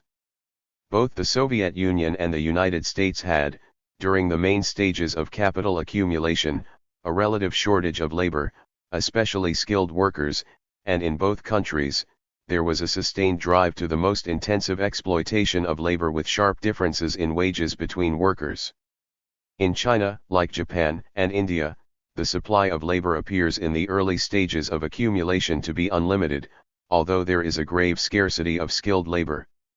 In Japan, this situation produced not the high and finely graded wage differences of the United States, but a small core of permanent workers alongside a very large workforce of temporary and contract workers. It was not so much the wage differences that were the mechanism for distributing workers, but differences in the security of employment. On coming to power, the new Chinese regime made some efforts to copy a Russian style of wage payments, but already by the mid-1950s was moving towards what we could call the Japanese model. The subject of wages is much confused by the distinction between material and non-material incentives. It is said, in China, that working for money is selfish, and people should work for patriotism or a similar purpose. Employers in the West have not been at all averse to urging workers to work for Britain, and capitalism has always employed non-material incentives, usually negative but sometimes positive. There are other non-material incentives, of course, like the use of the law, police, and troops to intimidate workers into working. There must therefore be some care about praising non-material incentives as if they were somehow superior, and confusing a situation where material scarcity has been abolished so that the basic drive to secure material survival is no longer paramount with one of great scarcity, where workers are not even paid in relationship to their work. In the second case, we are closer to forms of serfdom or military service than communism. 104. We will look at incomes in China as a whole in the next section, but what was the picture of the wage system before the Cultural Revolution? Initially, the regime organized an 8-grade wage point system, with fixed wage points related to skill, industry, area, and job. The national range was not wide, but between industries and areas much wider. With the beginning of the first plan, new priorities of area and industry were added. For example, a special bonus was given for metal working in Shanghai and Taiyuan and for Gansu petroleum workers. The government made consistent efforts to increase the proportion of pay made under piece rate systems and to widen differences in pay. Inequality of income was a deliberate act of policy, as Zhou Enlai, quoting Mao, explained. Some confusion still exists, and, in many places, egalitarianism has not been overcome. Egalitarianism is a type of petty bourgeois outlook which encourages backwardness and hinders progress. It has nothing in common with Marxism and a socialist system. It damps down enthusiasm of workers and employees in acquiring technical skill and raising productivity. It harms the growth of our economic construction. We must therefore oppose egalitarianism. 18. The justification for inequality is not, here, seen as a temporary matter. Equality is incompatible with a socialist system. If the government strove to increase differentials, it was also concerned to minimize labor costs, particularly by eliminating payments which were not related to work performance. For example, from 1951, efforts were made to reduce the bonus customarily paid at the new year. Drastic limits were laid down on the size of the bonus, and employees of the government and banks were forbidden to receive it. 19. Despite inflation, the expansion in jobs and increase in stability of employment after 1949 must have seemed to most workers a dramatic improvement. Wages did not rise much. One estimate suggests that the average wage in the early 1950s, about RMB 40 to 50, was not in real terms very different from the average in the early 1930s. 20. But there was now greater stability and, because more family members could expect to secure work, a higher level of household income, despite the increased level of deductions, for example, for state bonds, 8 Korea bonds, savings, and fines. The beginning of the plan imposed rigorous targets on managers and made the scarcity of skilled labor severe. Managers 105 began to compete to secure skilled workers, bidding up top wage rates. In 1953, as a result, the government seems to have lost control of the wage system, and only re-established some measure of guidance through a general tightening up of financial controls over managers. In 1956, the government introduced the only major reform of the wage system under the People's Republic. The aim was to restore incentives and differentials. This revision, an authoritative commentator argued, will effectively eradicate egalitarianism and the state of unreasonableness and confusion obtaining in the current wage system serve as a powerful material factor setting in motion the extensive masses of workers and office employees to strive for fulfillment of the first 5-year plan ahead of schedule. 21. However, a straight rationalization would have had to include substantial wage cuts for many workers. Given the rash of industrial disputes mentioned earlier, and the resistance of party cadres in the factories to pay cuts, the government permitted wages to rise to secure the rationalization by some 20% on the former total wage bill. On the basis of the minimum wage needed to maintain 2 adults in an urban area, an innocent implementation of Marx's socially necessary wage, 8 new grades of pay were established, varying between different industries and 11 geographical areas. Piece rates and incentive bonuses were expanded at the same time. The lowest manual workers' rates were kept down to narrow the gap between rural and urban pay and so discourage peasant migration to the cities. The state retained strict control over the total wage bill of the enterprise and the size of its workforce. The 8-grade system has governed the structure of wages up to the present, although there were minor adjustments in 1963 and 1971. In the heyday of the system, piece rates covered some 42% of the workforce, compared to a maximum of 72% in Russia. During the Great Leap, the party attempted to lower labor costs at the same time as accelerating production. Instead of raising the piece rate norms, it began to move away from piece rates altogether. As one newspaper described it, during the Great Leap Forward movement, workers voluntarily abolished the piecework system and extra pay for 106. Extra work system. People now work not 8 hours, but 10 hours, or even 12 hours. If work requires, they work throughout the night. 22. Nonetheless, in 1959 piece rate payment system still covered 35% of the workforce. In 1960 the effort to substitute party discipline for cash payments was then reversed and efforts were made to restore cash incentives. A commentator described the problem in the mines. Some workers began to think that how much they worked made no real difference and relaxed their effort gradually. It was found that the restoration of incentives radically reduced absenteeism and increased work enthusiasm. 23. However, there was no relaxation of the tight controls over the hiring and direction of labor as employment contracted in the disaster years of the early 1960s. Welfare. What about the living standards of urban workers and their families?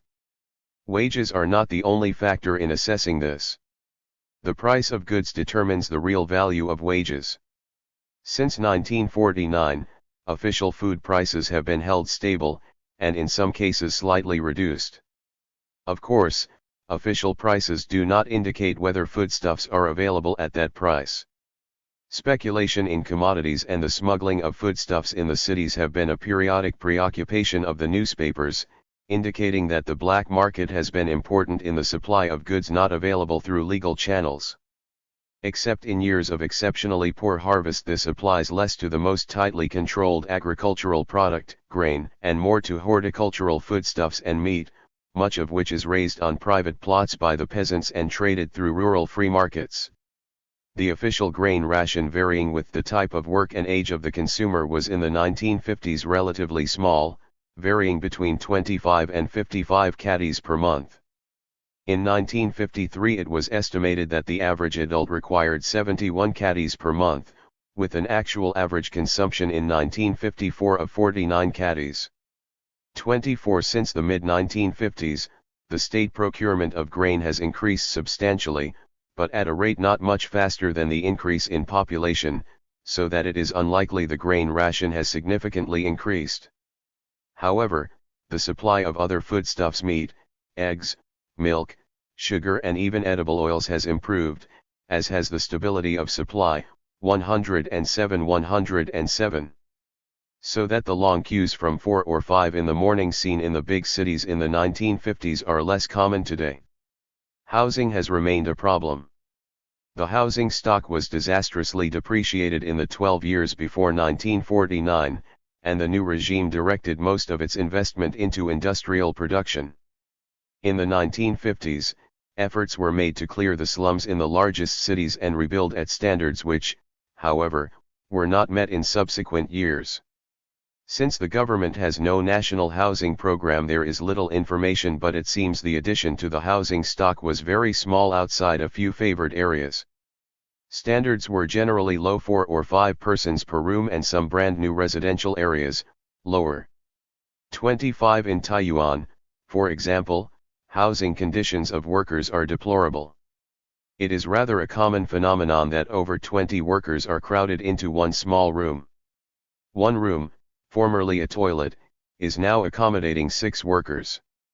In a coal mine outside Taiyuan, 250 worker families are housed in 123 rooms.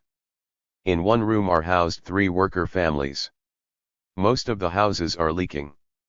26. In the 1960s, with strict controls on the increase in the city population and on marriage, housing policy was concentrated on building factory dormitories for single workers, 6 to 8 persons to a room. In the new industrial areas, little provision was made for housing at all. Workers in the Daking oil fields started work living in tents or holes dug in the ground to escape exposure to frost. In the early 1960s, mud huts were built by the workers in their spare time. Now, with 500,000 people living there, even new houses have no running water, only outside toilets shared by a dozen or more families and communal bathhouses. 27. This is self-reliance with a vengeance. No wonder the state is so proud of the surpluses which Daking has provided. In the 1950s more was done to improve basic services in the big cities: electrification, water and sewage facilities, the provision of public latrines, bathhouses, clinics, and schools. Prices were kept low for those with the right to utilize them, primarily permanent employees in large-scale industry. Rents were held at 4 to 5% of the workers' income. It is not clear what the situation was for those outside this group: temporary workers not housed in dormitories, small plant workers, casual labor, or even those without jobs. In the 1950s, there is evidence of at least some rents varying, not with the wage packet, but with the quality of accommodation. In 1955, 108. The Minister of Finance, Lee Zionese, complained about one housing project in the following terms: the dormitories newly built for workers of the Tsitsihar locomotive and wagon factory were beyond the means of workers because the rental on each flat ranged from Rmb 18 to 41 per month, or 2 to 6 times higher than the old dormitories. 28. State and municipal expenditure on housing is so slight in relationship to need that enterprises and offices have generally built housing for their own staff. This system of tied cottages gives great power to management and party cotters, and the allocation of housing can become one of the rewards for good behavior. It also means that loss of job can entail, if not exile to a rural area, loss of the worker's home. However, the system affects only the minority employed in enterprises employing 100 or more workers. For the rural majority, there is no central housing provision. Traditional self-reliance must make up the gap. The same minority is the recipient of the welfare services provided by the trade unions: canteens, clubs, housing, medical facilities, sanatoria, nurseries, and pensions. Half the cost of medical care for dependents of permanent workers is also met. Some factories provide schools for workers' children, as well as spare time universities for their parents. Social insurance benefits are graded according to wages, with special rights for model workers, combat heroes, and others. Sickness benefit varies between 60 and 100% of the wages received, provided the sickness or accident can be attributed to the worker's employment. Retirement pensions are some 50 to 70% of the average wage received at retirement. By 1960, some 9 million workers were covered by the scheme. Trade union activities are financed by management deducting 3% from the total wage bill. Cases are mentioned in the press of a much higher proportion being deducted by the cotters and distributed as and to whom they think fit. 29. For permanent workers in larger enterprises, conditions are adequate without being lavish. The standard of living depends very much on the seniority of the head of the household and the number of household members who are working. For example, in 1972 the Chinese press quoted with approval the case of the family of an elderly chemical worker, Zhang Dianzheng, aged 63, of Zigu district, Lanzhou. Formerly, he had been an odd-job man, and no matter how hard he toiled at that 109 time, he could not feed his family of 5. Presumably, the children were not of working age. They had to eat wild plants from time to time. Now, having 5 workers, the family income has risen while the cost of food, grain, fuel, and utilities and rent is stable or lowered. The family now has a flat in an apartment building. Rent and utilities cost less than 1/18 of the father's wage. They had a gas stove installed that costs 1 yuan per month. Everyone who is working in a factory has a watch. The family possessions include 2 radio sets, 3 bicycles, a sewing machine, wool blankets, fur-lined coats, and furniture. 30. After an extensive visit to China, Richman calculated the number of labor days required at present Chinese wages to purchase some of the items Zhang Dianzhen's family owns.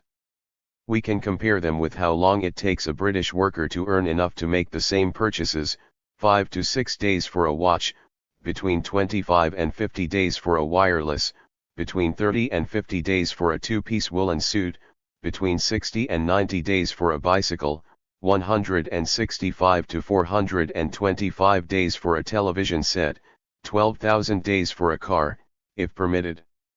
31 The condition of the permanent workers has improved considerably since the period of Kuomintang rule. But the improvement is mainly from stability of employment and the increased number of jobs available, rather than changes in pay or prices or government investment in public services. For the majority of workers, conditions remain austere. Unemployment. The rapid economic expansion of the first half of the 1950s brought into employment much of the reserve army of urban labor. But the increased labor productivity of these years meant also that, as output soared, the number of new jobs tended to decline. In the first 8 years of the People's Republic, the number of industrial workers increased by 51%, but in the period of the first 5-year plan, the number increased by only 5%. Simultaneously, bureaucratic jobs grew more rapidly than those in industry, the result of extending state control. In China, the movement of peasants to the city also remained a problem, and put increasing pressure on state procurements of grain from the countryside. 110. By 1955, initial optimism that industrial growth would quickly eliminate unemployment was waning. The chairman of the State Planning Council postponed a remedy for several years. The phenomenon of unemployment left over from the old China cannot be completely eliminated yet, and the surplus labor force still cannot be fully utilized. These problems will have to be solved by our continued efforts in the second or even the third 5-year plan. 32 The policies designed to remedy the situation, from banning rural immigration, rationing and past, to increasing rural work, have already been discussed. However, rural disasters still produced a flight to the cities. For example, the Minister of the Interior complained that over 500,000 peasants had fled from famine areas to the cities in 6 months in 1957. 33 Every slackening in the industrial economy, as in 196 1-6, threatened to recreate the old pool of urban unemployment unless Xiaofang worked with great speed and efficiency. Despite the physical removal of the unemployed, the panoply of controls and propaganda, the attraction of the cities remained strong. The Minister of Agriculture remarked to a Qatar audience in 1966 that everyone wants to go to the towns. There a man can earn 30 to 40 yuan a month just by sweeping the streets, whereas in the country he can earn no more than 20 yuan a month. Among those present here, who would voluntarily become peasants? 34 The pressure was not simply from the peasants. Those sent down were frequently eager to return, whether with a job or not, and the weakening of police controls in 1966 led to a large influx of people to the cities. Officially, the problem of unemployment in China is at an end, and in the cities, depending on the efficiency of the police and administrative controls, this is broadly true. It does not, of course, mean that the permanent city worker is relieved of the worry of redundancy. Redundancy now can mean exile from the city to the countryside, with a sharp drop in the standard of living. However, isolating the urban economy in this way creates, when industry expands, a different problem, an artificial scarcity of labor. Managers, under the pressure of sanctions if they fail to meet the plan targets, are obliged to defy the regulations and pay their skilled workers above the going rate to prevent them moving to other enterprises for higher pay, and by hiring workers illegally either from the casual labor force in the city or from adjacent rural areas. In such circumstances, the government has 111 been once again in danger of losing control. It has needed a method of making temporary cheap labor available if it is to safeguard its authority and sustain state accumulation.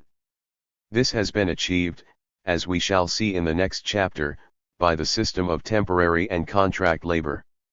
In the rural areas, constant efforts are needed to keep up the level of employment, particularly when the state concentrates its attention on modern industry and urges the rural areas to be self-reliant.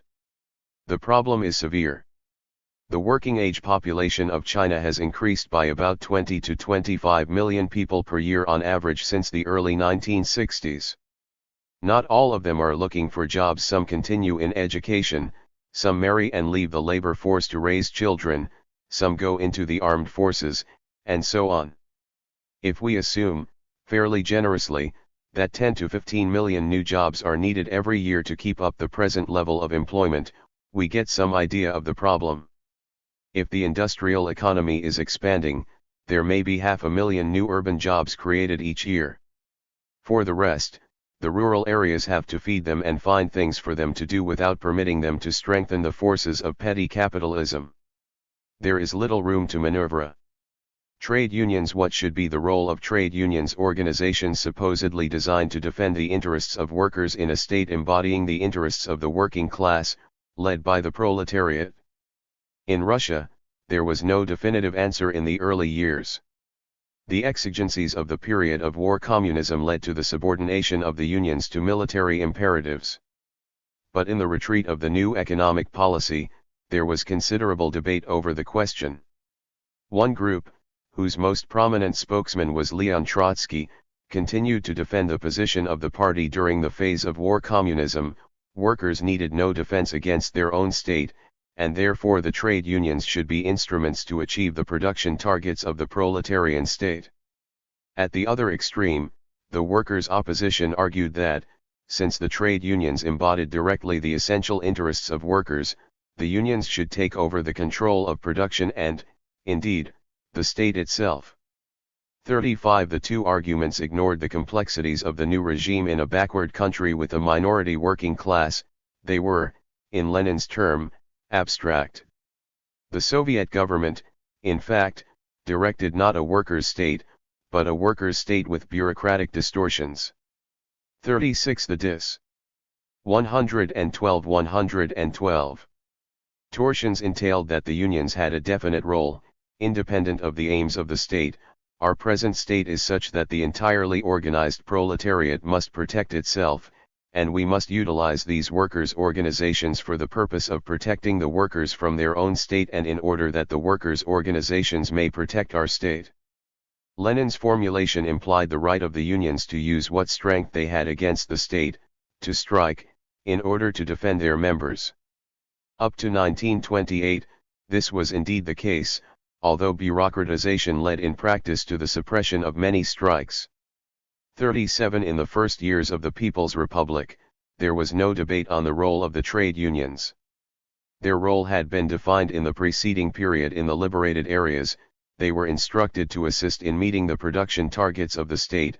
Mao, like Stalin, apparently adhered unquestioningly to the position advanced by Trotsky in 1920. The ICTU, whose claimed membership rose from 800,000 in 1945 to 13 million in 1955 and 16 million in 1958, had the role of its affiliated unions specified by law, to educate and organize the masses of workers and staff members to support the law and regulations of the people's government, to adopt a new attitude to labor, to observe labor discipline, to organize labor emulation campaigns and other production movements in order to ensure the fulfillment of the production plans, to protect public property, to promote in privately owned enterprises the policy of developing production and of benefiting both capital and labor. 38. There was nothing about defending the interests of workers, nor about any rights the unions might have in this pursuit. Lee Lisson, concurrently Vice President of the ICTU and Minister of Labor, left no ambiguity. The central task of the trade union organizations is to increase production. Only in this way will the trade unions be able to take fully into consideration the interests of the working class. 39. Contrary to Lenin's view, there was no difference between the interests of workers and the production targets of the state.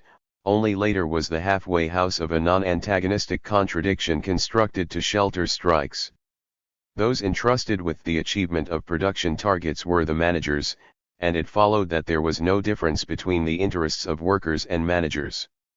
Indeed, since managers worked, they too ought to be members of trade unions. Managers were frequently prominent in the unions as delegates at the annual conferences. It was the party which encompassed all, workers, managers and unions. In like fashion, the 113 party appointed the trade union leadership from its own ranks. not from those with experience of workers or trade unions. In such circumstances, it was difficult for workers to distinguish trade union officials from management. From time to time senior party leaders complained of the resulting isolation of union officials. In 1950, for example, one military authority observed that, many of the factory trade unions have recently adopted the position of the capitalists, issuing the same slogans, speaking the same language, acting like them. The unions defend management. In certain factories the capitalists could have accepted the demands of the workers, but the union proceeded to convince them to withdraw these demands. In the coal mines of Dahe, the workers, when they learned of the dismissal of the union chairman, were as joyful as if they had learned of the liberation of Taiwan or a rise in wages. 40. The reproach was unkind, since the luckless cotters were doing no more than carrying out the instructions of the party leadership. Party cotters working in the unions had the unenviable task of trying to retain the confidence of workers, while ensuring that production targets were met. If too much was conceded, the cotters were liable to be dismissed for economism, giving in to the sectional and one-sided interests of the working class. Leeson and his associates were criticized and removed from union leadership for holding the view that management should represent the long-term interests of the whole, while the trade union side should represent individual and immediate interests. Management should represent production, while the trade union side should represent distribution. 41. Leeson had had no recent experience of trade union work, and his replacement, Li Ruyu, was even less experienced. A comparable sequence of events overtook Li in 1957, although he was preserved from disgrace by his death the following year. In the unsettled conditions of 1956-7, Li advanced the idea that local trade union branches should be responsible to the national trade union leadership rather than to factory or district party leaderships. 42. The ICTA dispatched study teams to examine relations between union branches and local party committees. In the final report, it was concluded that nowhere were the two separate. The report of the deputy director of the ICTA General Office went further, saying the workers 114 had cast aside the unions because their sole function was to cooperate with management. The trade union officials were known to the workers as the tongues of the bureaucracy, and the tails of the administration and the workers' control department. 43. The local official, it was said, did nothing about bad working conditions or excessive hours. He was afraid to raise the complaints of workers lest the administration attack him as a troublemaker. One cotter complained, "I am told that I should study the problems with the leadership and not with the masses, and that to talk with the masses means becoming the tail of the masses. I am regarded as a trouble-making party member." 44. The trade union party cotter was the lowest in the party hierarchy, and few above him would listen to complaints. If he mobilized workers against the management, he would be sacked and expelled from the party. The party members among the workers, between 10 and 20% of workers and staff in 1956, were hostile to the trade union cotter and sometimes were not even members of the union. Those that were, did not attend union meetings, report, or pay dues. 45. The party center again intervened to settle the question. The local union branch was to be directed by the local party committee, a position which left no role for the national union leadership except as a propaganda arm of the party center. 46. When Li Ruyu fell ill in 1958, Lu Ning Ai, who worked in the Foreign Affairs Department of the Party Central Committee, was appointed to replace him and undertook a purge of Las associates lest they harbor secret ambitions to create autonomous unions. No one questioned the idea that the role of the unions was to maintain production and implement the directives of the state. The unions played no role at all in the labor agitation in the mid-1950s. In general, Mao displayed no interest in the unions, but when he did, it was to repeat that the principal task of a trade union is to develop production. 47. His constitution for the Anshan Iron and Steel Company makes no mention of unions. The unions, like management, of which the local union leadership was part, retreated into the background during the Great Leap. The party committee assumed the leading position. In the retreat, the unions were resuscitated as part of the effort to save production and stabilize activities. There was no question of this role involving an independent defense of workers.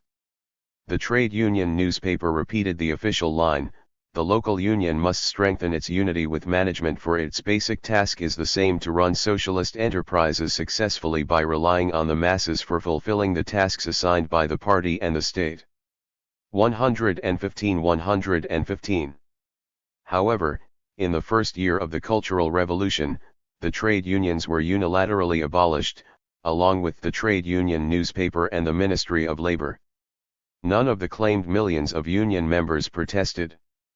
The party explained that the unions were dominated by revisionists who concentrated solely on production and the economist demands of workers, instead of production, livelihood, and education in one with production as the center, a formula notable for its obscurity. 48. The old unions were not resuscitated. Yet the labor force required organizing for particular purposes. From 1967 the revolutionary committees began to sponsor local worker congresses for political education and combating self-interest.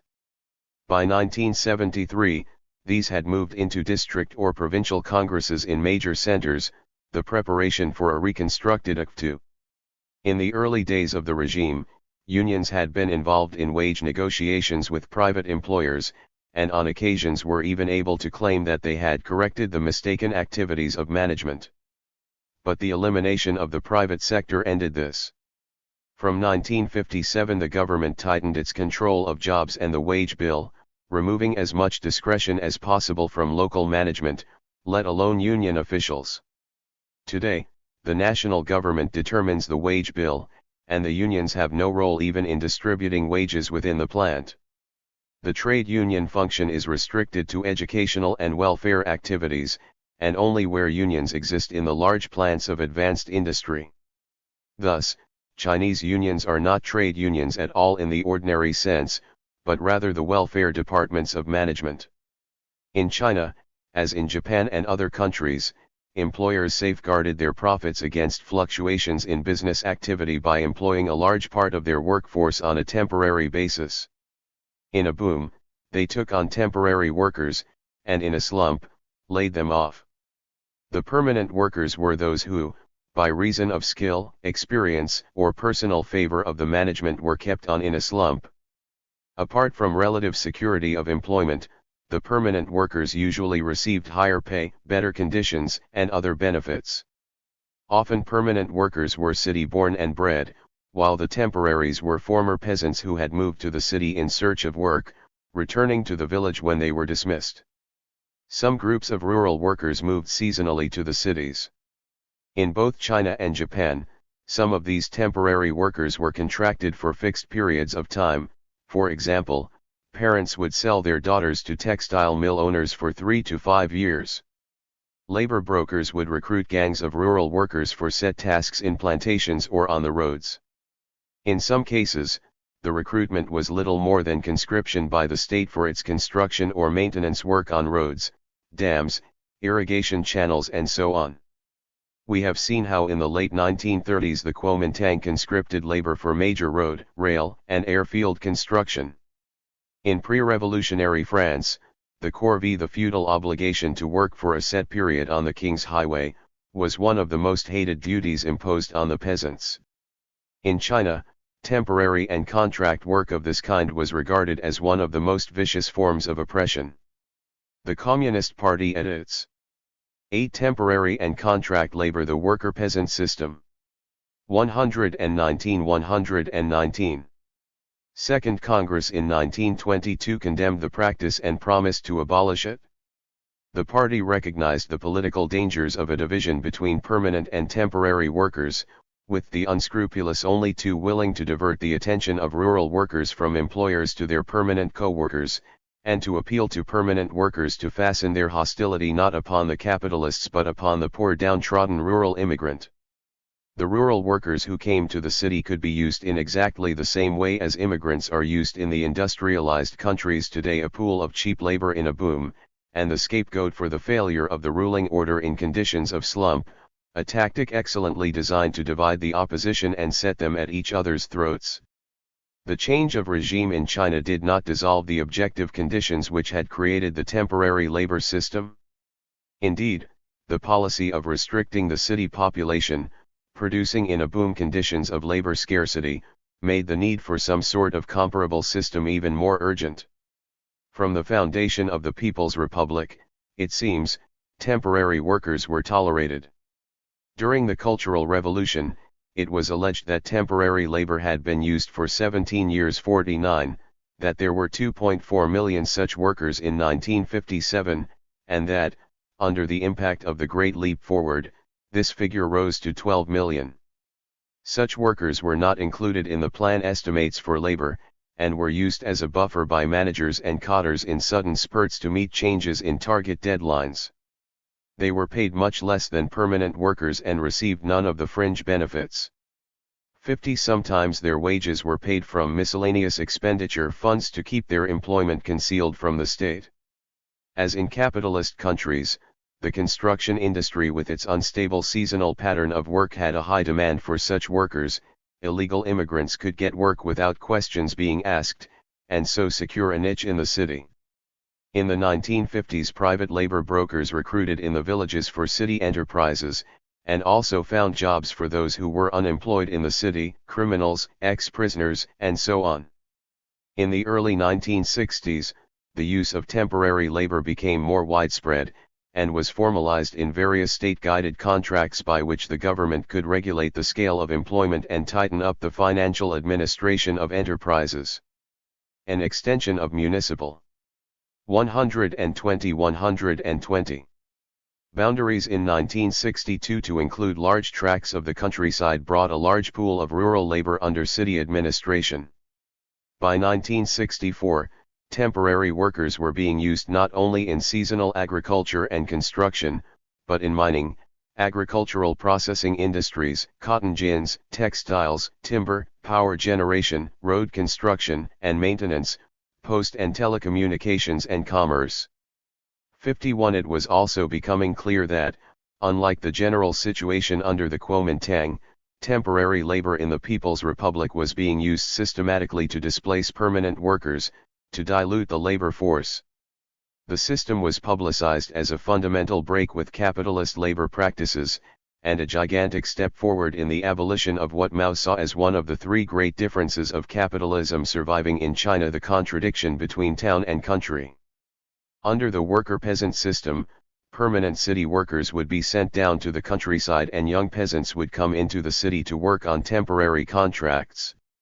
In the Chinese press, the worker-peasant system was lauded as an exemplary instance of putting politics in command and following Mao Zedong thought.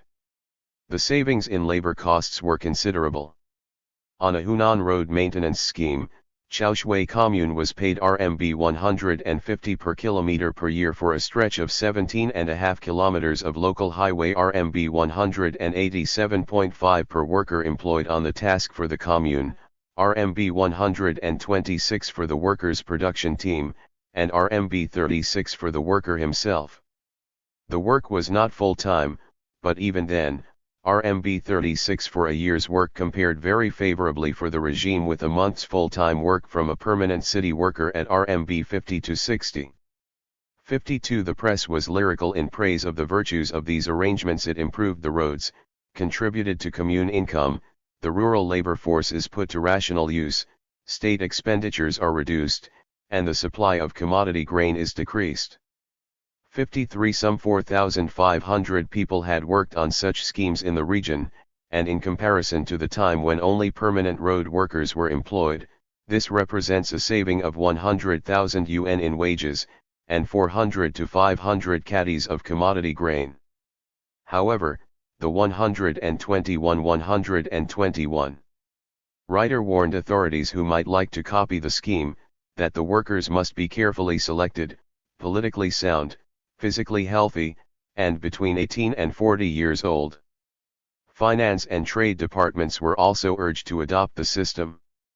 In this case, in order to cut down the state supply of commodity grain, the worker-peasant laborers who work in the basic level units of finance and trade departments must provide their own food rations, and the state will supply a part as subsidy only when it is necessary to do so.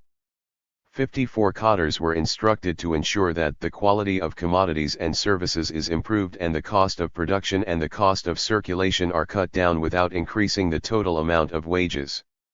The aim, the writer argued, was to create useful work in slack seasons and at slack times of the day, involving all rural inhabitants, the subsidiary labor power of the aged and children and the idle labor power in the rural areas may also be utilized. He outlined the schemes to be employed, including the fact that in some cases, the finance and trade departments pay for labor in kind. Such schemes were necessary because objective economic development demands that the differences between workers and peasants and town and country be gradually diminished through the introduction of the worker-peasant system. The People's Daily gave considerable prominence to this new higher type of social organization of labor. In the Enyuan coal mines in Jiangxi 207 permanent and older miners had been sent down to a rural area, and 207 rural recruits, aged on average 24 years, had replaced them in 1965. The cadres hoped that, in 5 years, they would have achieved the complete turnover of the entire labor force. During the winter season of 1965-6, sugar refineries were able to lay off 7,800 permanent workers so that the state has saved wages amounting to 2.5 million yuan. The savings were further increased because the temporary workers did not bring or, at the wage received, could not bring their families with them, so food and housing costs were very low. The Chengdu Storage and Transport Corporation in December 1965 employed 172 permanent workers, and contracted with 15 communes for 800 temporary workers for warehouse loading work, because the commune members come when they're 122 is work, leave after having done their work, and ask for no food and living quarters from the corporation. It was possible to save for the state a sum of more than 270,000 yuan. The People's Daily argued that various production teams near the warehouses can earn more income for the collective and solve the problem of the blind outflow of manpower owing to insufficient farmland. In yet other cases, the savings were made simply by reclassifying the permanent workers as temporary. In 4 mechanized sugar refineries, the state saved RMB 108,000 in wages and 132,000 caddies of commodity grain by reclassifying 629 permanent workers in 1965. 55. It is inconceivable that such a far-reaching change, widely publicized and much praised in the press, could have been introduced without the support of the party leadership. None of them, including Mao, criticized the system.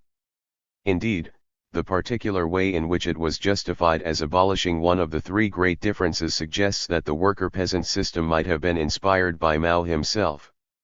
Until the end of 1966, through the upsurge of the Red Guards and their assault on all manner of malpractices, in the successive defining rules and documents of the Cultural Revolution, there was no mention of the condition and problems of temporary workers. Indeed, at one stage, it seemed as if an extension of the system might be one of the aims of the Cultural Revolution. When Guangzhou Radio, on August 13, 1966, broadcast instructions for implementing Mao's directives for the Cultural Revolution, the worker-peasant system was cited as a prime example of politics in command. All suitable enterprises in the province should introduce it, gradually turning a number of permanent workers into worker-peasants, moving selected industries to rural areas to utilize rural manpower, sending industrial workers to assist in farming and so on. 56. A setback to the enthusiasm or, at least, complacency of the leadership was provided by the outbreak of worker militancy in late 1966. It is possible that efforts by the cadres to extend the worker-peasant system was one factor in instigating worker agitation. A number of different demands coincided of permanent workers for the restoration of bonuses and allowances abolished earlier, of temporary workers for the payment of back wages and an equalization of conditions with permanent workers, of apprentices for a general improvement, and of workers and students sent down for a legal return to city employment.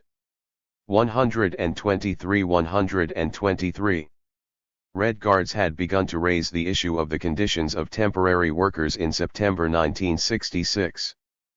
57 Both temporary and permanent workers were laid off in November in a number of plants, and they sent delegations to Beijing to complain to the government.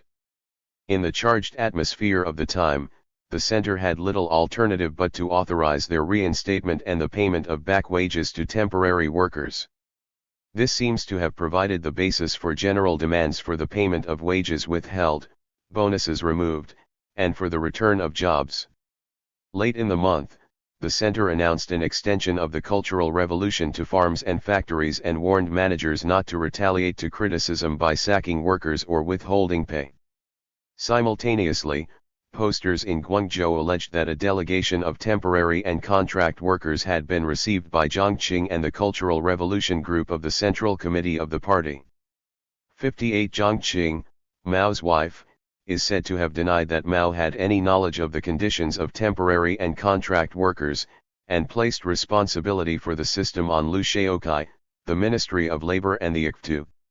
Shanghai posters reported that Zhou Enlai showed greater courage on the question, arguing that because of the circumstances in China, it was necessary to retain the system. Jiang Qing's accusation that it was all the fault of Liu Shaokai sanctioned the agitation of Red Guards, Red Rebels, and the temporary and contract workers themselves. In Shanghai, the rebels declared, Liu Shaokai is the chief culprit, and the system of temporary workers and contract workers means capitalist relations of production between employer and employee, absolutely incompatible with our country's socialist system. 59 The case of a Shanghai fodder work section was cited. Workers were so intimidated they dared not express their anger in words. They patiently bore it. Why? The reason was that the moment you raised objection, you would immediately be fired. Furthermore, temporary workers were excluded from membership of the party, the Young Communists, the militia, and were not eligible for election or nomination as deputies, members of Cultural Revolution committees, labor model heroes and so forth.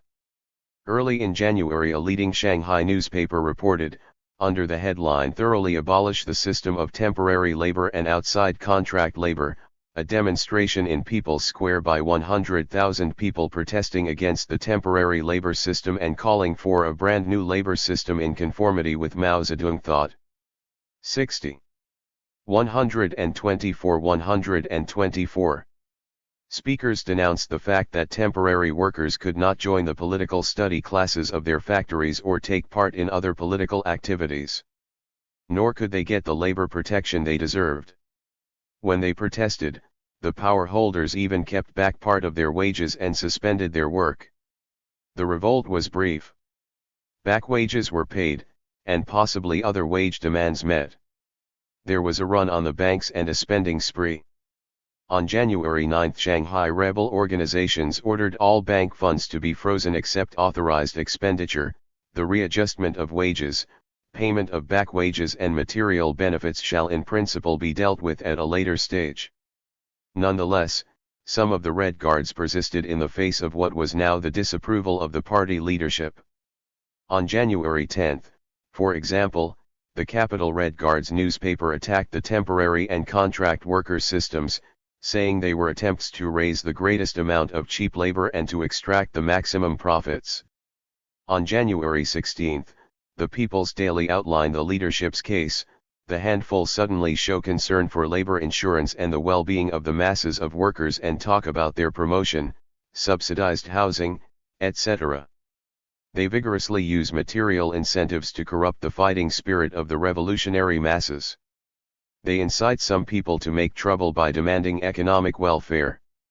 61 The source of the trouble afflicting the masses was not the conditions of sweated labor, the dedication of the state to the accumulation of capital, it was a strange psychological weakness, economism, incited by the handful.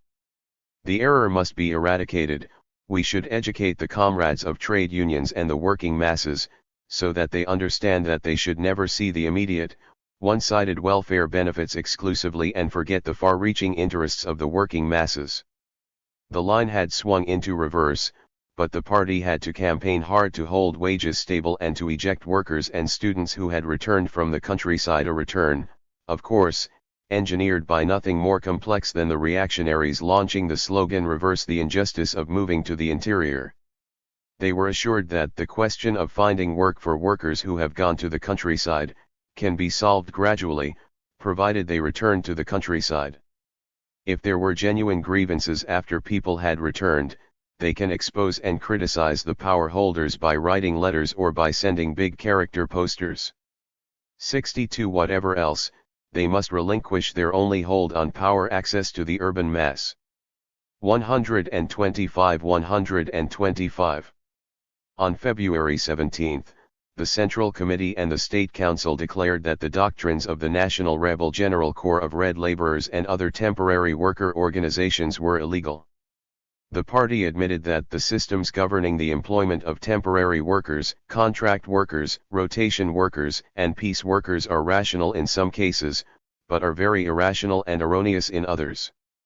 However, before the party's Central Committee arrives at a new decision, the established methods are to be followed as usual.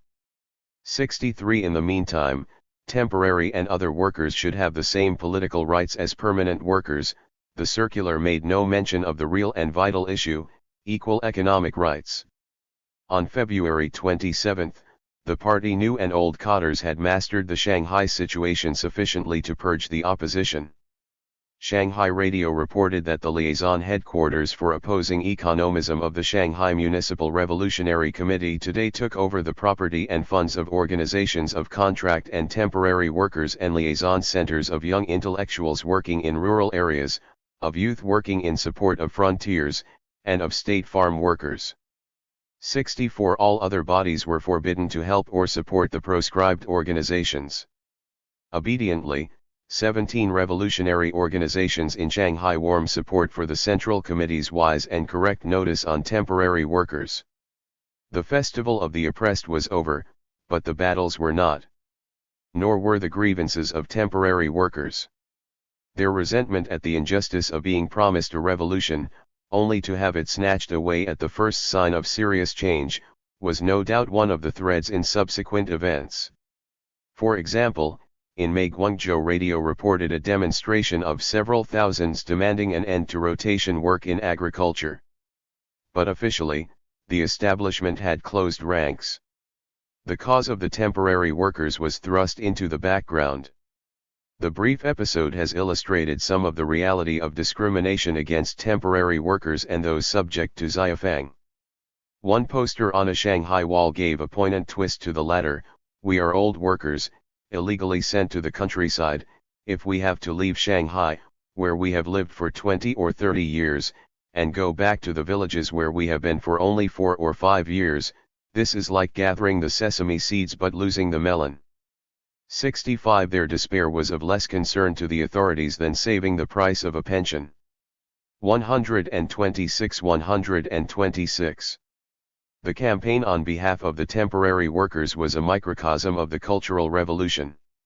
A section of the leadership flirted with class issues in order to destroy its rivals within the party, but drew back in alarm when the issues became a real class war. The rebels were only revolutionaries insofar as they implemented the aims of the section of the party, which, like its rivals, had no interest in disturbing the basis of its power, the existing production system. That required the rebels to oppose any independent initiative by workers, any raising of their real interests. Some rebels went so far that they had to be reminded not to regard all workers as conservatives and fight civil wars against them.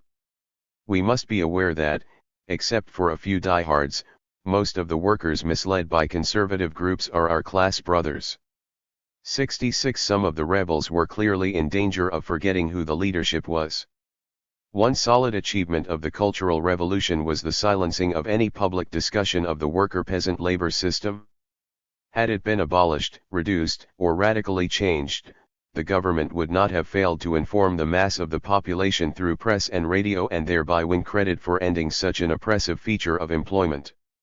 The silence indicates that the promises made in January 1967 were not honored.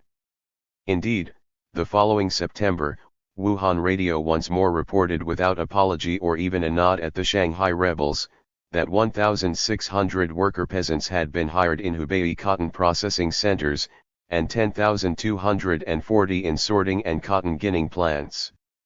67 The temporary and contract worker continues, victim and scapegoat.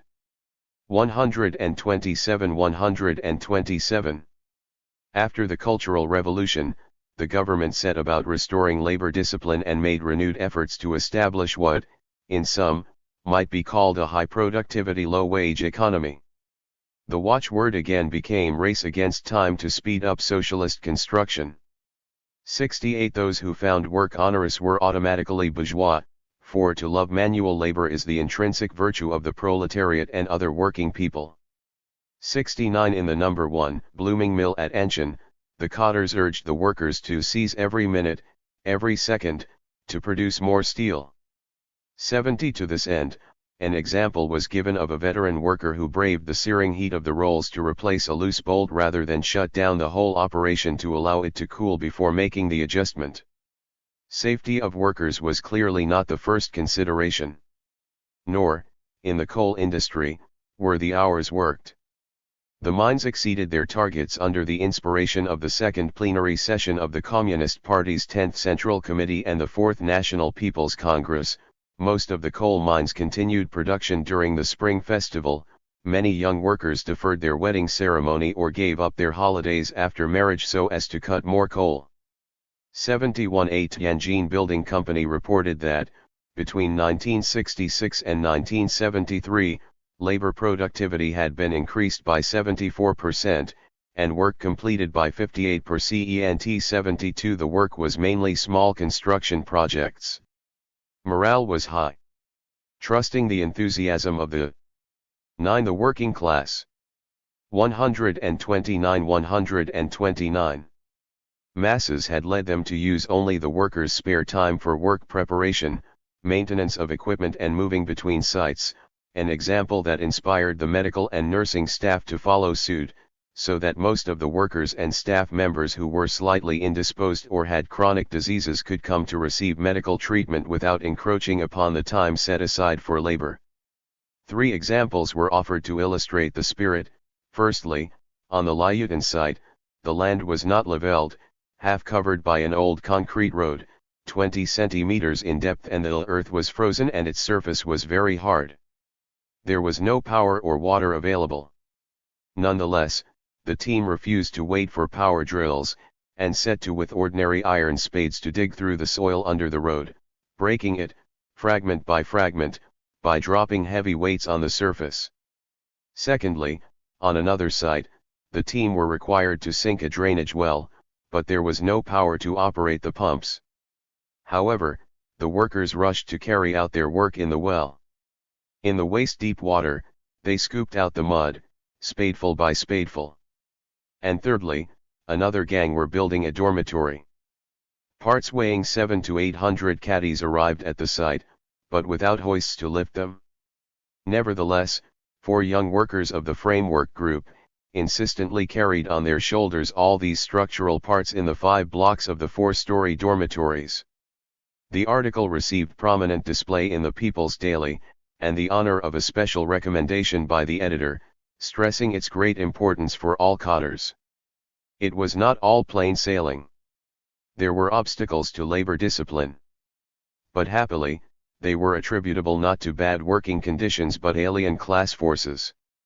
A number of educated youths were hostile to the dirty and tiring work. One of them often associated with some ideologically backward people and often feigned to be suffering from lumbago in the course of work. However, the malingering was short-lived. Veteran workers and others called on his home more than 10 times, and enlisted the help of the man's parents. In due course, the son gave in.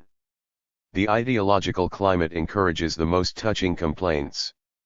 Consider, for example, the case of Zhang Zhenan, worker in a Lanzhou fertilizer plant, whose contribution to the People's Daily in 1974 was entitled by the editor, "A Warm and Sincere Letter." 73 Zhang explained that his plant had fulfilled their production target 20 days ahead of schedule, so the management planned a general meeting in celebration of victory by sounding drums and gongs and letting off firecrackers. Fur. 130. Therefore, The factory also plans to give everyone a large teacup and a free meal ticket. Zhang opposed the proposals because they were extravagant and wasteful, leaving the door open to bourgeois influences. The leading cadres in the factory, he concluded, lacked revolutionary spirit. We are not told whether Zhang won his promotion. The miserly mill owners of 18th-century Lancashire would certainly have made him a foreman. To ensure that the expansion in output was not offset by increased wage bills, the number of workers in any given plant had to be kept constant or even reduced. Jiangnan Locomotive Section claimed to make very economical use of labor resources. The Wuhan Railway Sub-Bureau boasted that, between 1969 and 1971, the volume of goods carried increased 53.6%, staff by 5%, and labor productivity by 46.2%. 74 Tangshan Locomotive and Rolling Stock Plant raised the question in terms of two lines of ideology. One line was to improve labor productivity and strive for increases in production with no additional workers or just a slight increase in personnel, but through tapping the potentialities within the enterprise is a principal way for socialist enterprise to increase production. The other stated that to try to increase production with little or no increase in workforce is tantamount to requiring a horse to gallop without feeding it something that can't be. The horse, in this case, was the Chinese working class. However, the writers from Tangshan claimed vindication. The workload had been nearly doubled between 1969 and 1970, the targets being fulfilled 40 days ahead of schedule, while cutting the original workforce by 10%. 75. In this way Mao's instruction to make the maximum economical use of manpower and material resources would be achieved. Indeed, the writers explained, there is no limit to the economies of manpower. A Shaanxi colliery offered another example. 76. The 1971 workforce of 1,246 had been cut in 1972 by 12%, yet the output of raw coal had increased by 32%, labor productivity by 43%, and profits by a princely 347%. Furthermore, major economies had been made. In one chilling claim, the writers boasted that the consumption of props declined by 42%, presumably Mao's thoughts would hold up the roof of the mine shaft. The recent performance was not new. The original construction plan had demanded 200 men working for 2 years at a cost of RMB 700,000. In practice, however, only 72 men had been employed, and had completed the construction in several months at a cost of RMB 190,000. Either the original planners were incompetent, or the claims exaggerated, or the construction unsafe. Again, the Shaanxi pit had its number of malcontents. A cadre examined the poor production performance of the No. 3 tunneling team. When he found that some young miners went down the shaft late and came out early and were lax in discipline, he thought of the problem of labor management. He found, as one might guess, that a few young workers were influenced by bourgeois ideology, and this was the principal cause of laxity of discipline. However, education and mobilizing the masses did the trick, so that the team labor force could be cut by 31% in 1972. The production targets were met 4 months ahead of schedule. The report from Shaanxi, like many other similar accounts, is a paean to what Western managers call man management. Indeed, with the toning down of some of the more absurd claims, and phrases like improving communication with the shop floor or taking the workers into the confidence of management substituted for mobilizing the masses and practicing Mao Zedong thought, such articles would not be out of place in a Western progress chaser's bulletin. Like the capitalists before them, the cadres have discovered that the masses of people have boundless creative power, provided they are firmly disciplined. If the cadres only follow Mao, we can bring the creative power of the masses into full play, and save more manpower to do more things. In the Shaanxi colliery, as a result, most miners have vigorously striven to raise the utilization rate of working hours, with one doing the work of 2 or even 3. 77 1 year later, on the occasion of the 1974 British miners' strike, Chinese miners were told that British workers are getting more and more impoverished. The coal miners, at the bottom of British society, are suffering the most relentless exploitation by monopoly capital. 78 If the layoffs were as extensive as the Chinese press suggested, where did the unemployed go? The regime resumed its efforts to send down workers and students from the cities, and cadres from clerical to manual occupations, partly in the last case to provide supervision on the production front for the speed up. Individual workers in non-productive jobs, e.g. teachers, public health officials, administrative workers, physical training instructors were prime candidates for transfer to manual agricultural jobs. Other workers perhaps secured jobs in the UNORGA. 132 NIST sector of city industry plants employing under 100 workers, and not covered by the existing social insurance system. Lenin and Subotniks. The Chinese authorities were not slow to create an appropriate ideological rationale for a general speed up in production combined with constant or declining earnings and size of workforce. This was the model of Subotniks. Railway workers on the Moscow-Kazan line volunteered in the hard days of May 1919 to work 5 extra hours without extra pay as an increased contribution to the passage of railway freight and so the survival of the beleaguered Soviet state. In a famous speech, A Great Beginning, Lenin greeted this contribution as one of the young shoots of communism, a rejection of bourgeois right, and as an exemplary display class consciousness and voluntary initiative of the workers in developing the productivity of labor. 79 The Subotniks of China were to be Mao's new sprouts of communism. Even if we accept Lenin's formulation and the retreat into the new economic policy suggests he might later have thought his speech premature, does it apply to China? First, Russia was in condition of grave collapse in which extraordinary measures were required to secure survival until the German Revolution brought real support. In China, however, the extraordinary is presented as the norm for the long haul of national primitive accumulation. Secondly, in the Soviet Union, the efforts were expected primarily of the communists rather than the whole labor force. Thirdly, the increase in productivity was in the long term to be based, not on the physical exertion of workers lacking basic equipment, building workers, for example, digging a well with spades, relying on their muscle power and disregarding safety, but on the organization of a technically advanced industry. Lenin criticized those who thought all could equally attain the same level of productivity. The assumption that all the toilers are equally capable of doing this work would be an empty phrase, or the illusion of an antediluvian, pre-Marxian socialist, for this ability does not come of itself, but grows historically and grows only out of the material conditions of large-scale capitalist production. It is true that communism is the higher productivity of labor compared with capitalist product. 133. Activity of labor, but enhanced productivity comes not from more physical labor but the voluntary, class-conscious united workers, employing advanced technique. 80. The Chinese emphasis on hard physical labor as itself the mark of socialism is contrasted with the Bolshevik aim of the abolition of hard physical labor. What happened to the return to labor in conditions of speed up? There has been no general wage reform of the kind seen in 1956, and therefore the wage structure today corresponds in essentials to the 1956 pattern. Insofar as revolutions involve changes in the structure, none has occurred.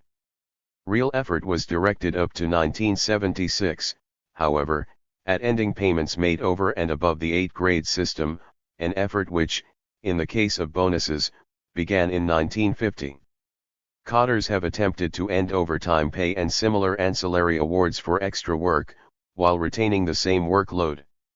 Estimates from the mid-1960s put the contribution of bonus and overtime to earnings at between 5 and 17%, a not inconsiderable element, given the low level of Chinese wages. Some visitors report that small pay increases were awarded to workers to induce them to give up overtime pay, and there were minor adjustments in prices to reduce the impact of reduced earnings. However, these cannot have been significant, given the scale of labor disputes in 1974 and 1975. The justification for these changes was an attack on material incentives. According to the regime, material incentives were the magic weapons used by Khrushchev and Brezhnev for restoring capitalism. 81 They still had a powerful hold on the minds of some people, not because incomes were low and conditions austere, but because of bourgeois ideas and the force of old habits. Some of the selfish people are likely to go so far as to turn to each according to his work into #work according to pay. 82 For some writers, it was necessary to detach work from pay altogether. The money wage received by a laborer represents a part of the total output of society used for individual consumption. This part corresponds to the amount and quality of each worker's labor, to his social contribution. How did it correspond? Clearly not in terms of a worker's output, since workers were extraordinarily productive. How were income differences to be assessed? Mao divulged no more than that the current wage system was scarcely different from in the old society. 83 By official acknowledgement, wages are low and the living standard is not high. We only just get enough clothing and a full stomach. Tuda. 134. Develop the economy. This situation must be maintained for some time to come. 84 The efficiency in the distribution of labor between jobs must be poor also, given the efforts made to reduce the size of the bureaucracy whose task it is to direct workers to the right job. As a result, pay must still be used as the primary means of getting people to work harder and to move between jobs so that their skills are used to best advantage. The contradiction between the two aims to minimize the loss to accumulation from wages, and to induce people to work and learn skills is the source of the confusion. As always, this is then attributed to the current enemy. Swindlers of the Liu Shaokai type consistently opposed Chairman Mao's revolutionary line and politics. In the countryside, they sometimes put wage points in command and give material incentives, and at other times, practice egalitarianism, violating the socialist principle of distribution and creating confusion.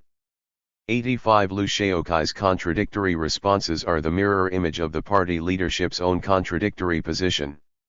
In the mid-1950s, egalitarianism was a petty bourgeois deviation that thwarted the enthusiasm of the masses for work. Now it appears it contributes to the restoration of capitalism, a system apparently identified by great inequality of income. Understanding the reasons for inconsistency did not help the cadres to meet production targets. In tight spots, working against the clock, they were obliged to contradict one element in policy to achieve another.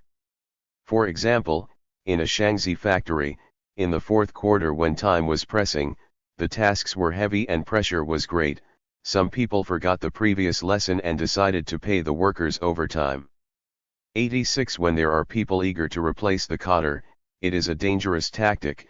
After comrades of number 14 work group of number 5 workshop wrote an article, "Do we work hard to make greater contributions or to earn more money?" They were greatly educated and enlightened ideologically.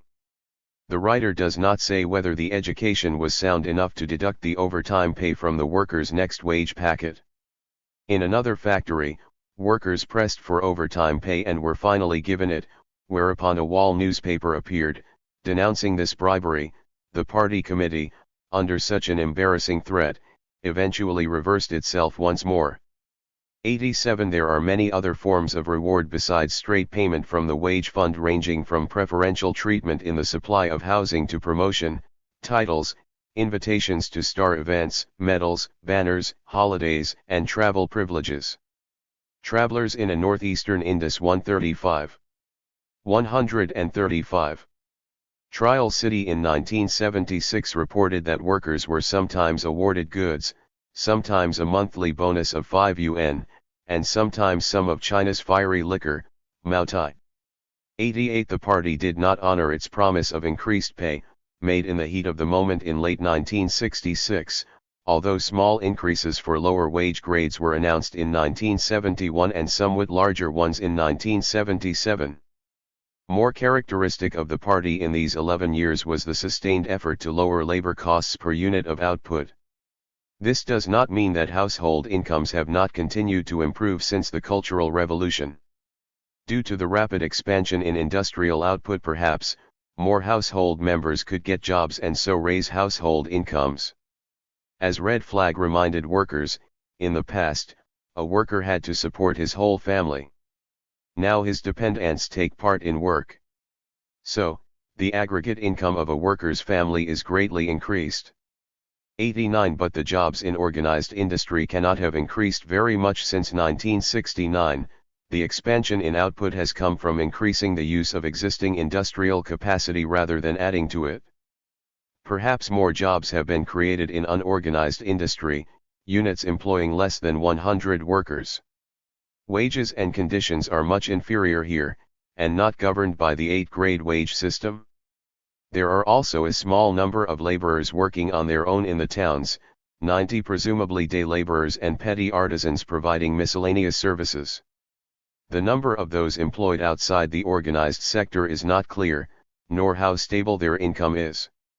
Visitors have listed a wide variety of jobs from subcontracting work for big factories, the manufacture of consumer goods and petty services. Since the Cultural Revolution, more has been done to encourage cooperative health insurance schemes among unorganized sector workers, and there seems to have been some neglect of the organized sector. Such schemes are financed out of the meager wages of the workers concerned, and, as a result, provide no cover for old age or disability. The state's assistance has been limited to the provision of small items of equipment and reductions in the price of basic medicines. 91 It is, however, very remote from any kind of welfare state. 136 Workers' control. It could be argued that the low-wage policy is essentially socialist, not because low wages are the mark of socialism, but because the working class of China voluntarily imposes this policy upon itself as an act of conscious and collective self-discipline.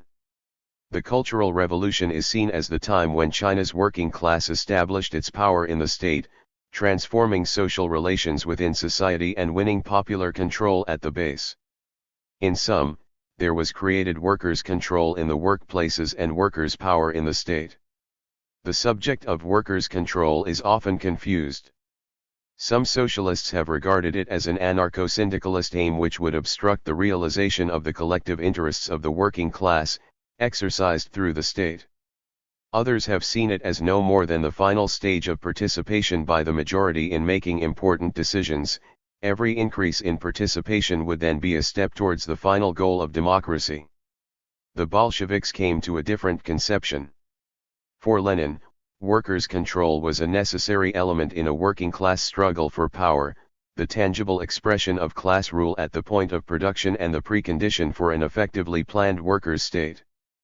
Participation, by contrast, was the method employers chose to sap the independent class power of workers, to bind them to the purposes of capital.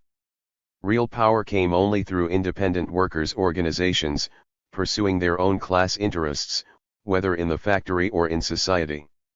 The Bolsheviks accordingly opposed the proposals of the provisional government to create a system of workers' consultation committees in April 1917. Instead, Lenin argued that the workers must demand the immediate establishment of genuine control to be exercised by the workers themselves. 92 The Mensheviks in the provisional government argued, as the Chinese Communists did in the 1950s, that the revolution of February 1917 was not a socialist revolution, so the workers should not take over production. They offered participation to ameliorate the wage system without infringing managerial prerogatives. Russian workers themselves provided the answer. In August 1917, a conference of factory committees demanded power to control the composition, the hiring and firing of management, and the internal rules governing factories. The provisional government could not concede such demands without jeopardizing its own power. 137. Based upon the employers. It denounced acts of coercion by the workers as crimes. The Soviets themselves, then under Menshevik influence, urged the workers to restrain themselves, but the excesses continued. For the Bolsheviks, and particularly those workers active on the factory committees, it became clear that the struggle for workers' control was the necessary complement of the struggle for state power, not some alternative or diversion. Indeed, State power without workers' control would be no more than a minority seizing the old state machine and trying, without mass initiative, to implement reforms from above. Nationalization of industry by the state was not sufficient. The important thing will not be even the confiscation of the capitalists' property, but countrywide, all-embracing workers' control over the capitalists and their peasant supporters. Confiscation leads nowhere, as it does not contain the element of organization, of accounting for proper distribution. 93 In China, the new government did not undertake immediate nationalization, and was careful to protect managerial and private business authority. However, as part of the reorganization of labor, it encouraged measures of consultation through joint production committees and worker and staff representative committees in the public sector, and labor capital consultation committees in the private. Public sector committees were not permitted to discuss wage and welfare issues. 94 However, the priorities of planning soon overtook any functions these committees might perform. Everything was subordinated to targets and timing. There were complaints of authoritarianism, but nonetheless, in 1956, the Central Committee affirmed that managers were fully responsible, under the direction of the Party Committee. In 1957, there was much talk of decentralization. Events in Budapest showed the leadership some of the dangers of permitting the gap between cadres and workers to widen too far. Worker representative conferences were reorganized, and, for a time, it was claimed they supervised the execution of plant plans. In a much publicized case, the Beijing Tram Company set up an administrative committee of 19, including workers, managers, technicians, cadres, trade union and young communist representatives, empowered apparently to elect managers and supervise the implementation of the plan. Other attempts were made elsewhere, but the government stressed that management was fully responsible for meeting the targets, whatever other committees existed. Little was heard subsequently of these efforts, and, it seems, Man. 138-138. Agers and cadres retained their full authority. The committees became, on one account, a mere vehicle for management and the party cadre to make speeches. 95 In the Great Leap Forward, as we have seen, the cadres assumed managerial authority, and rules of operation were only restored in the troubles of 1959. Managerial authority again came under attack during the Cultural Revolution. There was once more a drive to scrap internal distinctions and what are known as unreasonable rules and regulations, or, in Britain, restrictive practices. After the first upheaval, revolutionary committees were set up to unite the managers, representatives of the PLA, the party, and the Red Rebels. Under the leadership of the PLA, these committees endeavored to restore discipline, complaining of workers who, in the name of rebellion and opposing slavishness, in reality stir up anarchism. 96 By 1971, factory rules and managerial cadres were once more supreme, but the memory of the hopes of the Cultural Revolution perhaps lingered on. The People's Daily continued to attack those who, under the influence of the theory that systems are useless, said that, since the Cultural Revolution had raised the consciousness of the masses, production could be stimulated without systems and rules so that the question of their revival was irrelevant. 97 Forms of consultation continued in many factories, usually through a consultative body, worker management groups and 3-in-1 economic management groups. Occasional mass meetings were organized by the cadres.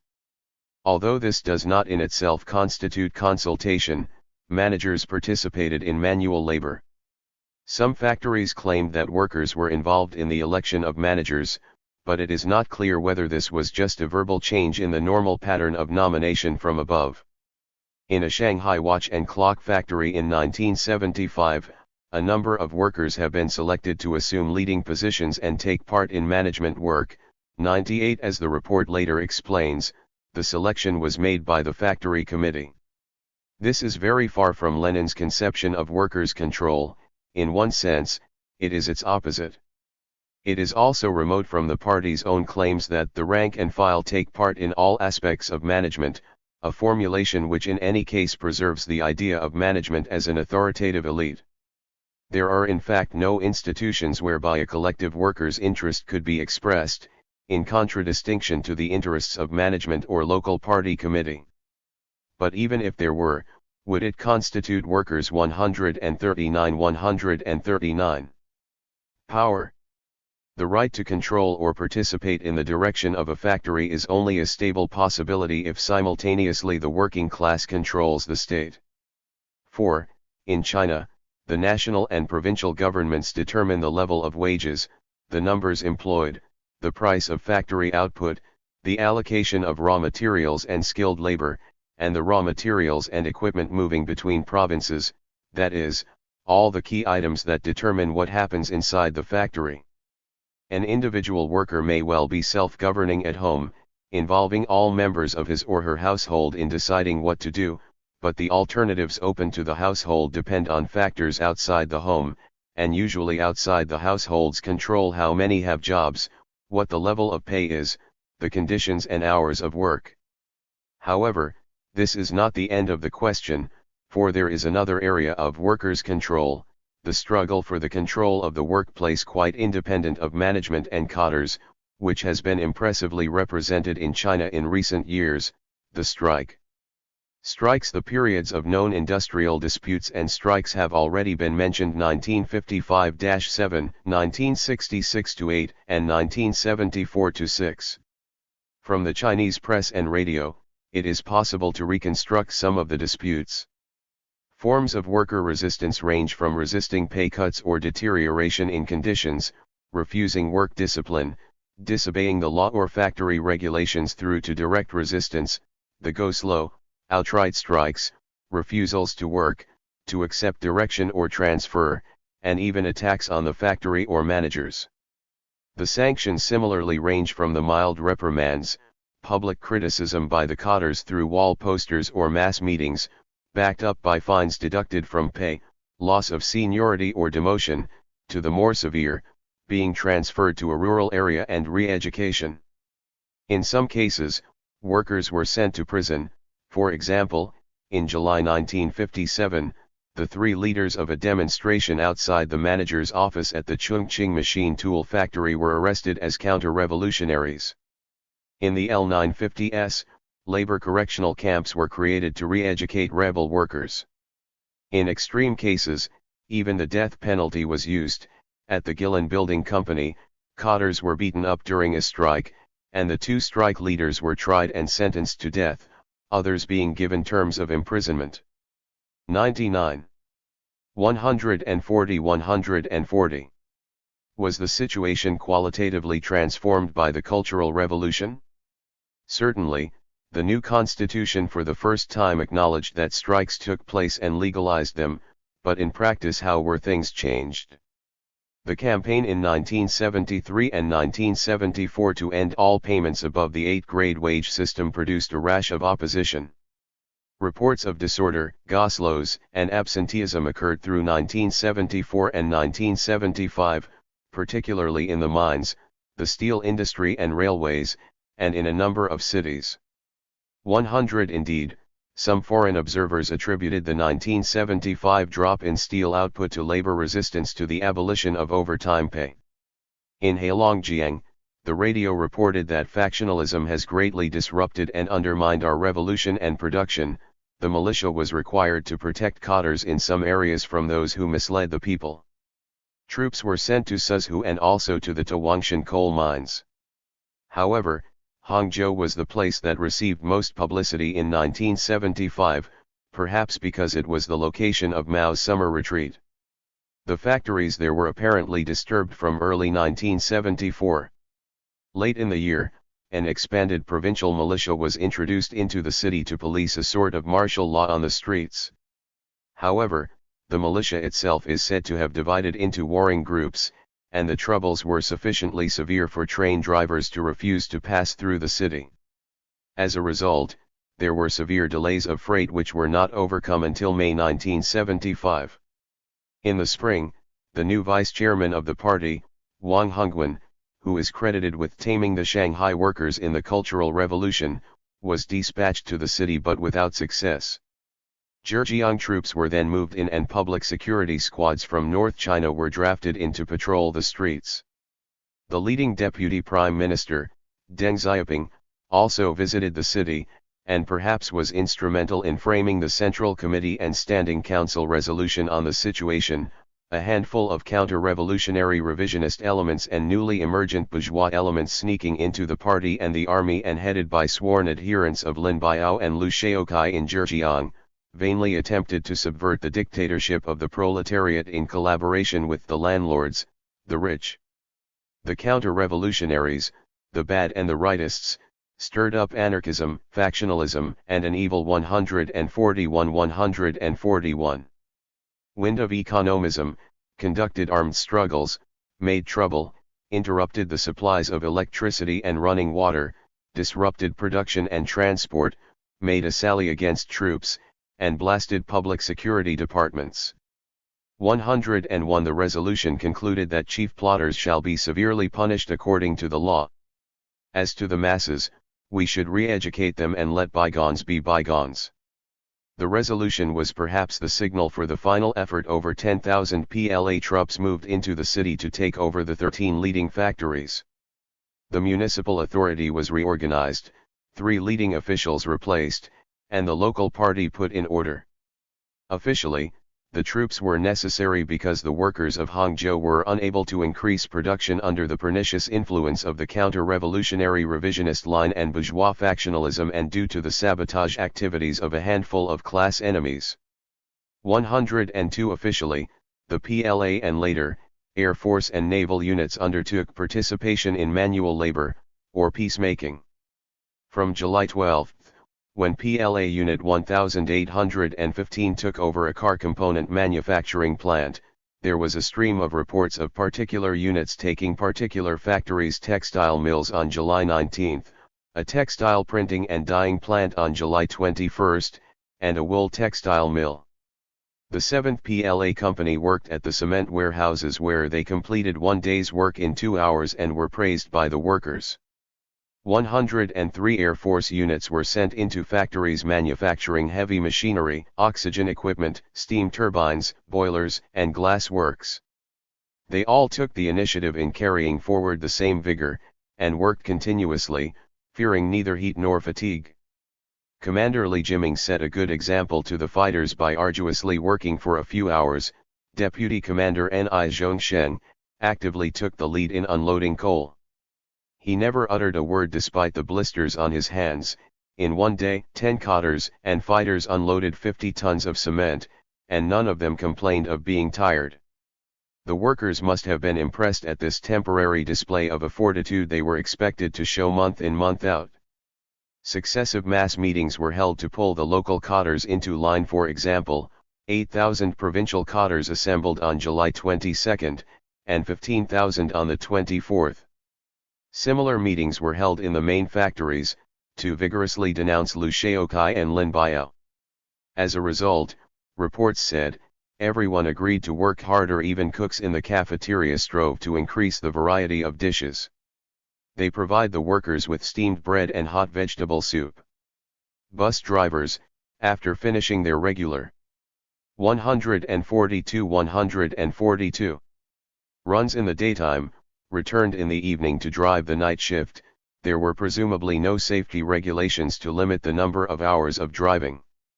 The cotters have made use of their holidays and days off to do manual labor and have taken the lead in tackling the most difficult jobs. Theory and practice in study classes at 3 factories in Zhengzhou, Henan. The cotter leadership raised the then fashionable, but curious, question, 26 years after the seizure of power in 1949 and 8 or 9 years after what was called a proletarian seizure of power in the Cultural Revolution. Should the leaders of an enterprise put the workers in the position of the masters, trust and rely on them and ceaselessly strengthen their position in enterprise management, or regard them simply as hired labor and squeeze them out of management and supervision of the enterprise? The implication escaped the cotters: he who has the power to choose the master is himself the master. That curious quality is repeated in numerous statements of the party. The workers must be told that the factories belong to them, since there is no way that they will discover this in their daily experience. It was, according to the party's accusations, Lushaokai, like those early anti-capitalist dreamers of the socialist movement, who urged that labor should be paid more, or should be paid even the whole value of their labor. The writer's indignation at such an idea leads him to employ the same metaphor as would be used in the West: if workers consume all they produce, they will kill the goose that lays the golden egg, there will be nothing with which to build socialism. 104 For nearly 20 years, the regime continued to pay annual profits of 5% on capital to China's former capitalists. It was at the same time striving to hold down wages, increase output, cut the permanent labor force and dilute it with temporary and contract workers. None of the central leadership questioned this procedure. Labor was treated as an important factor of production, the goose that laid the golden eggs, and it was production which was the regime's continuing obsession. Labor was treated throughout, despite the rhetoric expended on the working class, as essentially passive, a commodity. If workers objected, they were accused of being the creatures of just those capitalists, so richly rewarded and protected by the regime. Workers Re 143. 143. Acted on the scale they did not because they were being manipulated nor because bad thoughts somehow persisted in their heads, but because of the onerous disciplines imposed upon them by the regime's pursuit of production. Is the position of workers in the People's Republic qualitatively different from that in other societies? In objective terms it is the same, even if the propaganda is different. By no serious standard can the Communist Party in the period since 1949 or since 1968 be seen as the leadership or representative of the Chinese working class. Chinese workers have been the object, not the subject, of modern Chinese history. Before we examine the provisions and implementation of the Agrarian Reform Law of June 30, 1950, it may be useful to outline what the Peasant Revolution meant in the Russia of 1917. The inequality in land holding under Tsarism was much more extreme than in China. In the late 19th century, some 28,000 landowners had holdings 202 times that of the average peasant 105, whereas in China, landlord holdings were between 5 and 14 times the average. The holding of land was the economic basis of the Tsarist aristocracy, the social foundation of Tsarism itself. In China, the social foundation of power was an oligarchic combination of relatively small landlords, merchants, and capitalists. It followed that, in Russia, the peasant seizure of the land was a decisive factor in destroying the old order, but in China it could not play the same role. Destruction of the old order needed to encompass land, trade, and industry. It also followed that a land revolution in China could not provide even the temporary material basis for an alternative form of production, self-sufficient small holdings, the need for industrialization, for the provision of work outside agriculture, was much greater than in Soviet Russia. Under the impact of the February Revolution, sporadic peasant assaults on the holdings of the landowners took place through the spring of 1917. Some of the owners tried to sell out in panic. As a result, the first demand of the local peasant committees was for a ban on land sales.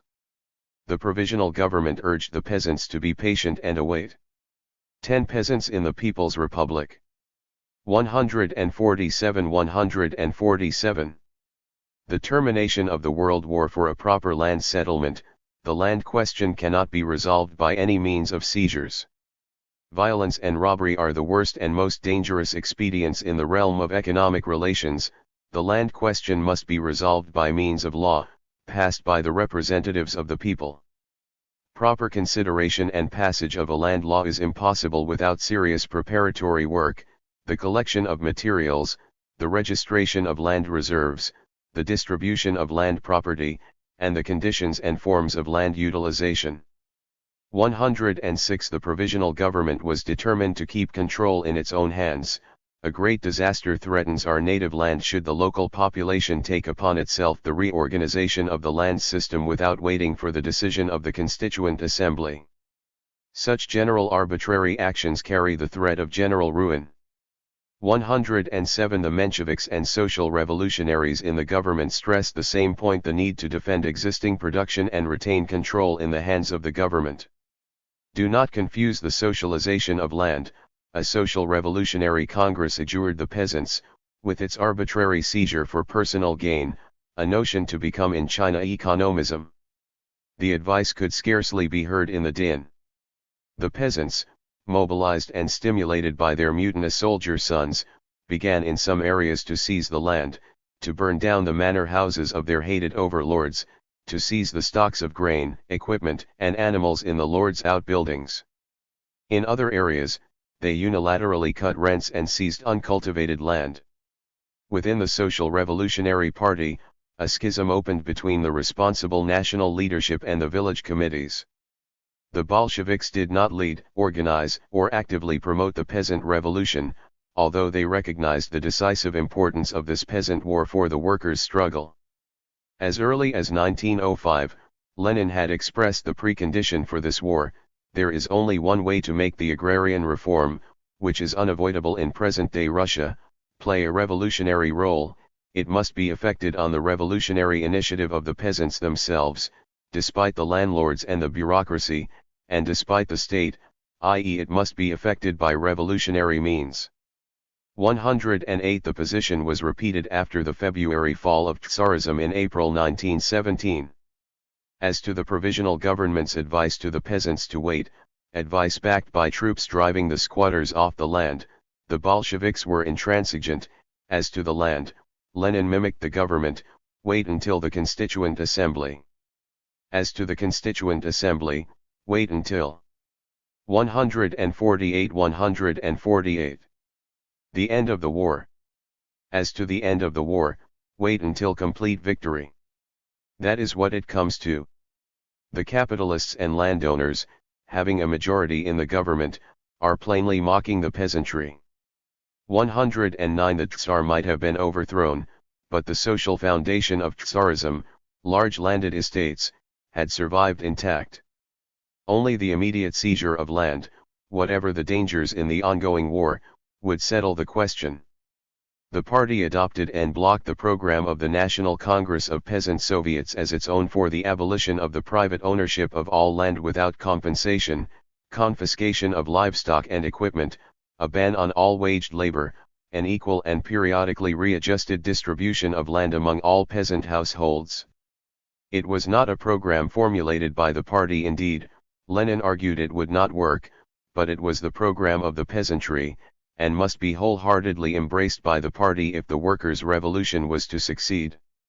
Agrarian reform in China. Up to 1949, the position of the Chinese Communist Party corresponded roughly to that of the provisional government in Russia. The maintenance of rural production to support the war, first with Japan and then with the Kuomintang, was the dominant preoccupation of the party.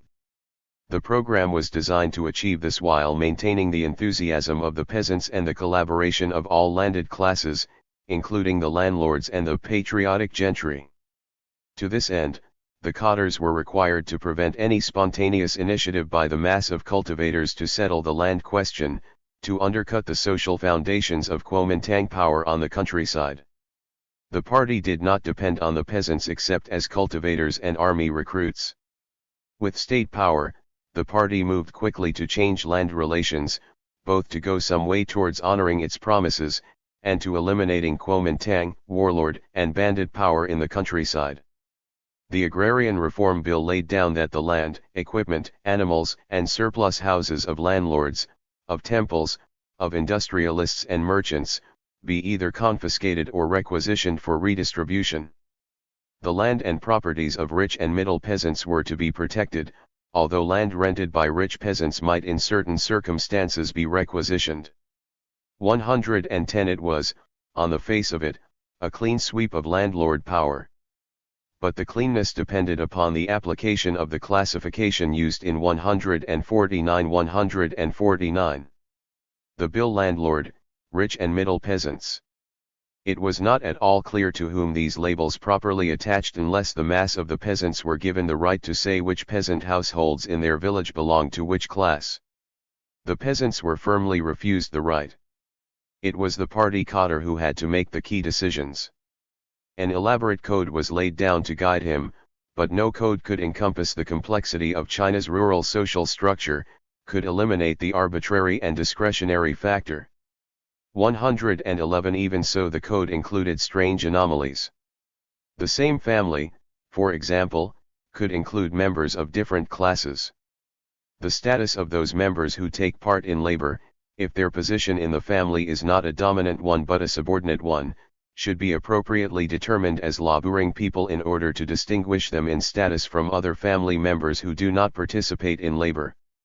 112 For those unfortunate enough to be classed as landlord, there were escape routes. In due course, they could secure reclassification. Their urban and non-agricultural properties were protected.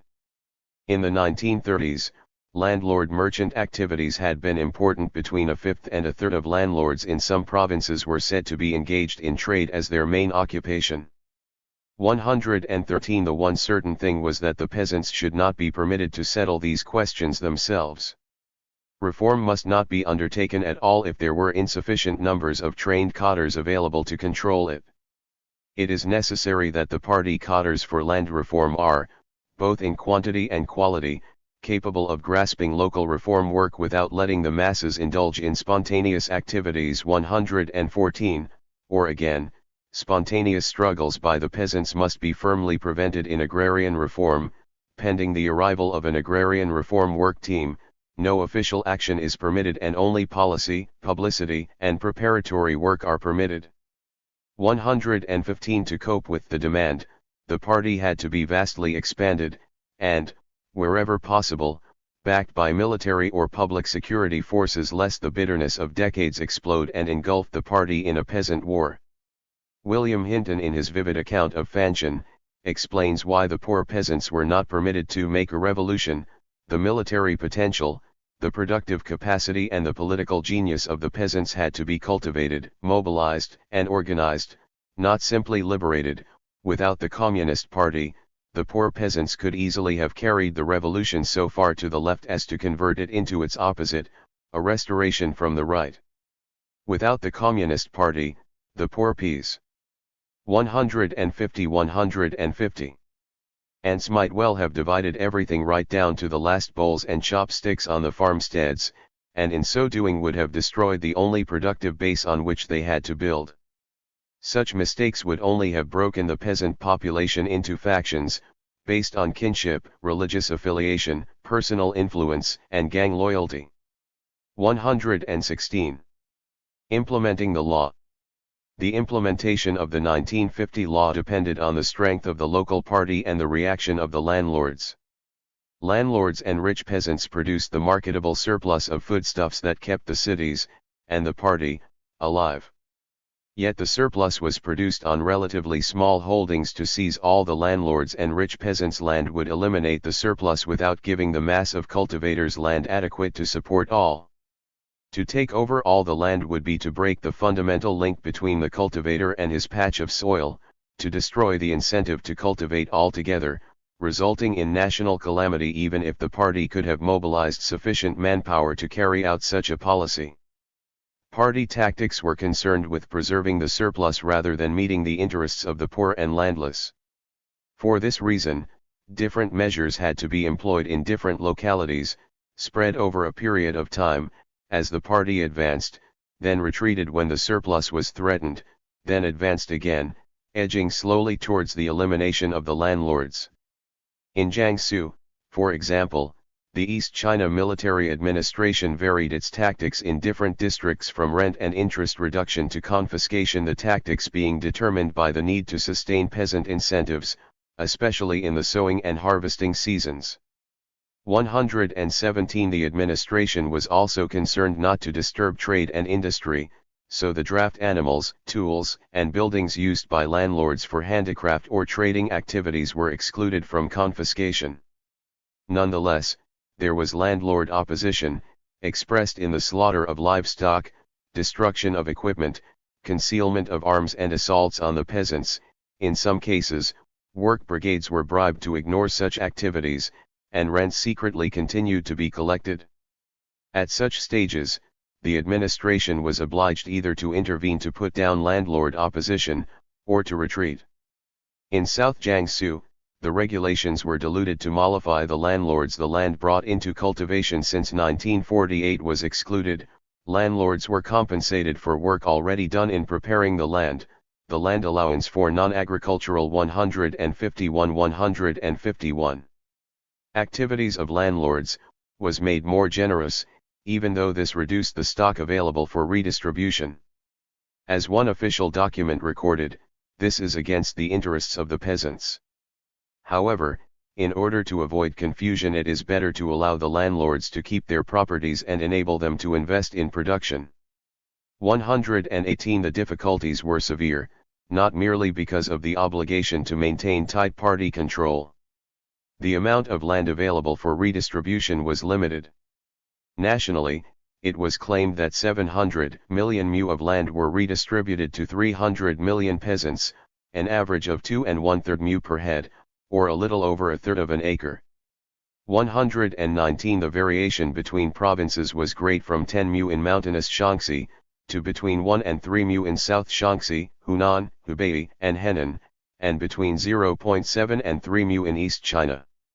120 The average per head in South Jiangsu was about 1.15 mu, or about a sixth of an acre.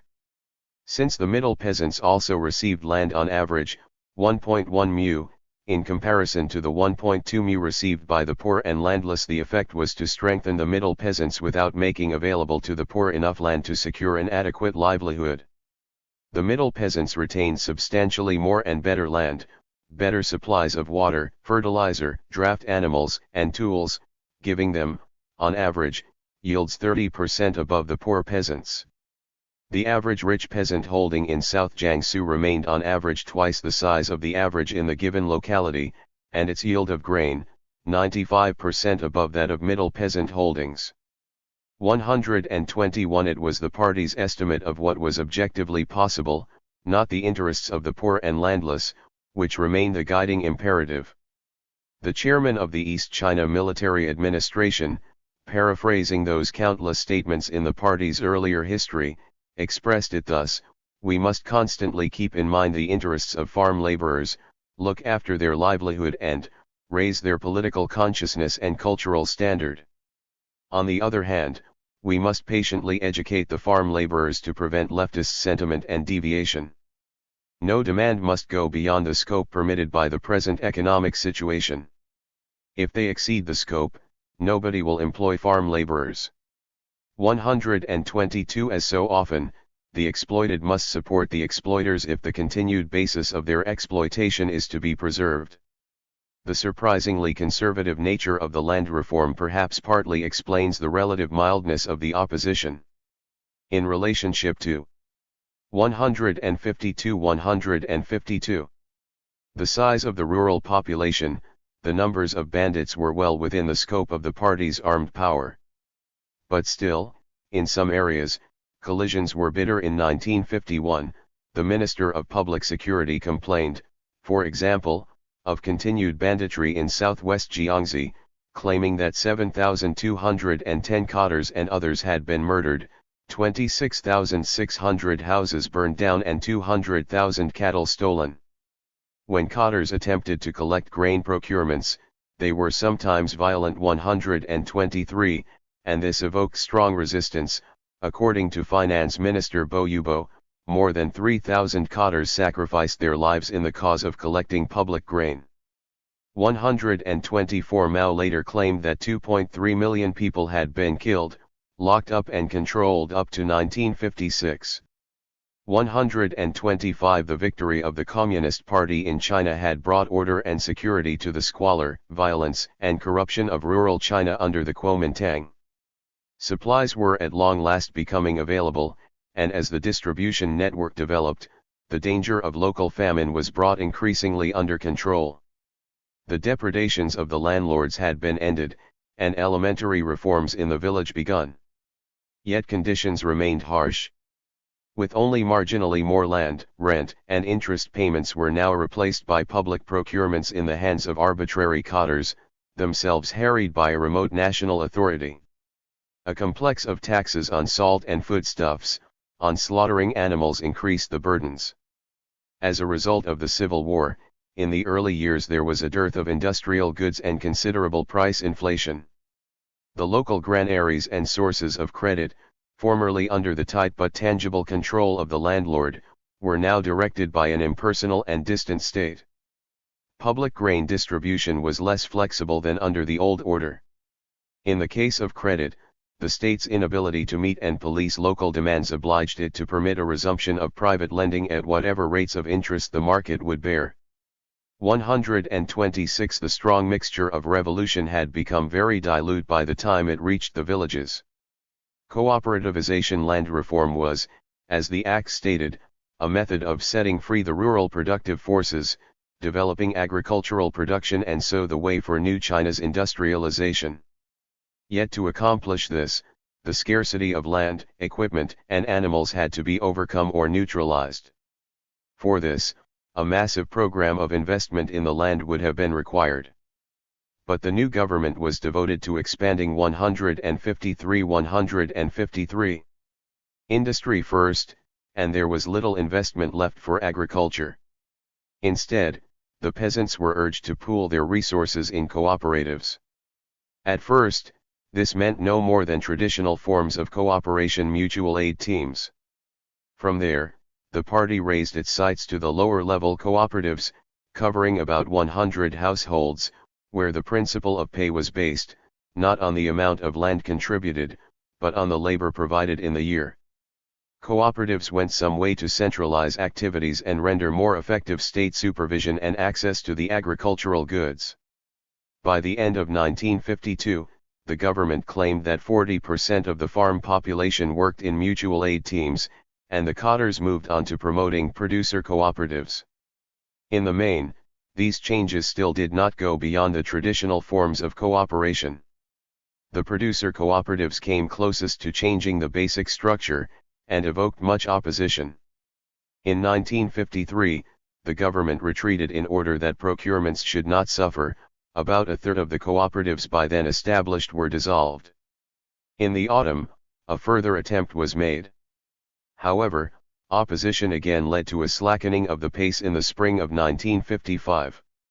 It was then that Mao accelerated the whole process. The target was to be 100% or high-level cooperativization by 1960. The cotters were to brook no resistance, all opposition was now denounced as rightist. Furthermore, semi-socialist cooperatives were superseded by the aim of full collectivization. By March 1956, the government claimed 85% of rural households worked in semi-socialist cooperatives, and by the end of the year 96%. Agriculture no longer waited on industrialization to achieve socialization, its organization was being transformed in advance. There were other forces at work on the countryside. The ink was barely dry on the new land deeds before the fluctuation in the agricultural economy and the high demand for foodstuffs from the cities as a result of the drive to industrialization began to drive the poor marginal cultivators out of production, and concentrate an increasing share of land, equipment, and animals in the hands of the new, euphemistically styled middle peasants. Each rural downturn as well as the need to 154 make special expenditures forced the marginal cultivator to borrow, to mortgage his land, animals, and equipment, and usually to do so when interest rates were high and agricultural selling prices low. A report from 5 villages in a former old liberated area in Shaanxi concluded that, since land reform, 96 peasant families in the 5 villages have sold a total of 284.11 mu of land to pay for wedding and funeral expenses, and the like. 99 peasant families bought land. Private ownership of land, natural calamities, and other inevitable misfortunes have caused a small portion of the peasantry to lose labor and land and become once more impoverished. On the other hand, another small portion of the peasantry has risen in status. This is the reason for emergent rural class distinctions. 127 In North China, the chairman of the administrative committee complained that a considerable number of peasants sold their land and became impoverished shortly after land reform. 128 The cottars were no protection against the resurgence of rural capitalism. Many were already rich peasants on joining the party, or used their power and influence to become so. The party center might forbid the rural cottars to hire labor, rent out land or lend money, but to no avail. In 1952, one of the party leaders warned, if no active steps are taken, to lead the peasant towards the path of cooperative economy rather than to the rich peasant economy, then rural village government is sure to deteriorate into a rich peasant regime. If the Communist Party members all hire labor and give loans at usurious rates, then the party will become a rich peasant party. 129 3 years later, Mao himself complained that new rich peasants spring up everywhere, while many poor peasants still live in poverty for lack of sufficient means of production, with some in debt and others selling or renting land. 130 It was not surprising that there was a flight of peasants to the cities. The new rich peasants produced the marketable surplus, and strongly resisted the increase in controls as the state strove to secure a stable grain supply for industrialization. Their response was to lower production or divert an increasing share of it from the fixed-price state procurements to the free or black market. The floods of 1954-5 illustrated the problem. Output declined as procurements, in the interest of the industrial plan, increased. One leading party member estimated procurements at 52 million tons, a considerable increase on the 25 to 30 million tons taken in rent by the landlords. 131 The peasants hoarded their grain, as Mao acknowledged. They followed the dead cattle policy of slaughter 155 ing their livestock, both to save grain used as fodder and to prevent the cooperatives acquiring them. Between July 1954 and July 1955, the national stock of pigs fell from 102 million to 88 million, and by July 1958 to 84 million. 132 Mao blamed the landlords and rich peasants, not cooperativization and state procurements. In Jiangxi, he said, the people who complained were cottars, a third of whom were really well-to-do peasants, or formerly poor and lower-middle peasants who had become well-to-do peasants. 133 The disturbances led to no slackening in the pace of accumulation, but Mao henceforth stressed the need to watch peasant welfare. The peasants must be looked after, then the mouth of the bourgeoisie will have been stopped up. Like us, the peasants have to eat and be clothed. They are paying for many things with coupons alone. This will not do. They will still conceal their grain and not sell it. 134 In the aftermath of the Great Leap Forward, he put it more cynically, tackling production without tackling living would definitely result in tens of thousands of dropsy cases. 135 In the short term, procurement prices were raised, more effort devoted to increasing rural employment, and the three fixed policies proclaimed, setting the total volume of procured grain at 43.25 million tons. None of this, however, did much to alleviate the burden on the peasants. 1956 saw another tide of complaints against food shortages, the privileged position of the cities, the petty tyranny of the cottars and the depredations involved in cooperativization. The government rejected the charges, claiming that in 1956 the average consumption per person was of the value of RMB 180 for workers and RMB 81 for peasants, a doubling of the pre-war average. Yet the eloquent language of the stomach confounded the statistics. The government was obliged, because of the shortages, to cut the grain and cloth ration. It also relaxed some of the constraints on private rural markets and the drive to form cooperatives. Some 100,000 peasant households are said to have left Guangdong's cooperatives as a result. The prices paid for animals and equipment taken over by the cooperatives were also increased. Furthermore, the size of the cooperatives was reduced, making the village production team or brigade the effective level. The 100 Flowers movement and a rectification campaign against commandism by the cottars were tokens of the government's goodwill. 156 After the Great Leap Forward, the pessimism of the early 1960s prompted a reassessment of the situation. The rural masses now became, not an advantage because they were poor and blank and could be directed to any end the leadership chose, but a big problem. The population of the rural areas is a big problem, if we are to do away with an excess of population. To solve this, we must develop production rapidly, year in and year out. They labor without getting enough to eat. 136 Peasant attitudes could be changed only slowly and after industrialization, when the system of ownership by the basic commune has been put into effect, private property has been nationalized, new cities and big industries. The whole country, communes, and transport have been modernized, and economic conditions have been completely changed. The world outlook of the peasants will change little by little until the process is complete. 137 The rich peasant economy reappeared.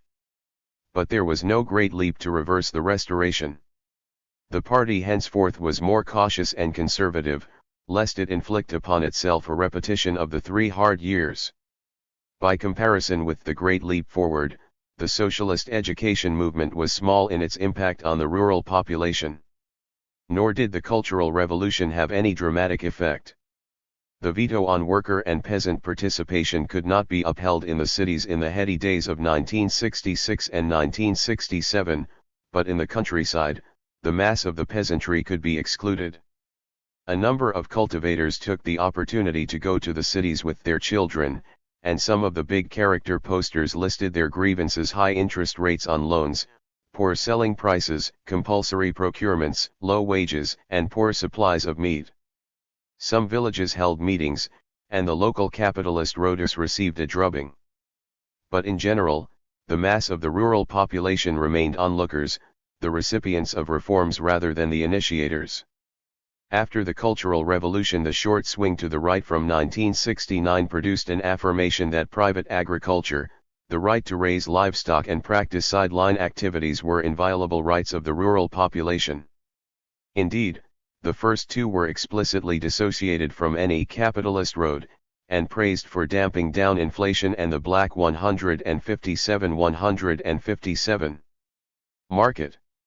138 However, in the subsequent swing left there were complaints that private agriculture and other activities were becoming excessive, that the extension of private rural markets was going too far, that too much rural labor was involved in private trade and commodity speculation, and that party cottars were involved in all these activities and were guilty of secret contracting of labor.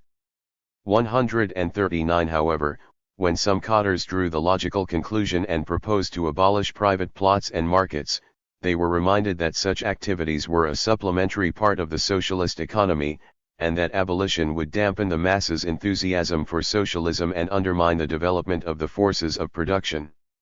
140 It was the same as the problem of wage differentials. Maintaining the masses' enthusiasm for socialism required practices which the party said led directly to the contradiction of socialism. How important were these activities? Rural sidelines were supposedly marginal to the village economy, yet some reports suggest this was not always the case. In one instance, the rural cottars express unease at the profitability of their enterprise. The production and marketing of our transformer switches are not included in the state plan. We have traveled far to look for and sign marketing contracts. We have produced the raw materials for transformer switches ourselves. We have also processed some products for others. This, of course, has an impact on the state plan. We should consider whether such a way of sideline production is socialist or capitalist. 141 Most of the practices condemned benefited only the richer teams, brigades, and households. For the poor, and especially those in persistent deficit, matters were not improved in either the right or left phase. In late 1975, letters of appeal for loans from poor villages in Guangdong reached relatives in Hong Kong, alleging that they were subject to a drive by the rural cottars to foreclose on debts. One letter complained that those who are unable to do so must sell their bicycles, watches, sewing machines, valuable household items and even their piglets to pay off their debts. Under the leadership of the cottars, this movement is a vigorous one and nobody dares to oppose it. 142 For the regime, the peasants were the scapegoats of China. In the years after the Cultural Revolution, the press regularly cited Mao in support of the proposition that the peasants were to blame for the country's difficulties. In particular, they repeated a 1963 quotation, as 158. Small owners, they are individualistic and, what is more important, limited by their working conditions and methods and their use of outdated means of production. They are scattered, narrow-minded and ill-informed. 143. Such abuse affected rural life very little. The condition of the average household was hard, despite the improvements over the years. Although, from time to time, the modest sideline activities of the majority, so important for rural incomes, might come under attack because they competed with the state's demand for land, labor, and fertilizers, it does not seem to have affected the rural areas greatly. 144. The main problems remained keeping up production, securing adequate supplies of inputs, coping with the still recurrent floods and droughts, absorbing and feeding urban immigrants. For the majority, living in poor areas, particularly barren upland communes, self-reliance continued to mean both austerity and occasional disaster. The drive to work was unremitting. For example, an article in the People's Daily in 1975 stressed the need for family planning so that women are not bogged down by their children and household chores. 145. With family planning, the attendance rate of the women labor force has been raised from the 60% in the past to 93%. What kind of work did the women do when relieved of household chores? In Nanjing County, within the army of more than 70,000 diggers of ditches, there were more than 60,000 women. Fearing neither hardships nor fatigue, they worked arduously for 50 days together with men, and had shifted 3,670,000 cubic meters of earth and completed the task of building 140 li of ditches 10 days ahead of schedule. Retrospect. What was the effect of the transformation of China's land? For the average peasant, the ending of the perpetual wars, of gangsterism and banditry, of epidemic, and the worst severities of flood and sporadic famine, were tangible enough benefits. His children might now hope to secure an education, and his family some degree of medical care. The landlord had gone. The cultivator's crop received a stable return and, with time, he could afford to make improvements to raise output. Industry made available other comforts to rural existence. Yet, important as these improvements were, they did not demonstrate that the Chinese Communist Party was the party of the Chinese peasantry. 159. It seems reasonably clear from the record of the Communist Party during the years of the People's Republic that its leadership felt no particular commitment to the peasantry, no obligation to represent it as a class. On the contrary, the government made sporadic efforts to eliminate the peasantry, to convert it into a tightly administered labor force, tied to the land more closely than ever before. The poverty of China, its intensive agriculture, the weakness of the administrative structure made it impossible to persist in this course for very long. The peasants refused to relinquish the products of the soil. Then state policy went into reverse, permitting the restoration of the rich peasant economy. When that threatened the rural authority, the state swung back towards stricter administration, and so on, an endless series of zigzags to escape from the imperatives of backwardness and build a powerful national economy. The drive to increase rural output, which did not rule out a slow and modest improvement in rural living standards, did not flow from any ideological preference. On the contrary, the ideological formulations flowed from the efforts to sustain capital accumulation in peculiarly obdurate circumstances. For the majority there was little emancipation in this. The emancipation was, as Mao put it in the early years of the People's Republic, of the productive forces.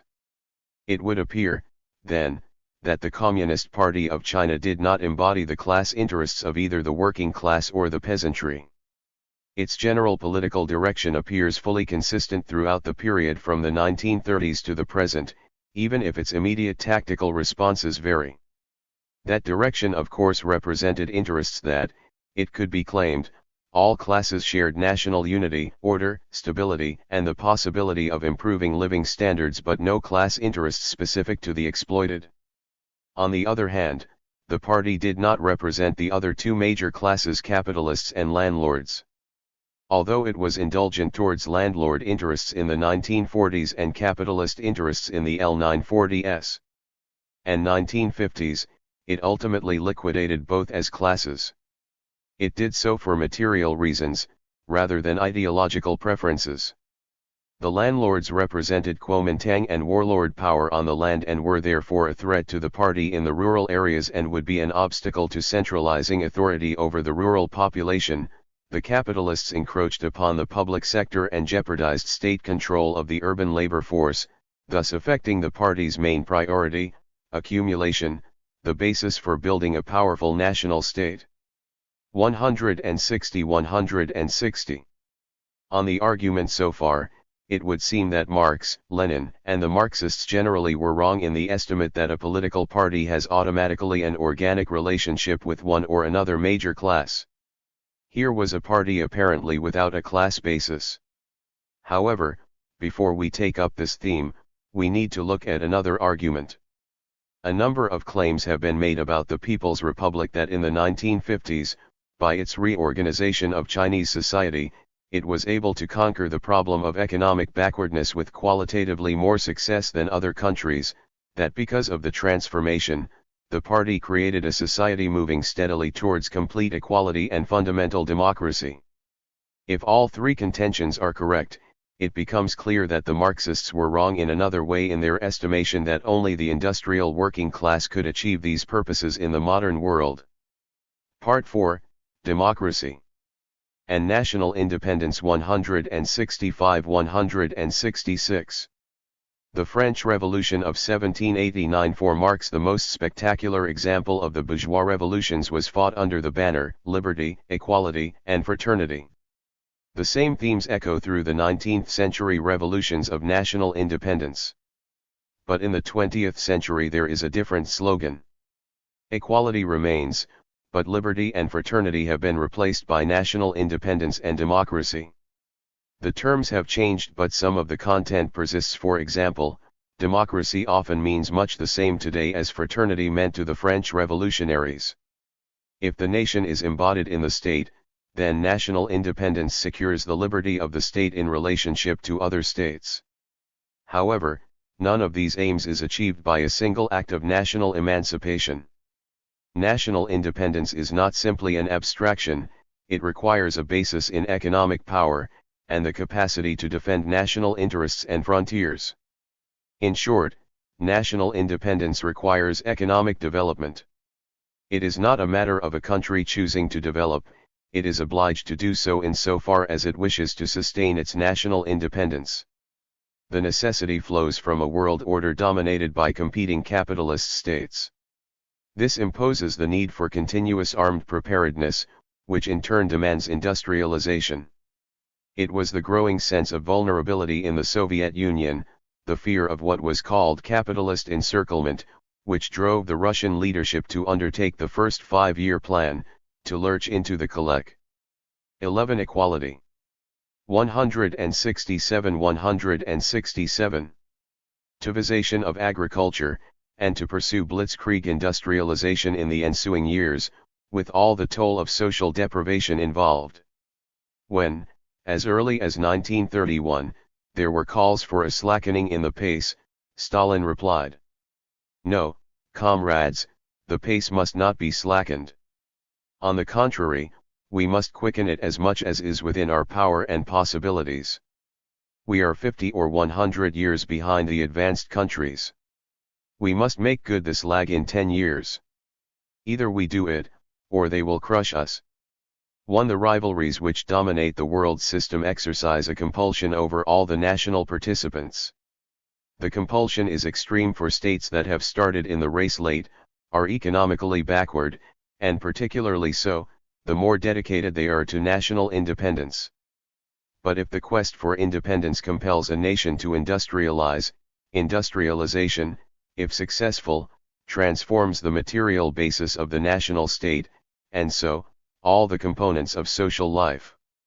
The aims of equality and democracy cannot but be affected. In the Soviet Union, the history of events since the first five-year plan illustrates some effects of this transformation. Equality. What for Marx is the cause of the inequality of incomes? In early capitalism, it is rooted in inequality in the production process, an unequal access to the means of production and the social division of labor. In the process of primitive accumulation, great inequalities in the return from work are required to sustain accumulation. Capitalists in expanding sectors of production get higher profits than those in declining sectors, industrial profits are higher than the returns to agriculture, skilled workers receive more than unskilled, and so on. The differentials are supposed to distribute capital and labor so that accumulation is maximized. It is accumulation in conditions of material scarcity, scarcity of investable resources, of the educated and skilled, which sustains the main lines of inequality. Marx contrasts this situation with that in advanced capitalism, where accumulation is well established and skills are more abundant. Society already has within its grasp the conquest of scarcity. Here inequality persists, because of the domination of a ruling class, using its social and political power to sustain a privileged position. The capitalists, once the precondition for social progress, have become now a fetter on production, a parasitic formation no longer required to maintain production. 168. Resources are now available, skills spread throughout the labor force or rendered unnecessary by the refinement of technology. The foundations of scarcity that made capitalism objectively necessary have disappeared. On Marx's analysis, then, one would expect that in a backward economy, starting the process of rapid capital accumulation would increase the differences of income as the social division of labor was established. The gaps between the controllers or owners of capital and those with nothing to sell but their labor, between the contradictions Mao identifies as the three great differences, would all widen. A government which tried to prevent an increase in inequality at the same time as it pushed forward accumulation would be caught in a contradiction. Either accumulation would be sacrificed to preventing inequality, or vice versa. Of course, it would be difficult to check which had occurred, for those controlling the means of production would conceal what was morally reprehensible. The increase in their returns, skilled workers, in demand because of the pace of industrialization, would change jobs to defeat controlled wages, or receive an expanding range of non-cash perks to make up their income to a higher level, and so on. Furthermore, to control incomes would require a massive bureaucracy, intervening in detail to prevent evasion and ensure an efficient distribution of capital and labor. But then the bureaucracy becomes a separate social formation, consuming an increasing share of the surplus and so defeating the whole purpose. In the 20th century, matters are complicated by the fact that technology is now so refined that industrial output can be increased more rapidly than the number of jobs. This produces in backward countries a common picture of dualism: a highly productive but tiny industrial workforce alongside a vast mass of low productivity workers in town and country, an ever more stark division of labor. It becomes possible to secure industrial power without a general social transformation. In such circumstances, differences within the industrial workforce become less important than the differences between the mass and the minority. The Soviet Union. In Russia, we can see the effect on income differentials of the state undertaking rapid capital accumulation, beginning in the first 5-year 169 plan. In 1917, the new regime laid down clear guidelines: the state should move towards equality of income so that all citizens are transformed into salaried employees of the state, which consists of armed workers. All that is required is that they should work equally, do their proper share of work and get paid equally. 2. So far as the state itself was concerned, the salaries of all officials, who are to be elected and subject to recall at any time, not exceed the average wage of a competent worker. 3. A few months after the October Revolution, the aim was reaffirmed as the gradual equalization of all wages and salaries in all professions and categories. 4. The Bolsheviks recognized the problem. In conditions of material scarcity, war, and civil war, socialism was out of the question. Scarce skills would have to be paid more, even if less than under the old regime. A Tsarist expert, it was said, received 20 times the average worker's wage, but in the early years of the Soviet Union, an expert received no more than 5 times the average. The retreat of the new economic policy, a partial revival of private capitalism and trade, produced more marked inequality, particularly between the now uncontrolled private sector and the public. But still, the absence of any sustained drive towards capital accumulation rendered the pressures controllable. The new unified 17-grade scale of wages introduced in 1921-2 to cover the entire workforce envisaged a basic span between top and bottom of 1:3.5. Party members were forbidden to receive salaries at the level awarded non-party specialists. The general rule up to the time of the first plan was that party members could earn no more than the average wage of skilled workers.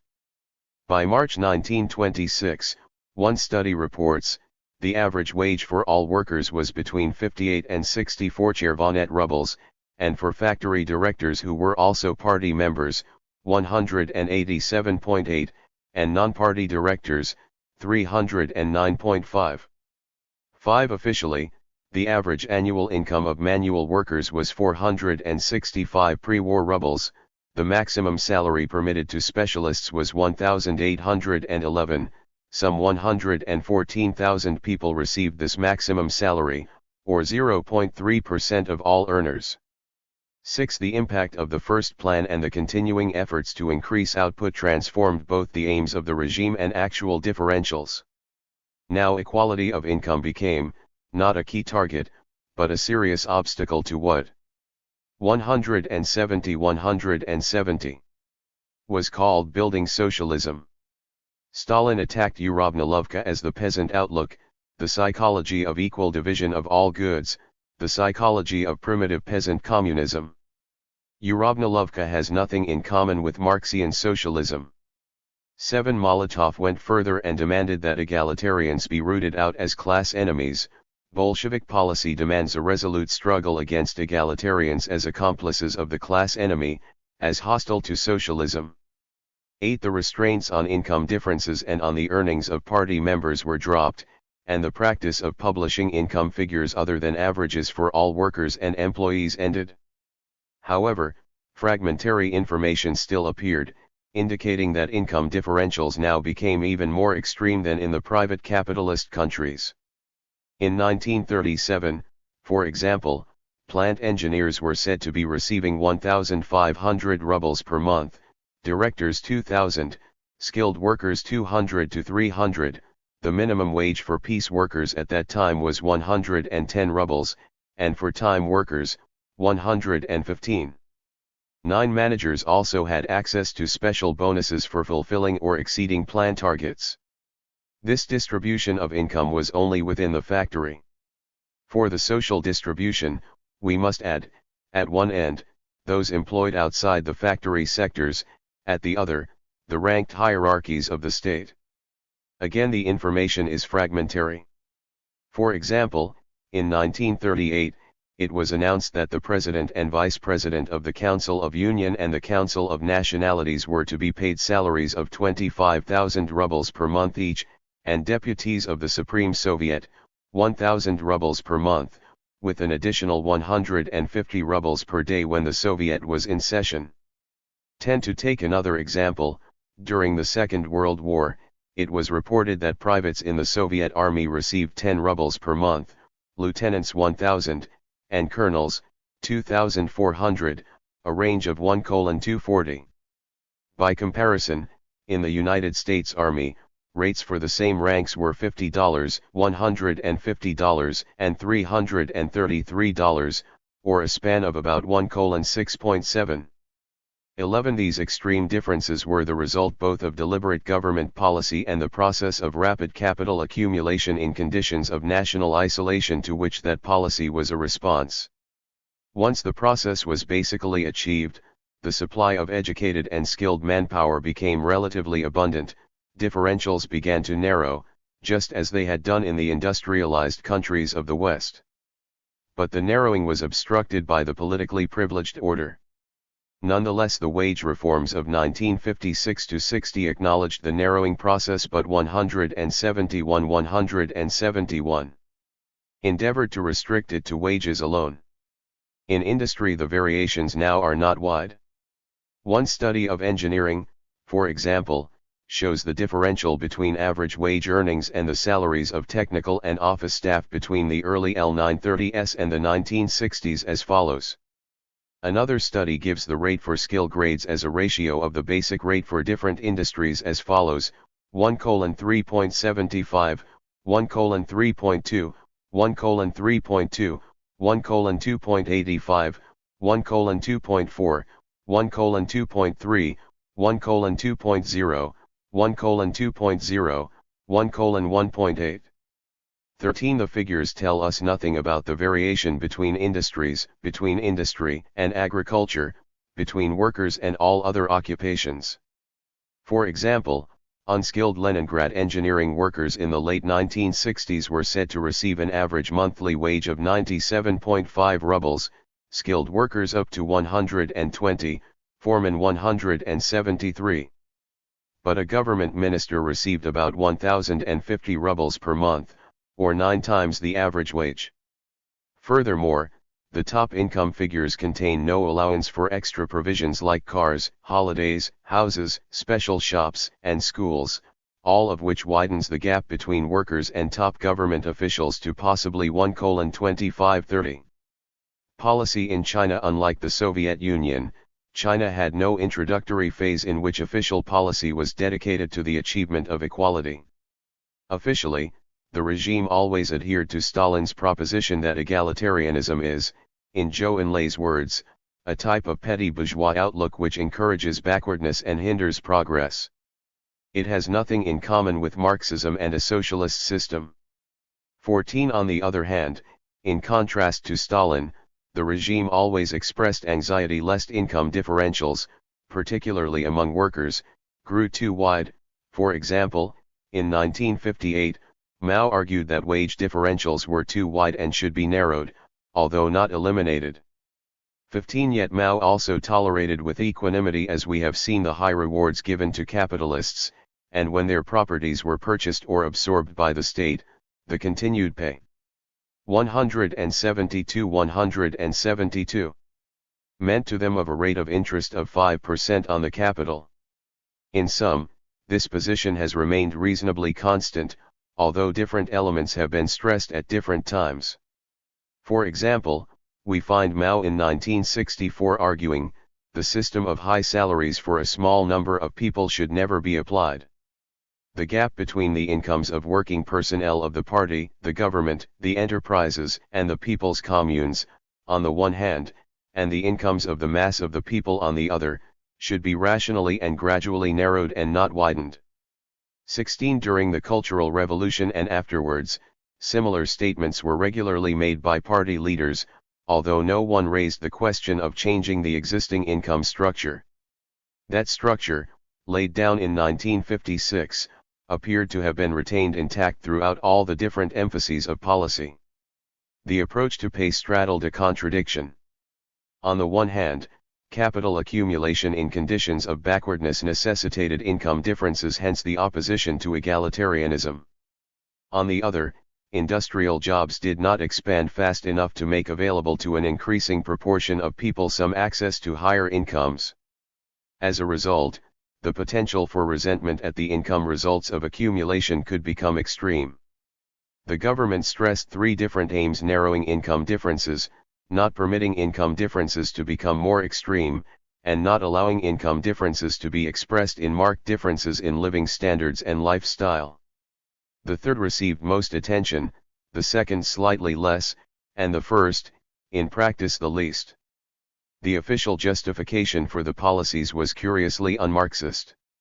It was argued that a relatively high living standard was the basis for the foundation of a bourgeoisie, a constant threat despite the achievement of socialism. Thus, different levels of consumption are not the result of the existence of classes, they are the cause of the existence of classes. This turns Marx on his head. However, in China, Marx and Lenin are cited in support of the case that permitting bourgeois right can of itself recreate capitalism. The moral and the economic seem to coincide. If a Communist Party member has no sober understanding of bourgeois right, and if he lets the concept of bourgeois right clog up his mind, thinks about narrow personal gains 173, and losses, refuses to work half an hour more than the others or to receive less remuneration than the others, seeks fame, gain, enjoyment, and privileges, and operates his own comfortable quarters, he would mark time on the road of continued revolution. 17. The basis for increasing consumption is not, then, related to the ordering of the production process, but to the psychology of the individual concerned.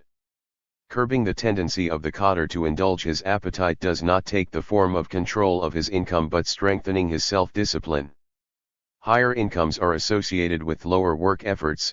The kind of style of work that should be maintained and fostered is a major aspect of the struggle between the proletariat and the bourgeoisie. 18. But if the proletarian is defined as no more than abstemious and hard-working, and the bourgeoisie as greedy or lazy, nothing ties such terms to any objective social structure. I may be proletarian today, bourgeois tomorrow, and proletarian the day afterwards. The class struggle comes to mean no more than the effort to prevent someone having phases of bourgeois tiredness between the times of proletarian hard work. How does this conception of bourgeois right compare with Marx's? For Marx, abolition of the wages system is the revolutionary watchword. 19. It is the most important mark of the post-revolutionary order, let alone of socialism. Workers now control production and the state, and have thus abolished the need to sell their labor as the sole means of material survival. However, all cannot immediately be paid equally since skills are still in short supply. Only over a longer period of time can the resistance of the old ruling class and the problems of immediate scarcity be overcome. Only then can the distinction between skilled and unskilled, between mental and manual labor, between town and country, finally be dissolved.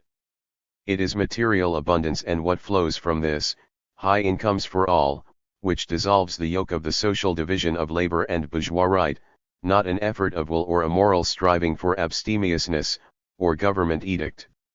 Marx puts it in this form: in a higher phase of communist society, after the enslaving subordination of individuals under the division of labor, and therefore also the antithesis between mental and physical labor, has vanished, after labor has become not merely a means to live but has become itself the primary necessity of life, after the productive forces have also increased with the all-round development of the individual, and all the springs of cooperative wealth flow more abundantly. Only then can the 174 narrow horizon of bourgeois right be fully left behind and society inscribe on its banners, from each according to his ability, to each according to his needs. 20. Is China on the threshold of such a situation? At the 1975 Fourth National People's Congress, Zhou Enlai set as the national aim the comprehensive modernization of agriculture, industry, national defense, and science and technology before the end of the century. In Marx's terms, this means, not the abolition of the existing division of labor, but its establishment, not the ending of bourgeois right, but on the contrary, its most rigorous enforcement. The level of consumption is very low, reflecting great material scarcity.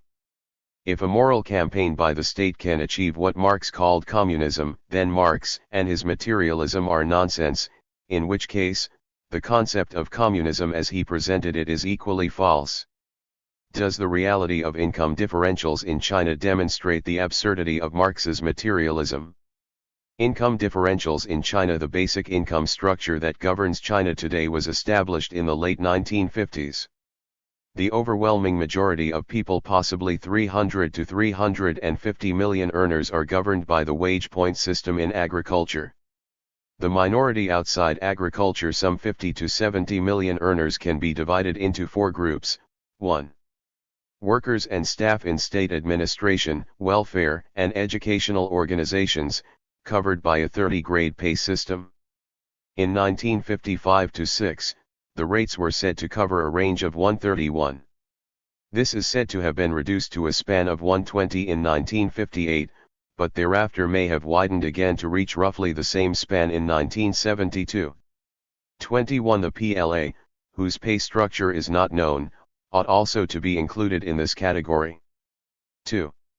Technicians and technical staff governed by an 18 to 24 grade pay system with a rate span said to be of 110 in the late 1950s. 3. Workers and staff in public sector economic undertakings, governed by an 8-grade wage system, at various times said to span a range of rates, 1:2-3. 4. Workers and staff in enterprises with less than 100 workers, contract and temporary workers, rural non-agricultural workers, etc. The size of this group is not clear, but its pay seems to be the same as in Agri 175. Culture, on a work point basis rather than a grading system. Having several overlapping scales makes it difficult to assess the overall span of incomes. The individual Chinese tends to assess income differentials solely in his workplace, rather than on a national scale. Furthermore, the government publishes no estimates of the numbers in each group or grade, so it becomes impossible to compare income inequality in China with that in other countries. Nonetheless, let us examine the fragmentary information on each of the 5 groups. 1. The state administration. The 30-grade pay structure had, in 1975, a top rate of RMB 400 which, according to Deng Xiaoping, was being received by some 100 people in the whole of China. The figure is misleading, for it includes no estimate of other privileges attached to high office. For example, Red Guard newspapers in January 1968 alleged that senior ministers received special allowances of up to 50% of their pay for working away from home. There is no evidence that this practice has been discontinued. It is also misleading because it does not include all the top earners of China. Thus, in 1975, Dan Fuying, head of the Peking Opera Troupe in Shanghai, and Zhou Xiangao, one of the principal singers, were reported to have volunteered to cut their monthly salary from RMB 1000 to RMB 300. 22. How many people, receiving incomes above RMB 400 in China, did not volunteer for a cut is not known. Nor is it clear whether interest payments to capitalists are still made. This produced enormous incomes in the early 1960s. Presumably, the cumulative wealth of the capitalists was disposed of in some way, whether by buying state bonds or financing petty activities, and now produces an income outside the grading system. Writers presumably also continue to draw royalties on their works. Red Guard publications documented some of these payments, one of which brought an income of RMB 200,000 to the novelist, B.H. Jin. 23 foreign specialists employed by the government of China were said, in 1972, to receive incomes between RMB 300 and 800. 24 below the RMB 400 mark, there are a scatter of incomes, accruing to high state officials. For example, the chief astronomer of the Nanjing Observatory is said to receive RMB 330 per month.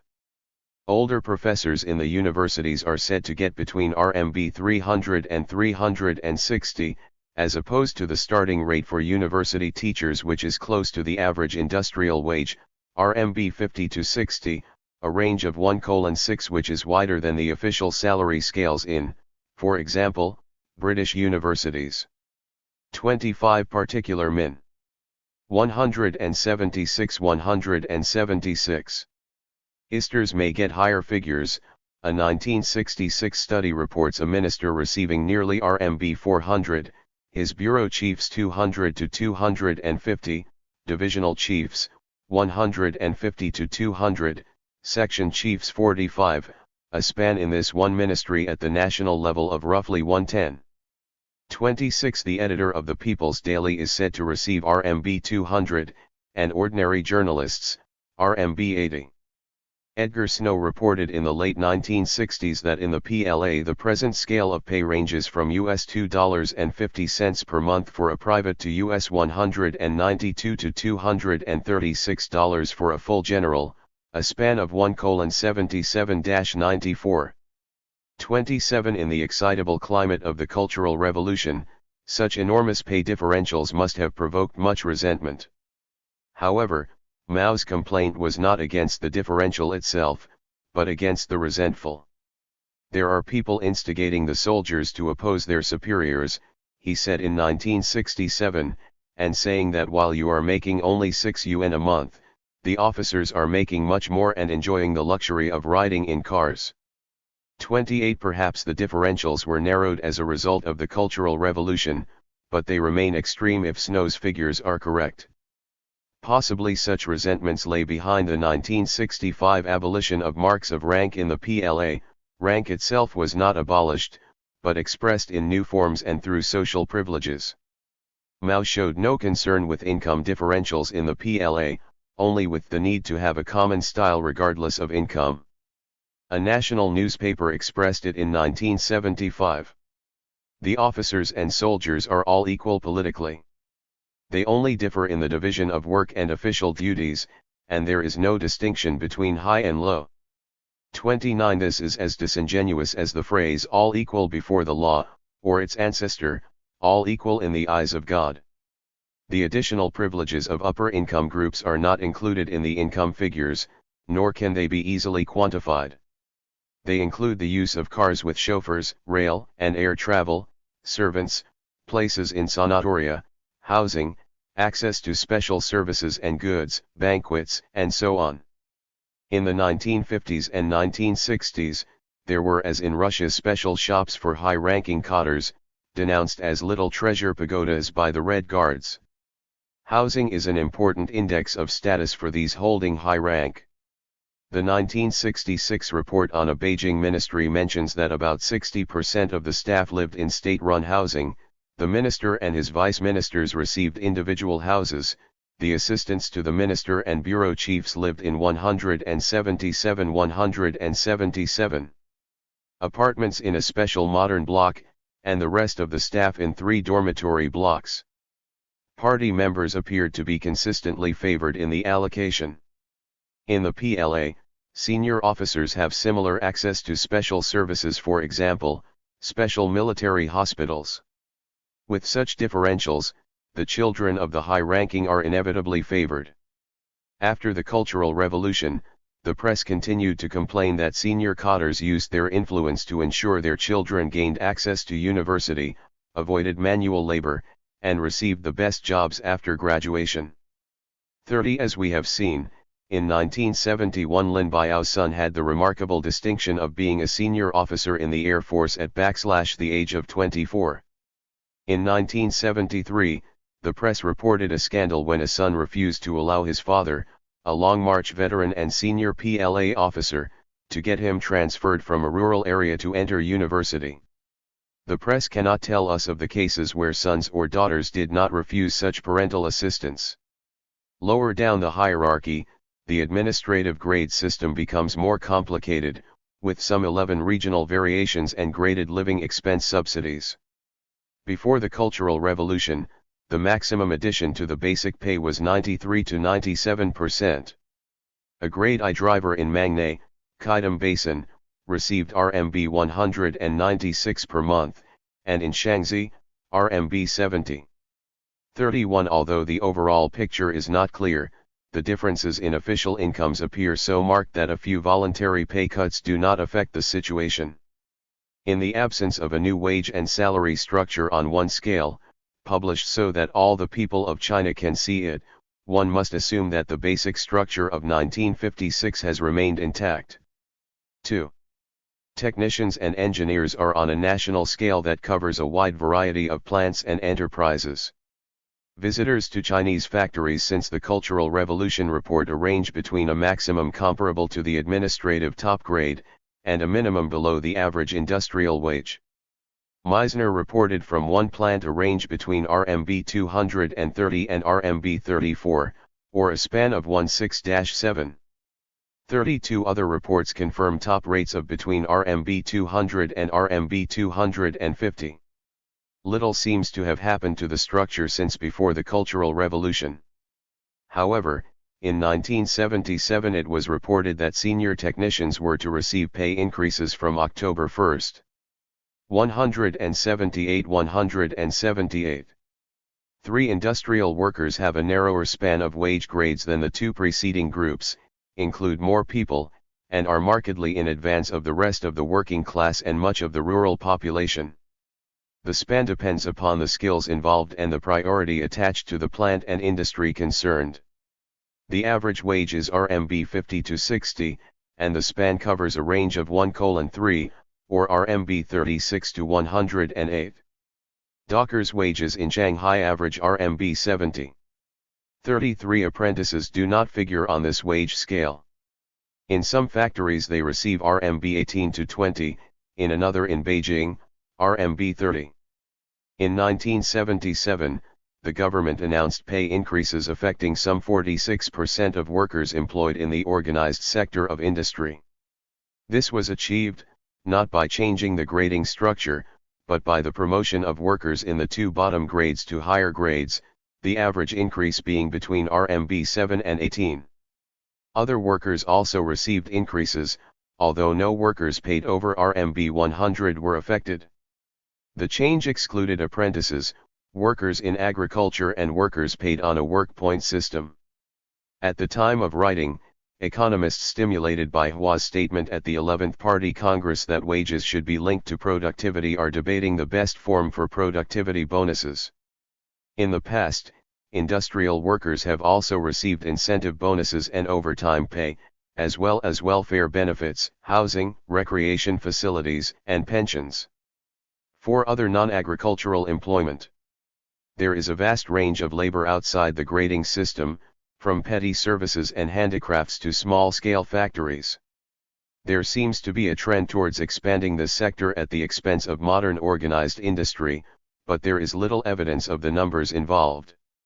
From the reports of visitors to a small selection of plants presumably among the very best, since otherwise foreigners would be unlikely to receive permission to inspect them, it appears pay levels are strictly related to output, and are roughly half the average in the modern sector. Small-scale industry seems to draw heavily on the labor of housewives organized by neighborhood committees. One visitor to the Yunchun Lane Residence Committee in Shanghai found that unemployed women were organized in factory piecework, in work at home for outside buyers, or in small neighborhood workshops. They were paid RMB 26 per month, or slightly less than an apprentice in the organized sector, a level of pay which would be tolerable only in a household where there were other earners. 34 179. 5. The majority of the Chinese labor force is not paid on a grading system at all, but in relationship to the collective profits made annually by an agricultural team or brigade after meeting certain set obligations. This income may be supplemented by sideline activities, by the sale of private agricultural output, and remittances from household members working elsewhere. The picture is therefore extremely varied between brigades or teams working in intensive farming, horticulture, or export crops, in well-watered fertile areas on the outskirts of a big city, with outside work easily available for some family members or for cultivators in the off-season, and villages in the barren hill areas, remote from the cities, with little trade and no important local markets. The range is between incomes well above those received by the mass of the city population and pay on the verge of, or below, subsistence level. The majority of Chinese cultivators receive incomes well below the average for the cities, and this makes for the sizable gap between town and country. There are no recent figures available on the size of the gap, but in the 1950s estimates were made of the difference in real consumption per head in comparison with the 1930s. The figures show a surprising stability. However, the workers' and employees' figure is raised by the high income of top urban wage earners, otherwise the gap between the mass of the urban and rural population would be less extreme. In the 1950s, the ratio was about 1:2.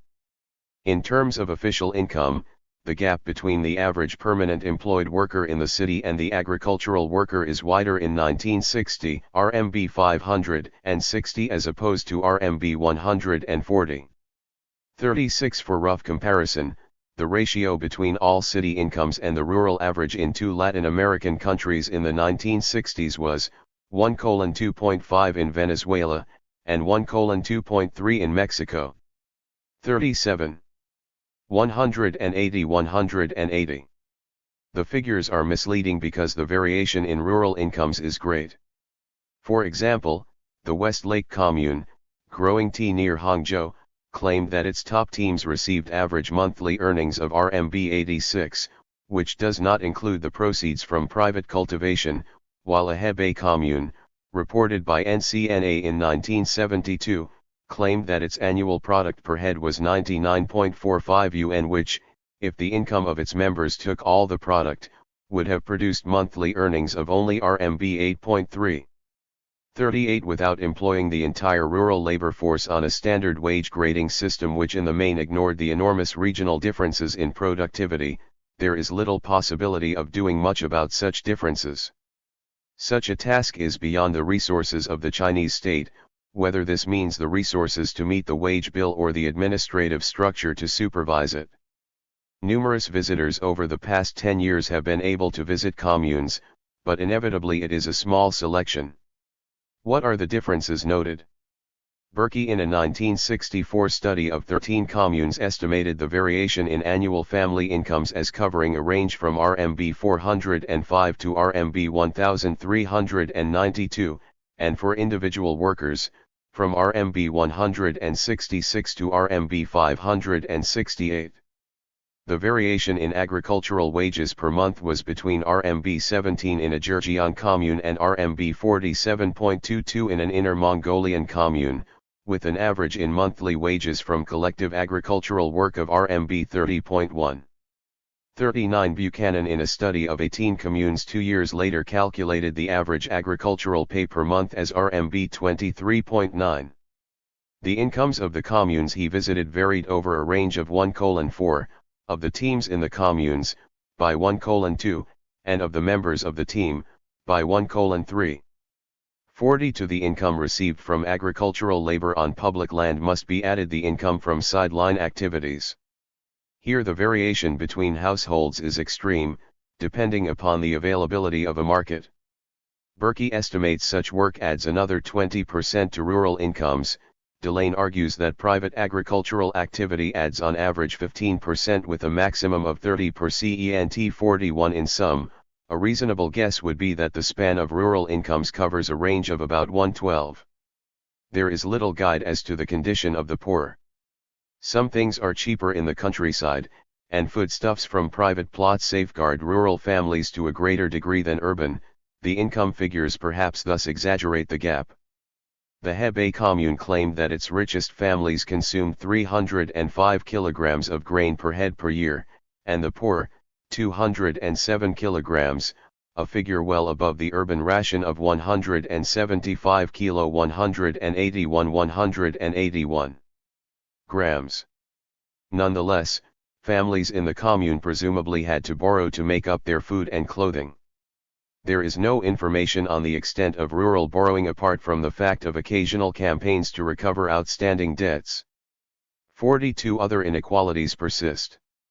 Women apparently can earn no more than 7 to 8 points per day, no matter how hard they work, whereas men can reach 9 to 10. This entrenches a division of labor that is not counted among Mao's three great differences. There seems to be more equality between men and women in urban areas, but, as in so many countries, women tend to be concentrated in the low-paying jobs, down to the notorious example once raised in the Chinese press, the old women night soil cleaners of Beijing. The differential work point system is justified on the grounds that women are physically less strong than men, a stock rationalization in most societies, and one contradicted in China by the use of women in heavy manual occupations. While the vast rural sector remains outside a standard national pay structure, any aspiration to greater income equality is clearly utopian. The government does not raise the question. Its concern at most is with the urban minority, and even then it is with preventing people expressing their different incomes in different consumption standards rather than changing the differentials themselves. Nevertheless, the differences are expressed between the cotter with leather shoes and tailored clothes, living in an apartment with a private kitchen, bathroom, and running water, and those with cloth shoes, crammed in dormitories, between the city technician with a steel bicycle, a radio, a fountain pen, smoking Red Lantern cigarettes, and the worker who owns none of these things and smokes 10,000 lei cigarettes. 43 Prices are low, but incomes are very low. A visitor reports, for example, that in one factory, monthly wages ranged between RMB 36 and RMB 53, a 25-year-old could expect to earn about RMB 40, of which RMB 6 would go on rent and electricity, the remainder being divided between food, clothing, and cigarettes. Almost everyone smoked, and an average priced packet of cigarettes would take more than a quarter of the monthly wage. 44 In the countryside, some families can afford new and better housing, can spend open-handedly on festivals, weddings, and durables. They eat white rice at all meals and, quite often, meat. Their sons are able to continue in education, and 182 easily find brides. Yet other families do not earn enough work points to buy their grain ration, persistently fall into debt. They eat congee, not white rice, and, in some villages, depend on public relief grain. 45 The policy of local self-reliance, meeting local needs from local resources, exaggerates such problems. The rich areas no doubt would be happy to be left alone to be self-reliant while devil take the poor. Given the surprising degree of inequality evident in the official income figures, how is it that the general impression is of such relative equality? The secret lies partly in the stigma attached to conspicuous consumption, partly in the lack of typical Western signs of inequality and in the insensitivity of foreign visitors to the language of social status in China, but above all in the rationing system and the limited supply of goods available for purchase. Rationing imposes a certain equality of basic consumption as it did in Russia in the 1930s and in Britain during the Second World War, and the limited supply of consumer durables resulting from the state's concentration on heavy industry makes it difficult for the better off to express higher incomes fully. There are many other components in consumption which cannot be quantified. Services and housing where available are relatively cheap, and so raise the real value of urban incomes. But on the other hand, there is no income tax, and the state's tax revenue comes entirely from indirect taxation, particularly on consumer durables. The availability of services must be a continuing problem, despite the great improvements made since 1949. For example, the number of hospital beds has increased dramatically since that year and may now have reached 1 million, or roughly one bed to every 800 to 900 people, compared to average figures in Europe of one bed to every 46 to 180 people. There are reports in recent years of a narrowing of differentials, of pay cuts at the top, and of a bunching of workers in the middle grades of the 8-grade system. But, as should now be clear, such changes, even if there were firm and comprehensive information, would barely change the national picture of differentials, and might indeed only increase the gap between top pay and the middle wage grades, or between the elite and the mass of urban and rural poor. China has to go a long way to reach the degree of equality in the Russia of the new economic policy, let alone anything the 1917 Bolshevik leadership would have regarded as socialism. The overall picture is of great stability and considerable differences. The subject of democracy is more confused than any so far discussed. There are few regimes in the world which do not call themselves democratic, regardless of local institutions. As a result, it is tempting to make a clean sweep and argue that democratic means nothing of any importance. Yet to do that is to abandon what Marx saw as the essence of the struggle for socialism, freedom, the self-emancipation of the majority. The Marxists indicted the form of democracy practiced in the representative institutions of capitalism as parliamentarianism. Parliament was a talking shop, a decorative facade for the dictatorship of the bourgeoisie. Real power was exercised behind the scenes in the offices of the state and the boardrooms of great companies. Here, the decisions were made which determined the material conditions of the majority. They were not exposed to public debate, which was restricted to the superficial questions of what bourgeois democracy called politics. The critique of parliament, however, was not a rejection of democracy itself. Lenin wrote, "The way out of parliamentarianism is not, of course, the abolition of representative institutions and the electoral principle, but the conversion of the representative institutions from mere talking shops into working bodies." 46.4, Lenin continues, "We cannot imagine democracy, not even proletarian democracy, without representative institutions, but we can and must think of democracy without parliamentarianism."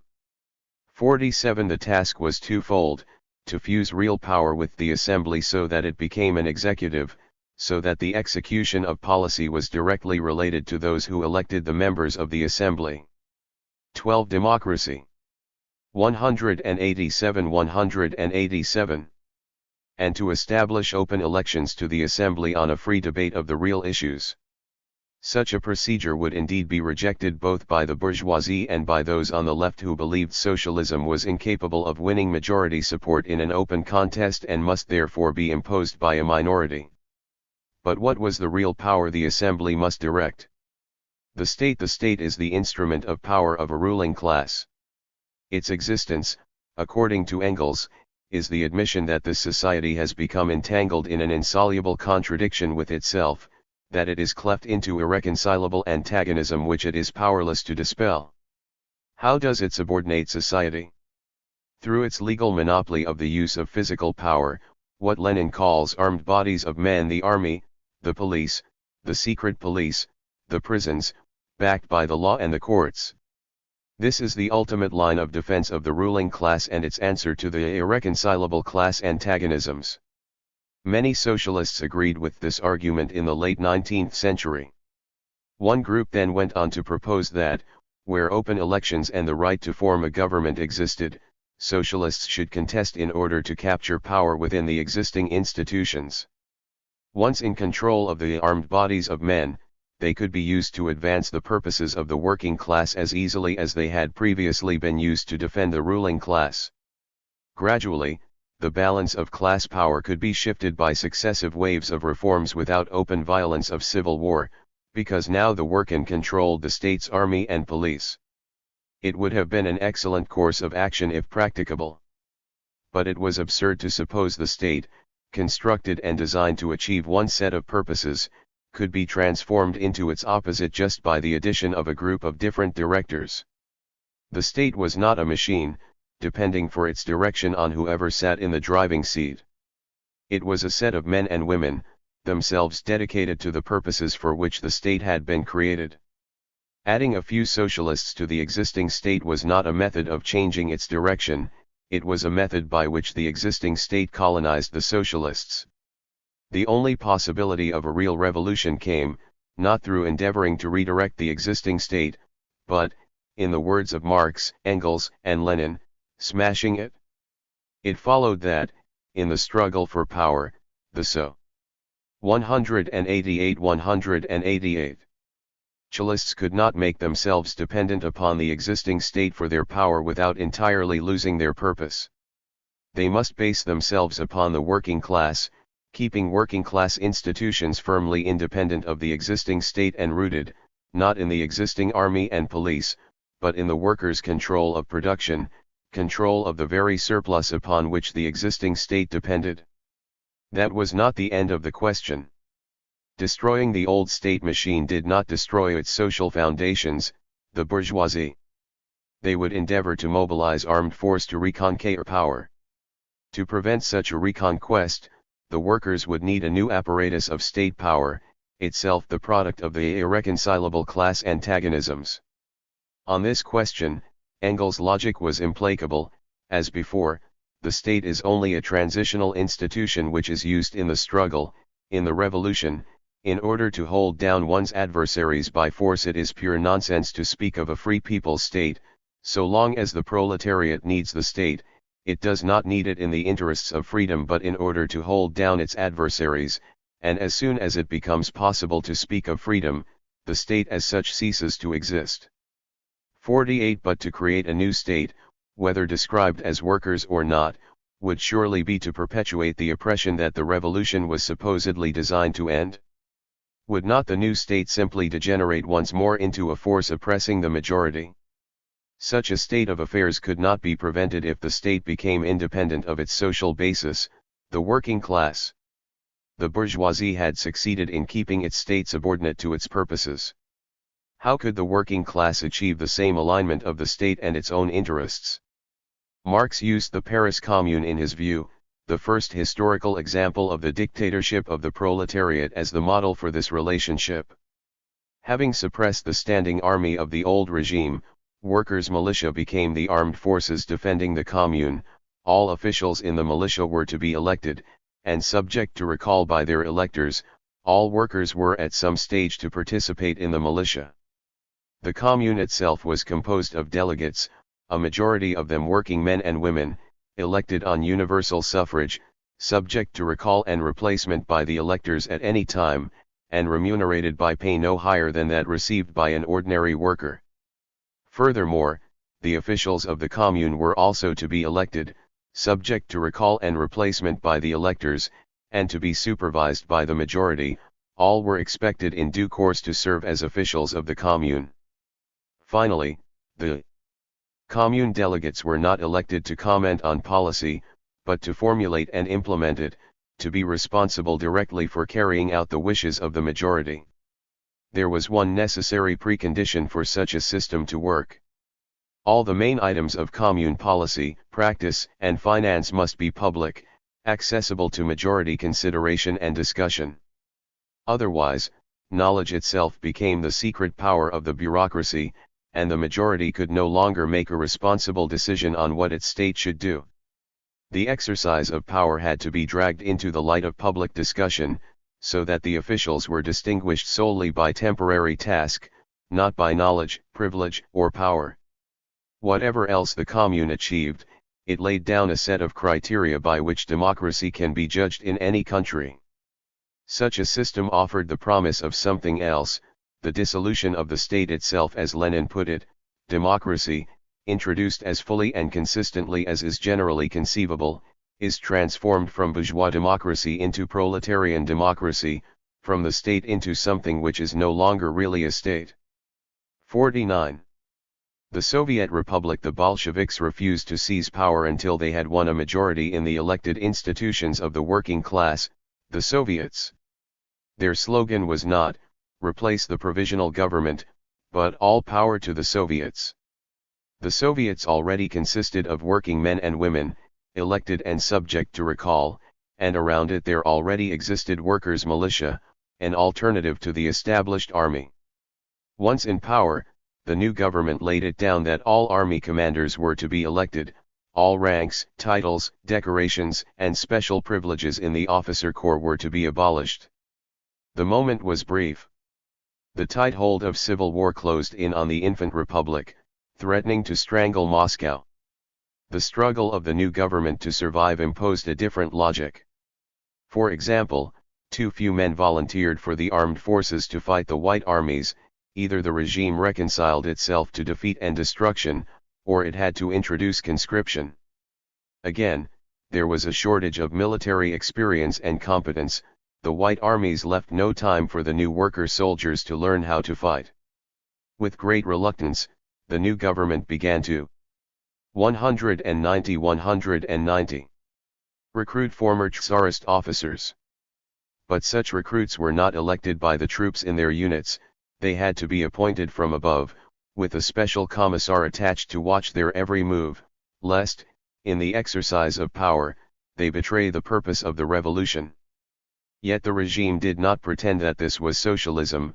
It was a temporary expedient, made necessary only by the most urgent threat to the survival of Soviet power.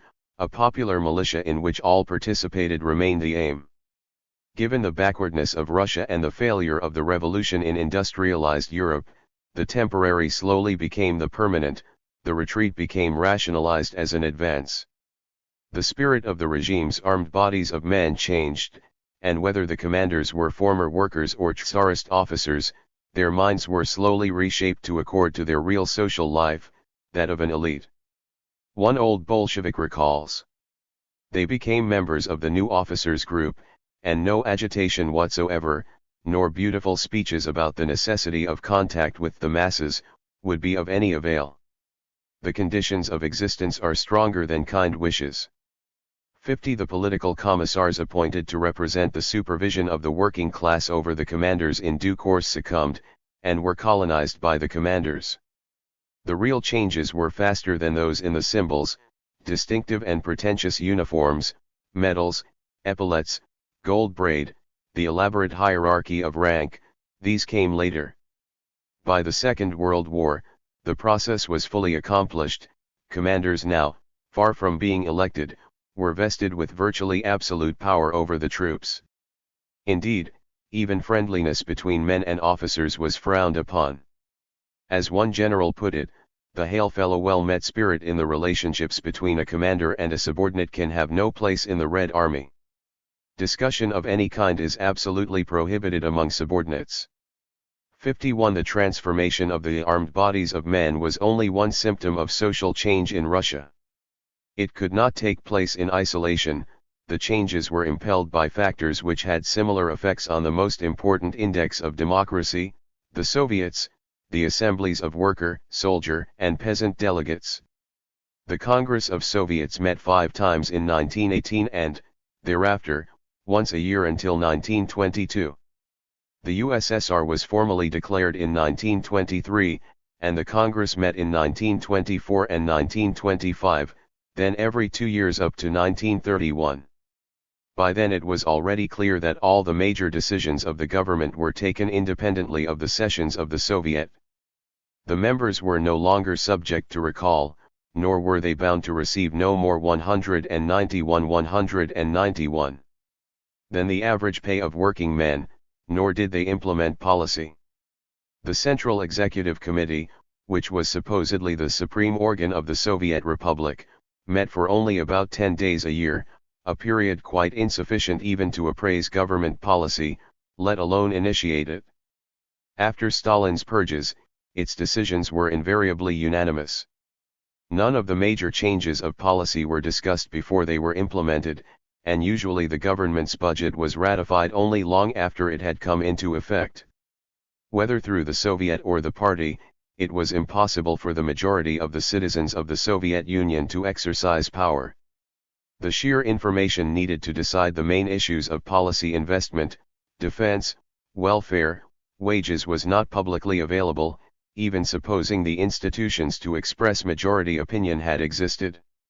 There was and is today no way of removing or changing the Russian leadership except through a purge or a coup, an operation which can only be carried out within the bureaucracy. Such a system does not prevent the national leadership from criticizing its subordinates, indeed blaming them for actions which prompt more than usual popular resentment.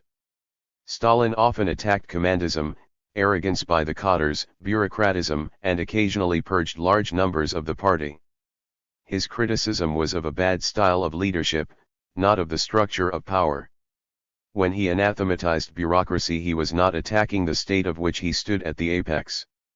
Nor was he attacking the central decisions that compelled the cadres to behave in the way they did. The changes in the Soviet Union muddled the key concepts, just as the evolution of representative institutions in Western capitalist countries had done. Now democracy became, not the rule of the majority, but a government that, whatever its policy, represented the people. In practice, at best it consulted them. Criticism of the style of the officials of the state was substituted for the critique of the existence of the state itself. The existence of armed bodies of men came to be not the expression of irreconcilable class antagonisms but the democratic instrument of what for Marx and Lenin was a contradiction in terms, a classless state of the people. The Chinese Communist leadership and democracy. The Chinese Communist Party's view of democracy was taken from the Russia of the 1930s. Democracy is a style of relationship between cadres. 192 and non-cadres, between party leaders and cadres, not the subordination of power to the majority. In this sense, democracy is not directly about power at all. Mao, for example, argues, all leading members within the party must promote democracy and let people speak out. What are the limits? One is that we must observe party discipline, the minority must obey the majority, and the whole party should obey the center. 52. The majority here is ambiguous. In practice, it means the leadership's decision, since there is no mechanism available to identify what the majority of party members want. In the PLA, Mao also calls for democracy, and explains what he means: must have a democratic style of work. When something comes up, they must consult the comrades, give full deliberation to matters, and absolutely listen to the various views. Opposition views must be presented. Do not practice, what I say counts. 53. The same applies to the relationship between cadres and non-cadres. An overwhelming majority of these people must be made to attend meetings and air their views. Only thus can opposition views be established, contradictions exposed, the truth uncovered, and the movement unfolded. 54. Of course, in the original conception of democracy, it did not depend upon the leadership practicing it. Majority control ensured that the leadership had no alternative. At no stage has it been suggested that the officials of the state should be elected, subject to recall, paid no more than average wages. The bureaucracy of the Chinese state is appointed, works in secrecy, and is privileged by income and status. Mao objects not to the existence of such a bureaucracy, but to the style inevitably engendered by its monopoly of power, the overlord style, the 3 bad styles of work, the 5 undesirable heirs, and the contempt for the common laborer. The theme recurred throughout the history of the People's Republic. Yet at no stage did Mao propose the classical solution, manifested in the Paris Commune elections. The most he offered was consultation, which in no way bound the leadership. We consult the people, the workers, the peasants, the capitalists, the petty bourgeoisie and the democratic parties, on whatever we plan to do. You can call us the consulting government. We do not put on a stern face and lecture the people. We do not give anyone a stunning blow if his opinions are not sound. 55. It was disingenuous, since those who received stunning blows were classified as counter-revolutionaries, not part of the people. For example, in the 100 Flowers campaign, Mao recalled later, after the events in Hungary, we 193 allowed scattered free expression of opinion, and tens of thousands of little Hungaries appeared. Over 400,000 rightists had to be purged. 56. Because Mao regarded the preservation of the state and its bureaucracy as an absolute priority, he could not urge the building of an alternative basis of popular power with which to supervise the bureaucracy. For the chairman, the aim was always, we should get rid of the enemy. Rigid bureaucrats should be reformed into creative bureaucrats. If after a long time they can't be creative, then we should get rid of them. 57. Leaders are required to change, not their objective position of superior power and income, but simply their subjective attitude. They must adopt an attitude of genuine equality towards the cadres and masses, and make people feel that relationships among men are truly equal. No matter how high one's position, one must appear among people as an ordinary worker. One must not assume airs, one must get rid of bureaucratism. 58. As in the West, it is all a matter of projecting the right image.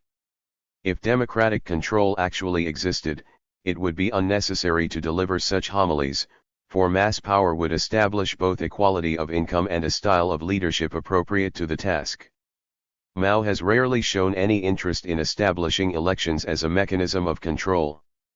Perhaps, in the heady days of 1966, he was persuaded to adopt the electoral principle, for Clause 9 of his famous 16 points did argue that it is necessary to introduce a system of general elections like that of the Paris Commune, for electing members to the Cultural Revolution committees and groups and delegates to the Cultural Revolution congresses. Red Flag went further: all leaders must be elected by the people, the elected must be servants of the people and be submitted to their supervision, the electors have the right to recall at any time. The moment was brief. More characteristically, Mao says, as far as I am concerned, election is merely a fancy word, and I do not feel that there is any genuine election. 59. The press duly supports the chairman in one of his characteristically misleading tags, blind faith in elections is also a form of conservative thinking. 60 Indeed it is, but that is not an argument against having elections, any more than the critique of parliamentarianism is an argument against any form of democracy. That, however, is the conclusion Mao draws, for example, in his discussion with President Pompidou over the instability of government under the Fourth Republic. Napoleon's methods were best. He dissolved all the as 194 assemblies, and he himself chose the people to govern with. 61 How can he praise the method of counter-revolution independently of its purpose? The confusion of participation with majority control affects each issue. For example, on occasions Mao has espoused the decentralization of power. At other times, he cites an aphorism from Lenin: absolute centralization and the strictest discipline of the proletariat constitutes one of the fundamental conditions for victory over the bourgeoisie. The contradiction is only resolved when we examine Mao's definition of decentralization. Concentrate important powers in one hand / diffuse less important ones. 62 The relationship between cadres and mass is comparable to that between fish and water. It is clearly absurd to suggest that the water should control, direct or supervise the fish. Its role is merely to supply a medium for the fish, to support the qualitatively different elite. No matter how hard the water tries, it can never become a fish. If any are so misguided as to try, they promptly become rightists and counter-revolutionaries. Indeed, the masses are dangerous in such circumstances. Once the masses are aroused, they become blind, and being blind, no longer supply that passive water which supports the fish, which swims in it to power. As always, embedded in the populism is elitism. But perhaps Mao's conception of democracy is not borne out in practice? Perhaps the actual institutional structure of modern China goes much further than the chairman was prepared to put into words. What is the record? Democracy in China. When the Communist Party came to power, as we have seen, it did not smash the old state, nor dissolve the Kuomintang's armed bodies of men. The new government took over the existing state machine and absorbed the Kuomintang armies into the PLA. There were no workers or peasant delegate bodies which played other than a purely supporting role in the conquest of power. In most of China, the PLA administered without supervision. However, 4 years after coming to power, the government set about creating some basis for its own legitimacy by setting up the National People's Congress. So far as Mao was concerned, the Soviet of the Soviet Union and the People's Congress are both representative assemblies. Only in name are they different. 63 In origin, however, the Institu 195 were completely different. The NPC did not exist in 1949. It played no role as an independent power contesting with the Kuomintang government for national authority. It was invented by the new government under the electoral law of March 1953, and invested with no more than a puppet's life. The Soviet had to be emasculated by the party leadership. No such problem arose in China. The membership of the Congress was to be elected by a series of electoral colleges at different administrative levels, based finally upon the universal suffrage of all adults over 18. There was no provision for the recall of the elected, nor for them to be paid an average working man's wage. The Congress was to be elected every 4 years, and to meet in annual session. One of its tasks was to elect the head of state and his deputy, the Prime Minister and the State Council, the ministers of the government. The first round of elections created some 5 million representatives at the lowest levels, who then proceeded to vote for 16,806 deputies to meet at the provincial and city level. These then elected 1,141 deputies to attend the first NPC, which was held between 15 and September 28, 1954. The Congress created a standing committee to meet twice a month when the Congress was not in session, to supervise the government, protect the Constitution and decide on the sacking and appointment of ministers. In practice, however, the first NPC did not meet annually, it met only twice. Elections were held for the second NPC and it met 6 months behind the constitutional schedule, in April 1959. The second, like the first, managed only one other session. However, the Third Congress was nearly 2 years late, and was not preceded by any lower-level elections. The number of deputies had been increased to about 3,000. So far as can be seen, the third NPC had no subsequent sessions. The fourth NPC did not meet for another 11 years. When it did meet, in January 1975, the 2,864 deputies were required to ratify, 7 years after the event, the removal of the head of state and the defense minister, and the decimation of much of the government. The fifth NPC scheduled for 1978 was to be composed, according to Hua, of outstanding people from various fields of work, and representative personages, elected deputies, through full discussion and democratic consultations. 196. Since the NPC meets for a fortnight at most even when it is summoned, there is no question of it supervising the government or changing the leadership. Its position is, if possible, even more insignificant than that of the Supreme Soviet in Russia. The NPC is part of the decorative facade of the state. Indeed, it is more an empty talking shop than those parliaments in Western countries criticized by Lenin. The major items of policy: the Korean War, the agrarian reform, the first 5-year plan, the Great Leap Forward, the break with the Soviet Union, the Cultural Revolution, the détente with the United States, all took place without the participation of the NPC. Perhaps the Party Congress provides an alternative mechanism for popular control. Under the 1945 Party Constitution, the Congress was to meet annually, the delegates being elected by lower party congresses every 5 years. But the Eighth Party Congress did not meet for 11 years, until 1956, and there was only one other session, in 1958. The Congress sessions lasted less than 2 weeks, so that it could scarcely do more than react, after the event, to a fraction of the work of its instrument, the Central Committee. The Eighth Congress ended its official term of life in 1961, but the Ninth Congress did not meet until 1969, again 11 years after its predecessor. At the Ninth Congress, it was acknowledged that the delegates were not elected by lower party congresses, but, in the euphemism of the text, through democratic consultation. The Ninth Congress had long been rumored but, given the turmoil of the Cultural Revolution, apparently could not be called with a secure majority for the leadership. When General Shwefuzi, head of the Beijing Municipal Revolutionary Committee, announced the Ninth Congress to the Red Guards in October 1968, he promised it would be reorganized from the top so that the party Old Guard would not dominate it, and that the delegates would be increased from 1,000 to 10,000. By the time of the Ninth Congress, however, the Red Guards had been defeated, and there was no need for such a concession. The Ninth Congress was required to ratify the removal of the party chairman's deputy, Liu Shaokai, the General Secretary, Deng Xiaoping, and a majority of the Central Committee. It was also required to ratify a new second-in-command to Mao, Lin Biao, whose elevation had occurred 2 years earlier.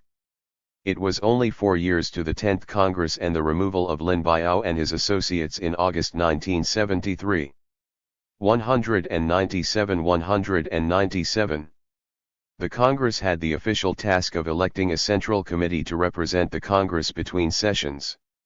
The Central Committee numbered about 77 members and alternates in 1945, 170 in 1956 and 279 in 1969. The Central Committee was required to meet at least twice per year under the 1956 Constitution. In fact, it met only 12 times in the 13 years between the 8th and 9th Congresses. Furthermore, its 11th plenum permitted the attendance of an unknown number of unelected Red Guards, responsible to no one except the party chairman. At the 12th plenum in October 1968, when Liu Shaokai was officially denounced, non-members are said to have been granted voting rights, thus disenfranchising the supposed electors, the delegates to the Party Congress. Power was no more vested in the Party Congress than it was in the NPC. Nor was it located in the Central Committee. Central Committee membership, like membership of the Standing Committee of the NPC, was merely a high honor. It was the political bureau of the Central Committee which came closer to power. Within the Politburo, its Standing Committee was, at various times, the key institution. However, in the Cultural Revolution, even that was not enough, and an entirely new body, the Cultural Revolution Group, was created, without a semblance of democratic legitimacy, to transmit Mao Zedong thought. In the final analysis, only Mao himself represented the majority, what he thought was, by definition, the will of the majority, and no actual majority at any level of Chinese society was summoned to give a real verdict. In the unions, as we have seen, there was no mechanism for electing a representative leadership.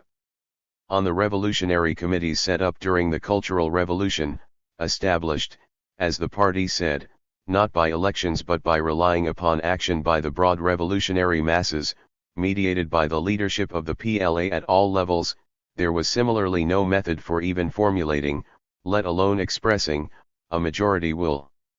64 All such bodies were transmission belts, not for the controlling power of the majority over the leadership of China, but for the party center over the majority.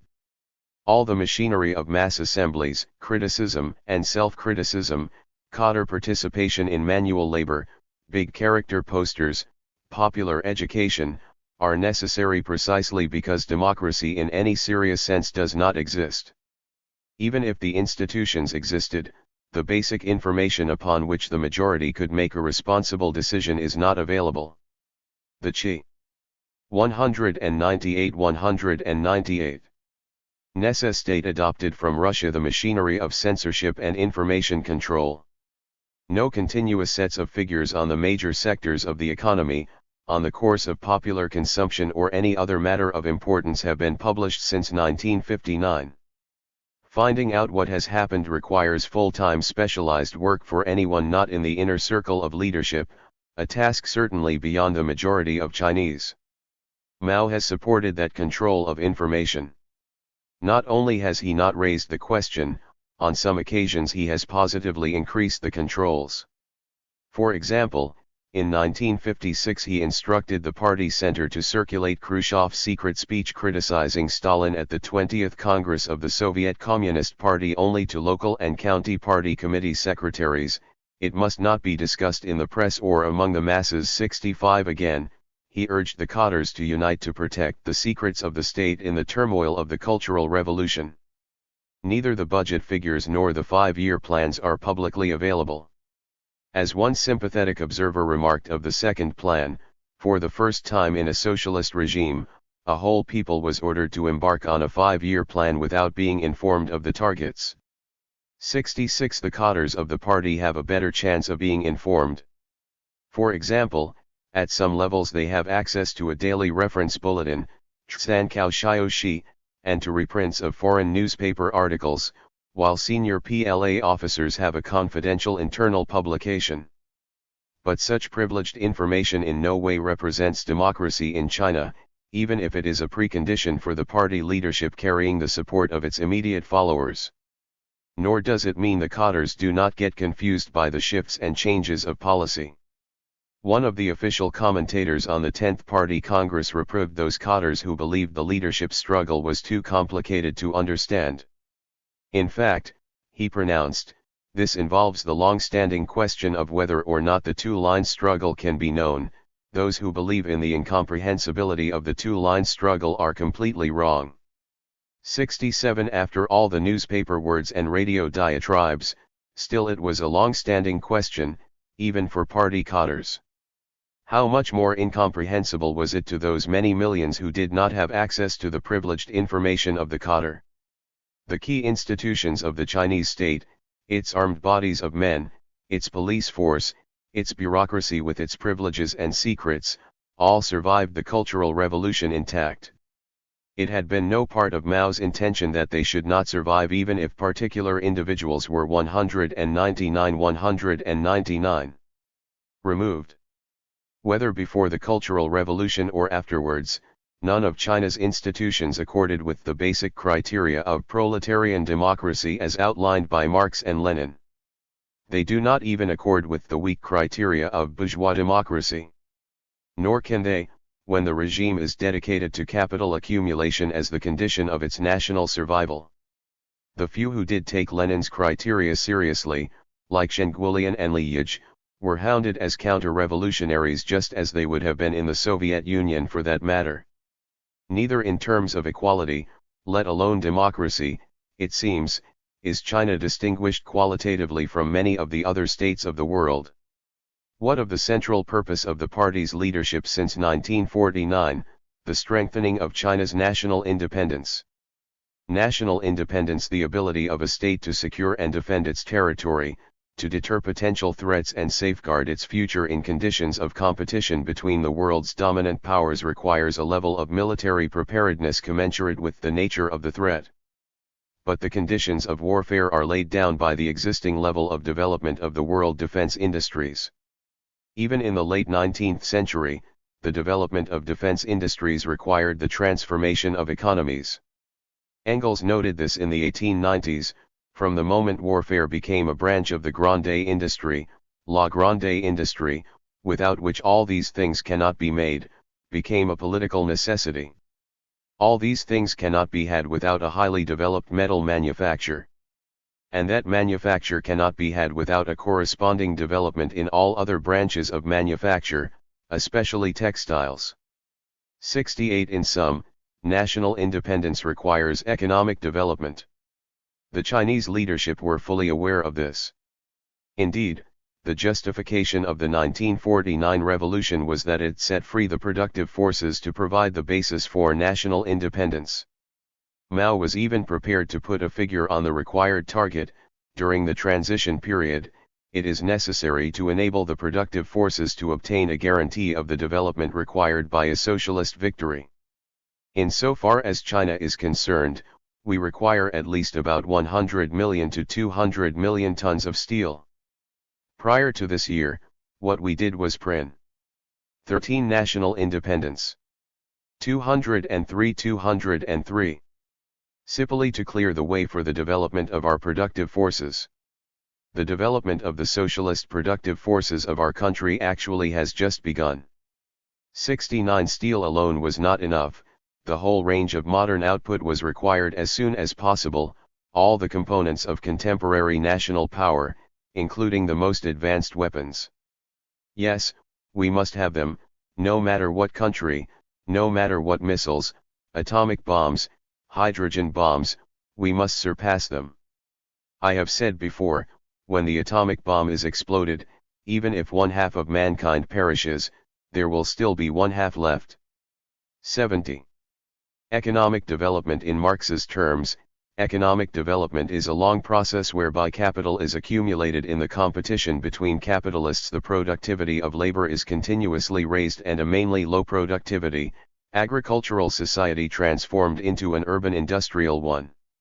The capital is derived from the surplus of unpaid labor appropriated by the employers from those with nothing to sell but their labor power, and from the ransacking of agriculture and colonies.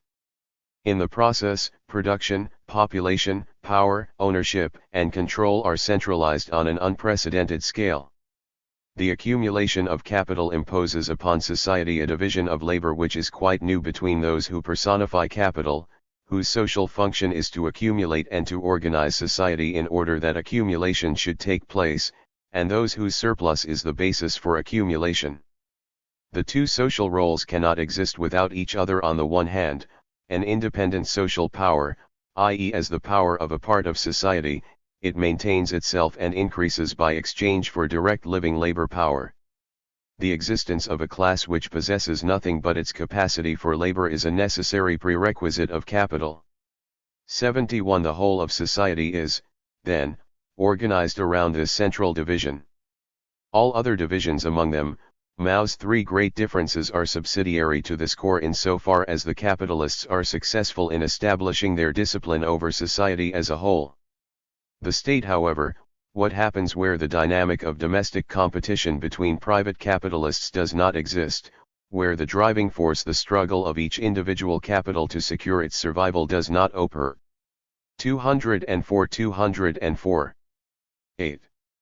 If a society could completely isolate itself, state ownership of the means of production would end the dynamic of competition and so the drive to accumulate. What would this mean in a backward economy?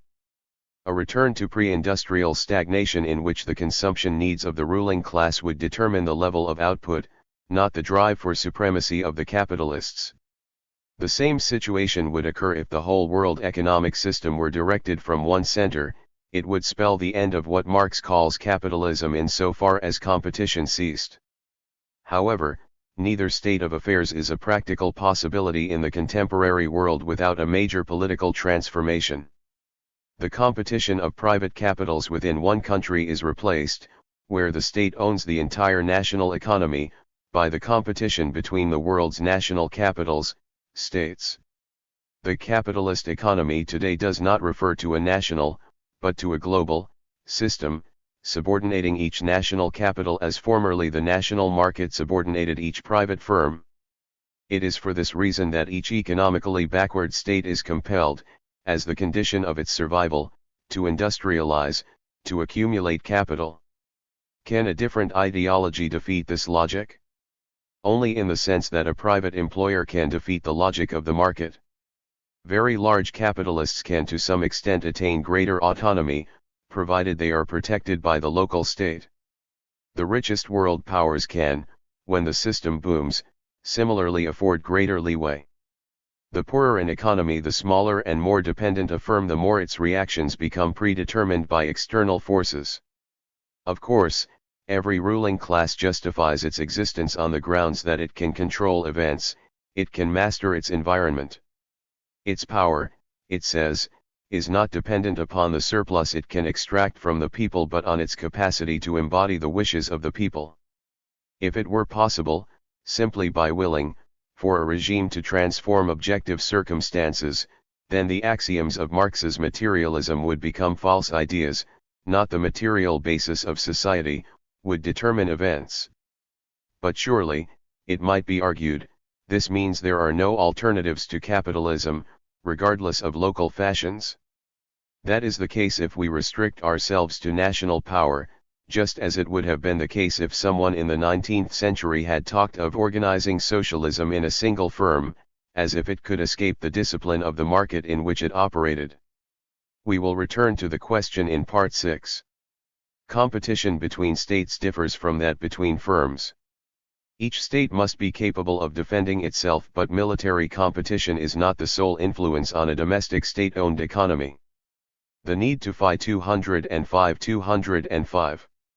Nan's imports, whether of foodstuffs as in the case of the Soviet Union's massive imports of grain in 1974 or industrial equipment and components of advanced technical quality, is another form of discipline imposed by the world system upon all its parts.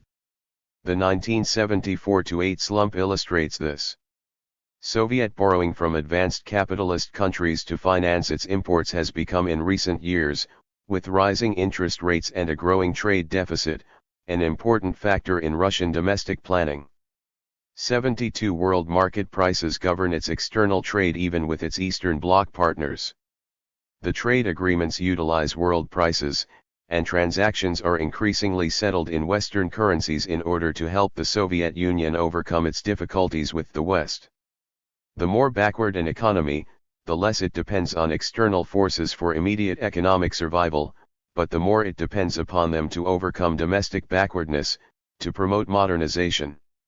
Since all the state-owned economies are devoted to industrialization, 73 the dependence of the smaller and more backward countries on external assistance to achieve domestic transformation is great. Involvement in world trade, in capitalism itself, assists domestic growth and development when the system booms. But in slump, it imposes contraction on the national economy, whether the means of production are owned by the state or not. National planning can offset some of the effects of the crisis, but basically it must also transmit the external disciplines of the law of value, rather than frustrate them. Despite the difficulties, the Soviet Union did accomplish the process of domestic transformation in the 1930s and 1940s, and did so despite, for much of the time, a world slump of unprecedented severity. Can every country repeat that process? The conditions have changed. The advanced capitalist powers dominate the world market more than ever before. In all fields, the production of the advanced concentrations of capital defeat smaller rivals in any open contest. The early stages of industrialization are jeopardized unless a backward state can exclude competition, but excluding competition shuts off the sources of technology and advanced inputs, so that the process becomes more costly, inefficient, and long drawn out. Furthermore, the technology has changed. Not only does it cost more, it produces relatively few jobs. It also produces a faster stream of output. This is the source of the contemporary paradox: the mass of backward countries have increased their industrial output more rapidly than did the European powers in the 19th century, but with decreasing success in employing the existing labor force. Enclaves of high productivity industry, colonies of advanced production, coexist in a sea of urban and rural poor. The ruling class certainly secures an industrial basis for its power, but without being able to implement the historic task of the bourgeoisie, the transformation of society, or what Marx called the socialization of the labor force. Some of the statistics illustrate the nature of the problem. For example, between 1925 and 1960, the countries of Latin America experienced a decline in employment in manufacturing industry from 35.4 to 27.1%. In the period of most rapid industrial growth, from 1950 to 1965, employment in manufacturing industry declined, albeit at a slower rate, from 14.2 to 13.8%. Latin America is the most advanced of the backward continents. Nonetheless, the overall picture is not impressive. Between 1920 and 1950, the proportion of the total labor force employed in manufacturing in all the backward countries together showed a slight decline, from 8.5 to 7.6%, and then a slight increase up to 1960. 77. Yet this has been the period of the most rapid growth in history. The next quarter of a century looks unlikely to repeat the performance of the last. World capitalism falters long before it has touched the lives of the majority of the world's population. Thus, if China, one of the poorest countries of the world, can provide a different model of economic development, can steadily narrow the gap between backward and advanced, and transform the real May 207 real conditions of the majority of Chinese, it would be a staggering achievement. The Chinese Communist Party would have shown itself to be a totally new force, capable of defeating the imperatives of backwardness in the peculiarly obdurate circumstances of the second half of the 20th century. To do so on an isolated national basis, denied access to the accumulated resources of the world economy held by the advanced powers, would be a triumph indeed. A different model? There is little evidence for the existence of a different model of development in the statements of China's leadership. Consistently they have measured their success by Stalin's central criterion, the growth of heavy industry, and in particular of steel. Such a policy imposes the maximum rate of accumulation, but, on the theory, promises the most rapid process of transformation. What distinguishes China from Russia is not so much the chosen strategy of development, but the different conditions imposed on that strategy by the greater backwardness of China. The growth of heavy industry is continually restrained by the incapacity of intensive agriculture to feed the population without receiving a greater share of investment. Within heavy industry, the regime, like Stalin, has been single-mindedly dedicated to raising labor productivity and the profit rate, at the expense of employment and consumption. Mao has been one of the chief architects of this approach, and his writings and speeches give no indication of a different model, only of the necessity to make greater tactical concessions. During the first plan, Mao made steel the key to China's performance. Our country is poor, very poor. This year, steel production amounts to only 4.5 million tons, Japan's production is 7 million tons. 78 By 1975, China's steel output had reached around 25 million tons, a very creditable achievement in view of the difficulties, but far below Japan's 102 million tons. Steel and heavy industry could only expand if the population was being fed. Mao continued to stress the need to ensure an adequate harvest, then there would be food for the people, raw materials for light industry, a market for heavy industry, exports to earn foreign exchange with which to purchase imports for heavy industry, and funds for accumulation. 79, while developing industry, especially heavy industry, we 208 must at the same time give agriculture a certain status by adopting correct policies for agricultural taxation and for pricing industrial and agricultural products. 80 The emphasis is the same in the first plan and in the Great Leap Forward. The two key targets were for steel and grain. The setbacks of 1960 to 62 led to a temporary shift of emphasis towards agriculture and light industry. But the change was justified, for Mao, as a method of assisting heavy industry. Thus, the experience of the Soviet Union and our country show that if agriculture and light industry are not developed, it will be harmful to the development of heavy industry. 81 There was no question, despite the disasters, of giving up the struggle for accumulation and increased production. The accumulated capital of the Soviet Union constitutes approximately 1/4 of the national income. The ratio of our country's accumulated capital to national income was 27% in 1957, 36% in 1958, and 42% in 1959. It appears likely that the ratio of our accumulated capital to national income henceforth can be maintained at over 39% or higher. The most important question is the rapid development of production. 82 This was a staggering scale of accumulation for a poor country, particularly at a time when there was evidence of famine. Quite a number of people in China and outside interpreted the retreat to a greater stress on agriculture as an agriculturally based strategy of development, whereby industry was subordinated to the demands of agriculture. If this had been the case, the regime would indeed have sacrificed the growth of the material foundation of its power to the immediate welfare of the majority. Two writers in 1962 made this mistake. As the foundation of the national economy, agriculture demands that all production departments, including those of industry, all construction departments and all cultural and educational undertakings develop themselves with the actual conditions of agricultural production as the starting point and give due consideration to the quantities of commodity grain and industrial raw materials and to the sizes of the market and the labor force which agriculture can supply. National economic plans should be formulated in the order of agriculture, light industry, and heavy industry. 83 Another urged that investment in agriculture should be higher than that in industry. The accumulation used for agriculture will increase at a faster rate than that used for industry. The state must plan the emphasis of its 209 economic work on agriculture and invest heavily in agriculture and give it massive material support. 84 The national leadership was not so easily seduced from its self-appointed historic task. The most it would concede to these demands was the singularly obscure phrase, agriculture as the foundation and industry as the leading sector.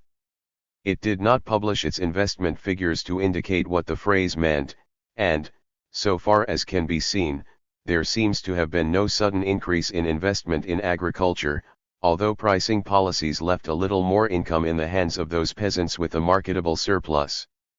What it did was seek to cut urban consumption by reducing the urban population, consigning these extra mouths to the countryside to be fed by the peasants instead of from state procurements. This required a further increase in labor productivity in industry so that output did not fall with the smaller workforce. Despite the verbal concession, heavy industry expanded at a faster rate than any other sector through the 1960s and into the 1970s. The regime avoided publicizing any strategy as to what it was doing, beyond repeating old phrases, until 1969. Then an authoritative article restated the strategy of the 1950s anew. Quoting Mao of 1957, it must be affirmed that heavy industry is the core of China's economic construction. At the same time, full attention must be paid to the development of agriculture and light industry. The writers elaborated, the realization of socialist industrialization requires priority development of heavy industry. With heavy industry developed and the growth of the means of production enjoying priority, we shall be able to realize socially expanded reproduction, provide advanced techniques and equipment for the technical reform of agriculture and for the development of light and heavy industry, and bring into play the leading role of industry in the national economy. 85. The thread throughout the years remains the same. But agriculture's capacity to support the main priority changes. Mao expressed it in the early 1960s in this way: how do we plan for our annual harvest? It will be determined by the assumption that in 5 years, there will be 1 year of good harvest, 2 years of ordinary harvest, and 2 years of poor harvest. 86. Only massive investment by the state, diverting the surplus from industrial investment to agriculture, would have slowly flattened this variation and provided some measure of security in the supply of foodstuffs. Yet this the state would not do, since it would jeopardize its national power and, thus, China's national independence. 210. Given the drive to build heavy industry and, as we shall see, the results have been impressive, all other items became negotiable. The Chinese economy in the 1970s accumulation can only take place if there is a surplus, and it can be appropriated. How is this done in China? Primarily through the state's control of wages and prices, exercised through state-owned enterprises. The central government determines the level of pay, the numbers employed, the allocation of raw materials and equipment for the larger units in modern industry which produce the largest share of national industrial output. Other things being equal, these controls determine the level of enterprise profits which the state appropriates. The state controls the supply of bank credit and the interest charged to borrowing enterprises. The control mechanism is the party, its cadres in factory management, banks, and local administration. In addition, the state procures compulsorily a certain proportion of agricultural goods from the communes at relatively low fixed prices and sells it at higher prices, as well as taxing the movement of goods between provinces through its control of trade. Finally, it levies indirect taxes on a number of goods, cigarettes, liquor, and a 50 to 60% rate on goods such as bicycles, sewing machines, radios, etc. The government claims that the taxation of industry is high and of agriculture low, but it does not divulge any figures. Its revenue, it says, takes about 6% of farm incomes in comparison to 13% in the early 1950s. About 90% of state revenue comes from state-owned enterprises. If the government's view is accepted, it appears that in the 1960s the bulk of state revenue was derived from the surplus product of industrial workers. Even then, however, the regime was dissatisfied with the size of urban consumption. Hence the dilution of the urban labor force with temporary and contract workers and the expansion of enterprises outside the large-scale modern sector. Hence also the consistent efforts made to reduce labor costs. In the model project of Daking, for example, there was apparently no provision made for housing and other services when the new township was begun in the Bare Plains. Workers were required to build their own dwellings after work, with pounded earthen walls. 211. Foodstuffs were similarly to be grown locally by workers in their spare time, a practice which the authorities have attempted to generalize to all enterprises. 100 years ago in Germany, Engels identified the economic meaning of obliging workers to grow their own food. Since, for the most part, the worker in domestic industry carries on his little bit of agriculture, it becomes possible to depress wages in a fashion unequaled elsewhere. What formerly constituted the happiness of the small man, the combination of agriculture and industry, now becomes the most powerful means of capitalist exploitation. The potato patch, the cow, the little bit of agriculture make it possible for labor power to be sold below its price. They oblige this to be so by tying the worker to his piece of land, which yet only partially supports him. 87. In Daking, in the 1950s, Workers were initially given higher than average pay to compensate for the lack of social investment, but it seems this was removed in the 1960s. Workers are expected to complete all work outstanding without overtime pay. No wonder this oil field was held up as the regime's proudest achievement. Its output is reported to have increased by 30% per year, yielding a tenfold return to the state's investment. Labor productivity and the surplus appropriated by the state has increased 2.5 times over. 88. The campaign for everyone to grow their own foodstuffs can similarly be seen as a method of relieving the pressure on state procurements, even though it must be expensive in terms of the labor time of workers. The policy of self-reliance in the villages protects the state's industrial sector from peasant demand and forces the villagers to use their own savings or go without. The result of this overall strategy is, in productivity terms, a more marked dualism than in most countries between a carefully segregated high-productivity, capital-intensive enclave and a sea of low-productivity, labor-intensive agriculture.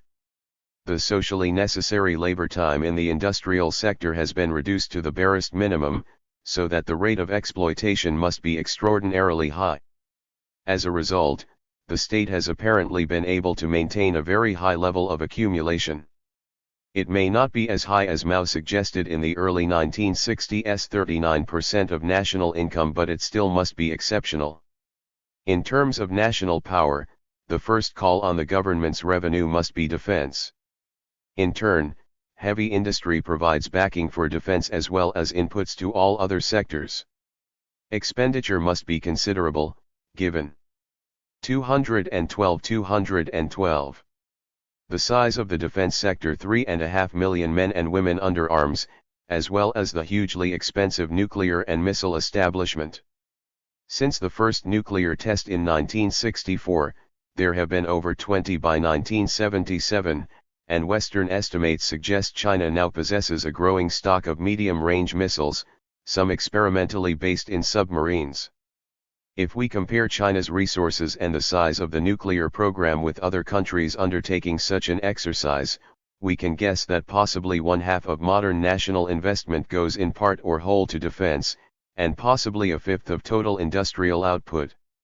The proportions change relative to the government's estimate of the threat. U.S. sources provide evidence, for example, of a sharp increase in defense spending following the armed clashes with Russia in 1969, and then a falling off in 1973-5 as the threat receded.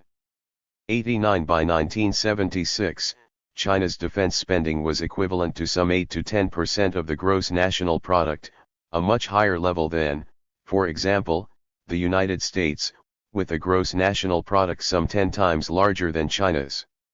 Whatever the exact figures, China's defense spending represents a substantial diversion of resources from accumulation. There are other leakages from accumulation, of which the most important must be the consumption of the bureaucracy. There are no estimates of this component.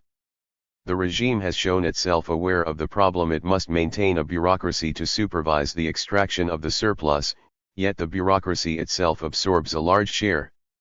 The campaigns to cut bureaucracy, to transfer non-productive labor and administrative cadres to the production front, show the efforts made to reduce consumption, yet the drive is constrained by the need to maintain control and supervision. If the bureaucracy is too much reduced, the regime could be threatened by a loss of control, even a major revolt. What has been the performance of the two main sectors, industry and agriculture, as a result of these policies? Industry. The growth rate of China's industrial output has been very rapid, if inconsistent. In the period of the first plan, output grew by a fifth, 213. On average every year, a remarkable performance. Growth in the 1960s was slower in the first half, about 6 to 7 per year, and in the second half, between 11 and 14%. 90. In the first half of the 1970s, the average rate was about 8% per year, fluctuating between 12% and 4 to 5%. Heavy industry has grown much more rapidly. The share of producer goods industries in terms of value of output increased from 28% in 1949 to 52% in 1957, and an estimated 79 to 83% in 1971. 91 manufactured consumer goods, for example, bicycles, radios, sewing machines, represented about 7% of machinery output in 1956, and declined to 3% by 1971. What of Mao's key link industry, steel? Output was 4.5 million tons in 1955, and rose to 13 million tons during the Great Leap Forward and the following year. This fell back to 8 million tons in 1961, before reaching 12 million tons in 1968, 21 million tons in 1970, and the record figure of 25.5 million tons in 1974. It fell by about 3 million tons in 1975 to 6. In the main, the output comes from large and very large plants, a quarter of it from Anshan, 17% from Shanghai, and about 34% from other 1 to 2 million ton plants. The rapid expansion of output in the late 1960s led to technical difficulties as well as the labor problems mentioned earlier. The rest of industry has expanded, and as a result there is a continuing shortage of steel despite the increase in output. This obliged the regime to make large steel imports in 1974 and 1975, over 3 million tons in 1975, equivalent to 15% of steel consumption. About a fifth of the imports were seamless pipes, probably for the oil industry. Other imports included steel scrap, pig iron, iron ore, showing that domestic supplies of these items were inadequate. The steel shortage has also been a factor in prompting the government to make major purchases of steel plant abroad. For example, the US $550 million rolling and treatment complex at Wuhan, built and supplied by a West German consortium under Demig, and a 16-company Japanese consortium, led by Nippon Steel. Industrial expansion makes heavy demands on energy supplies. Although the oil industry has experienced a remarkable expansion in recent years, officially 680% or between 1965 and 1975, it is severely restricted by the lack of pipes and refinery capacity. As a result, 214. The coal industry still supplies about 4/5 of industry's energy consumption. Like steel, coal output has expanded rapidly from 290 million tons in 1959 to 430 million tons in 1975. Coal output fell in 1974 because of labor troubles, say foreign observers. Like steel, coal is a bottleneck, partly because of wasteful methods of preparing coal for use. Coal depends on the railways for movement, and occasional labor difficulties in the 1970s impeded its use. The government again turned to imports of coal machinery to expand production quickly. Other heavy industries have performed well. For example, the machine building industry has officially expanded in the 1960s by 15% per year.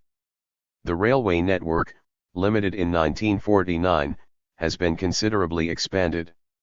The 50,000 miles of highway that existed in 1949 had, by 1976, become 500,000 miles, and the NCNA claimed that by then 83% of all communes could be reached by road. With the considerable imports of motor vehicles and China's own trucking capacity, this is an important advance. The expansion has come in the main from modern large-scale industry through increases in the use of capacity and labor productivity rather than increasing jobs. Western estimates of, for example, the producer goods industries put the value of output in 1952 at 10.7 billion yuan, and in 1971 at 246.5 billion yuan, or a 24 times increase, whereas employment in the same industries increased between 59 and 182% or by a half to 1 3/4. 92. The government has deliberately invested heavily in machinery while trying to curb or reduce the size of the labor force. As part of this process, the electronics industry has received strong official support, and some visitors report that Chinese industry is relatively advanced in the use of automated techniques. For example, a 1974 visitor reported that over half the horizontal knitting looms in Shanghai's textile mills are electronically controlled, and a major part of the woolen knitwear mills are in part or whole automated, as is part of the mining industry. 93 Combined with the use of low-paid temporary and contract labor, this makes for spectacular increases in labor productivity and the surplus accruing to the state. Agriculture is at the opposite extreme.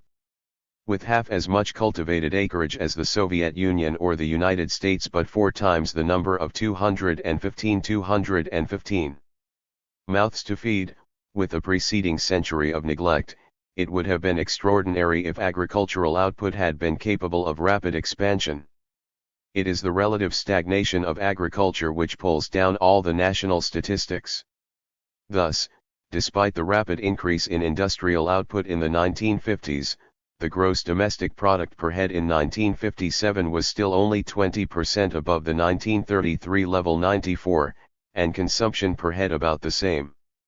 95 The major part of China's agricultural output is grain, and the long-term increase in production has been fairly consistent about 2 to 3% per year. 96 There are disagreements in detail, but this rate of growth has brought total output from about 110 million tons in 1949 to 286 million tons in the 1970s, a 1.5 times increase in 27 years. It is not clear how reliable these figures are, but they give a picture of the trend. The increases must have stemmed from a few provinces, since the overall picture is more patchy. Officially, only 9 provinces and municipalities out of 25 had, by 1976, met the 1967 targets of the National Program of Agricultural Development. 6 provinces were only self-sufficient in the main, that is, they were on occasions obliged to import, presumably, the remaining 10 were permanently in deficit.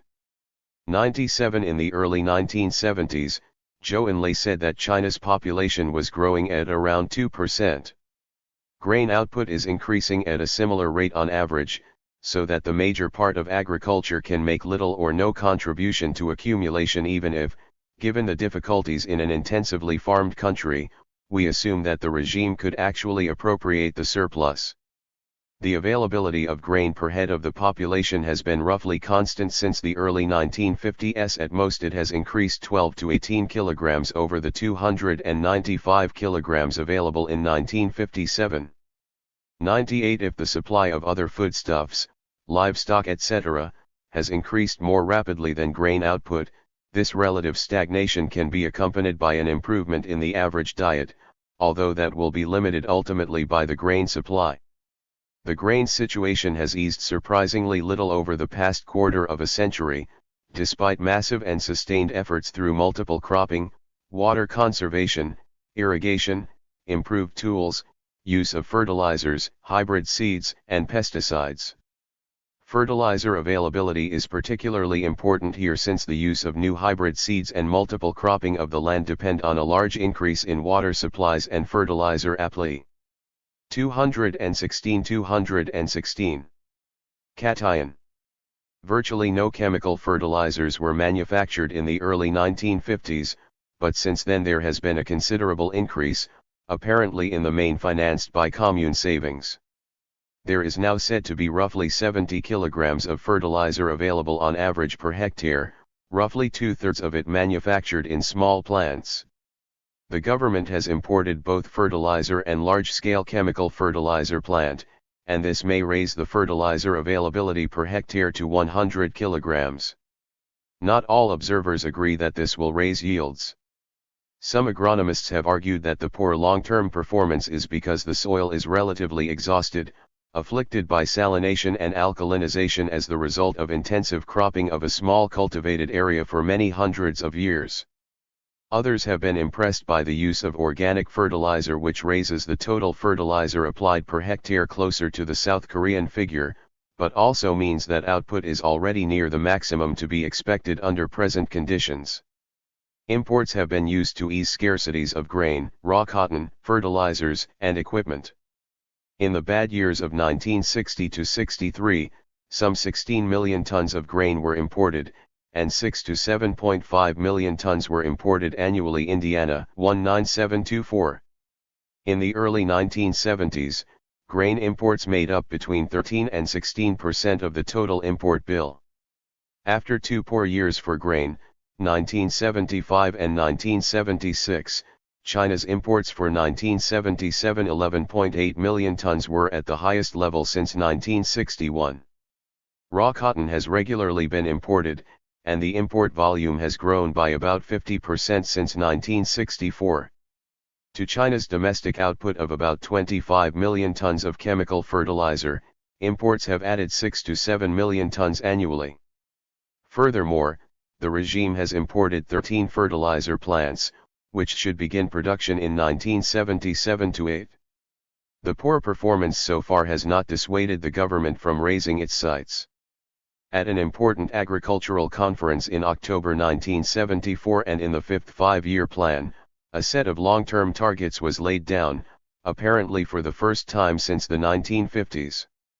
The stated aim was to achieve a total grain output of 360 to 400 million tons by 1980, to secure the mechanization of agriculture, and to follow the model of the Dazai Brigade. The last long-range plan, supposedly in operation from 1956-217 to 1967, disappeared in the Great Leap Forward and its aftermath, so that the formulation of a plan gives no assurance as to how practical it is. Perhaps at long last the government is to devote a larger share of national investment to agriculture, and it is on this basis that the targets have been drawn up. Otherwise, to achieve the stated grain target after 20 years of roughly 2 to 3% annual growth would require agriculture to increase grain output by between 5 and 7% annually up to 1980. Without massive imports, it would seem an unlikely achievement. Indeed, on the past record, the government would have reason to congratulate itself if it could achieve a consistent 3% annual increase. Foreign trade imports, whether for use in agricultural or industrial production, are an important precondition for releasing China's capacity for economic growth. When the economy has grown rapidly, the government has permitted rapid increases in imports, curbed by the available reserves and China's export earnings.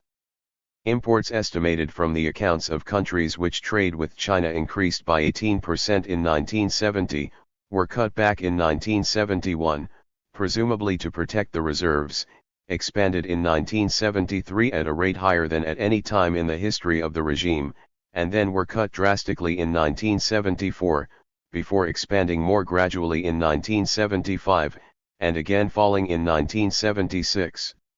What does China import? Grain, raw cotton, fertilizers have been mentioned, but there are other foodstuffs, for example, soybeans and soya oil. But the recent major expansion in imports has been in the industrial field, with imports either to relieve domestic bottlenecks or to gain access to advanced technology. Between 1971 and 1976, China imported or ordered a great deal of steel, 30,000 trucks, 3,000 cars and buses, 170 locomotives and 70 ships. From the United States it imported an RCA Global Communications satellite Earthship, and 10 Boeing aircraft. It contracted for ammonia plants, power shovels, car gear and axle making machines, 20 blowout preventer stacks, magnetic recording equipment, oil well boring pumps, photographic and optical equipment, and data processing equipment. It signed agreements for supply with many of the major multinational corporations, including Kellogg, Bucyrus Erie, Sohio, Amaco, Ioyo Engineering, Mitsui. 218. Totsu. Negotiations in 1975 led to an agreement with Rolls-Royce to build a Spey jet engine plant in central Xi'an. Talks were underway for the purchase of 12 Japanese patrol aircraft, 4 Sanwa Group nylon fiber plants, 3 petroleum refineries and 3 large computers. In late 1975, an agreement was signed for the purchase of a 100,000-ton Japanese oil tanker. The list illustrates both what the Chinese leadership sees as the main weaknesses in China's economy, and the fact that in practice, regardless of domestic propaganda or the state of the leadership faction fight, China's imports were kept high. The total trade about US $15,200 million in 1976 imposed a deficit on China with the advanced capitalist nations of about US $2,700 million. How are the imports paid for?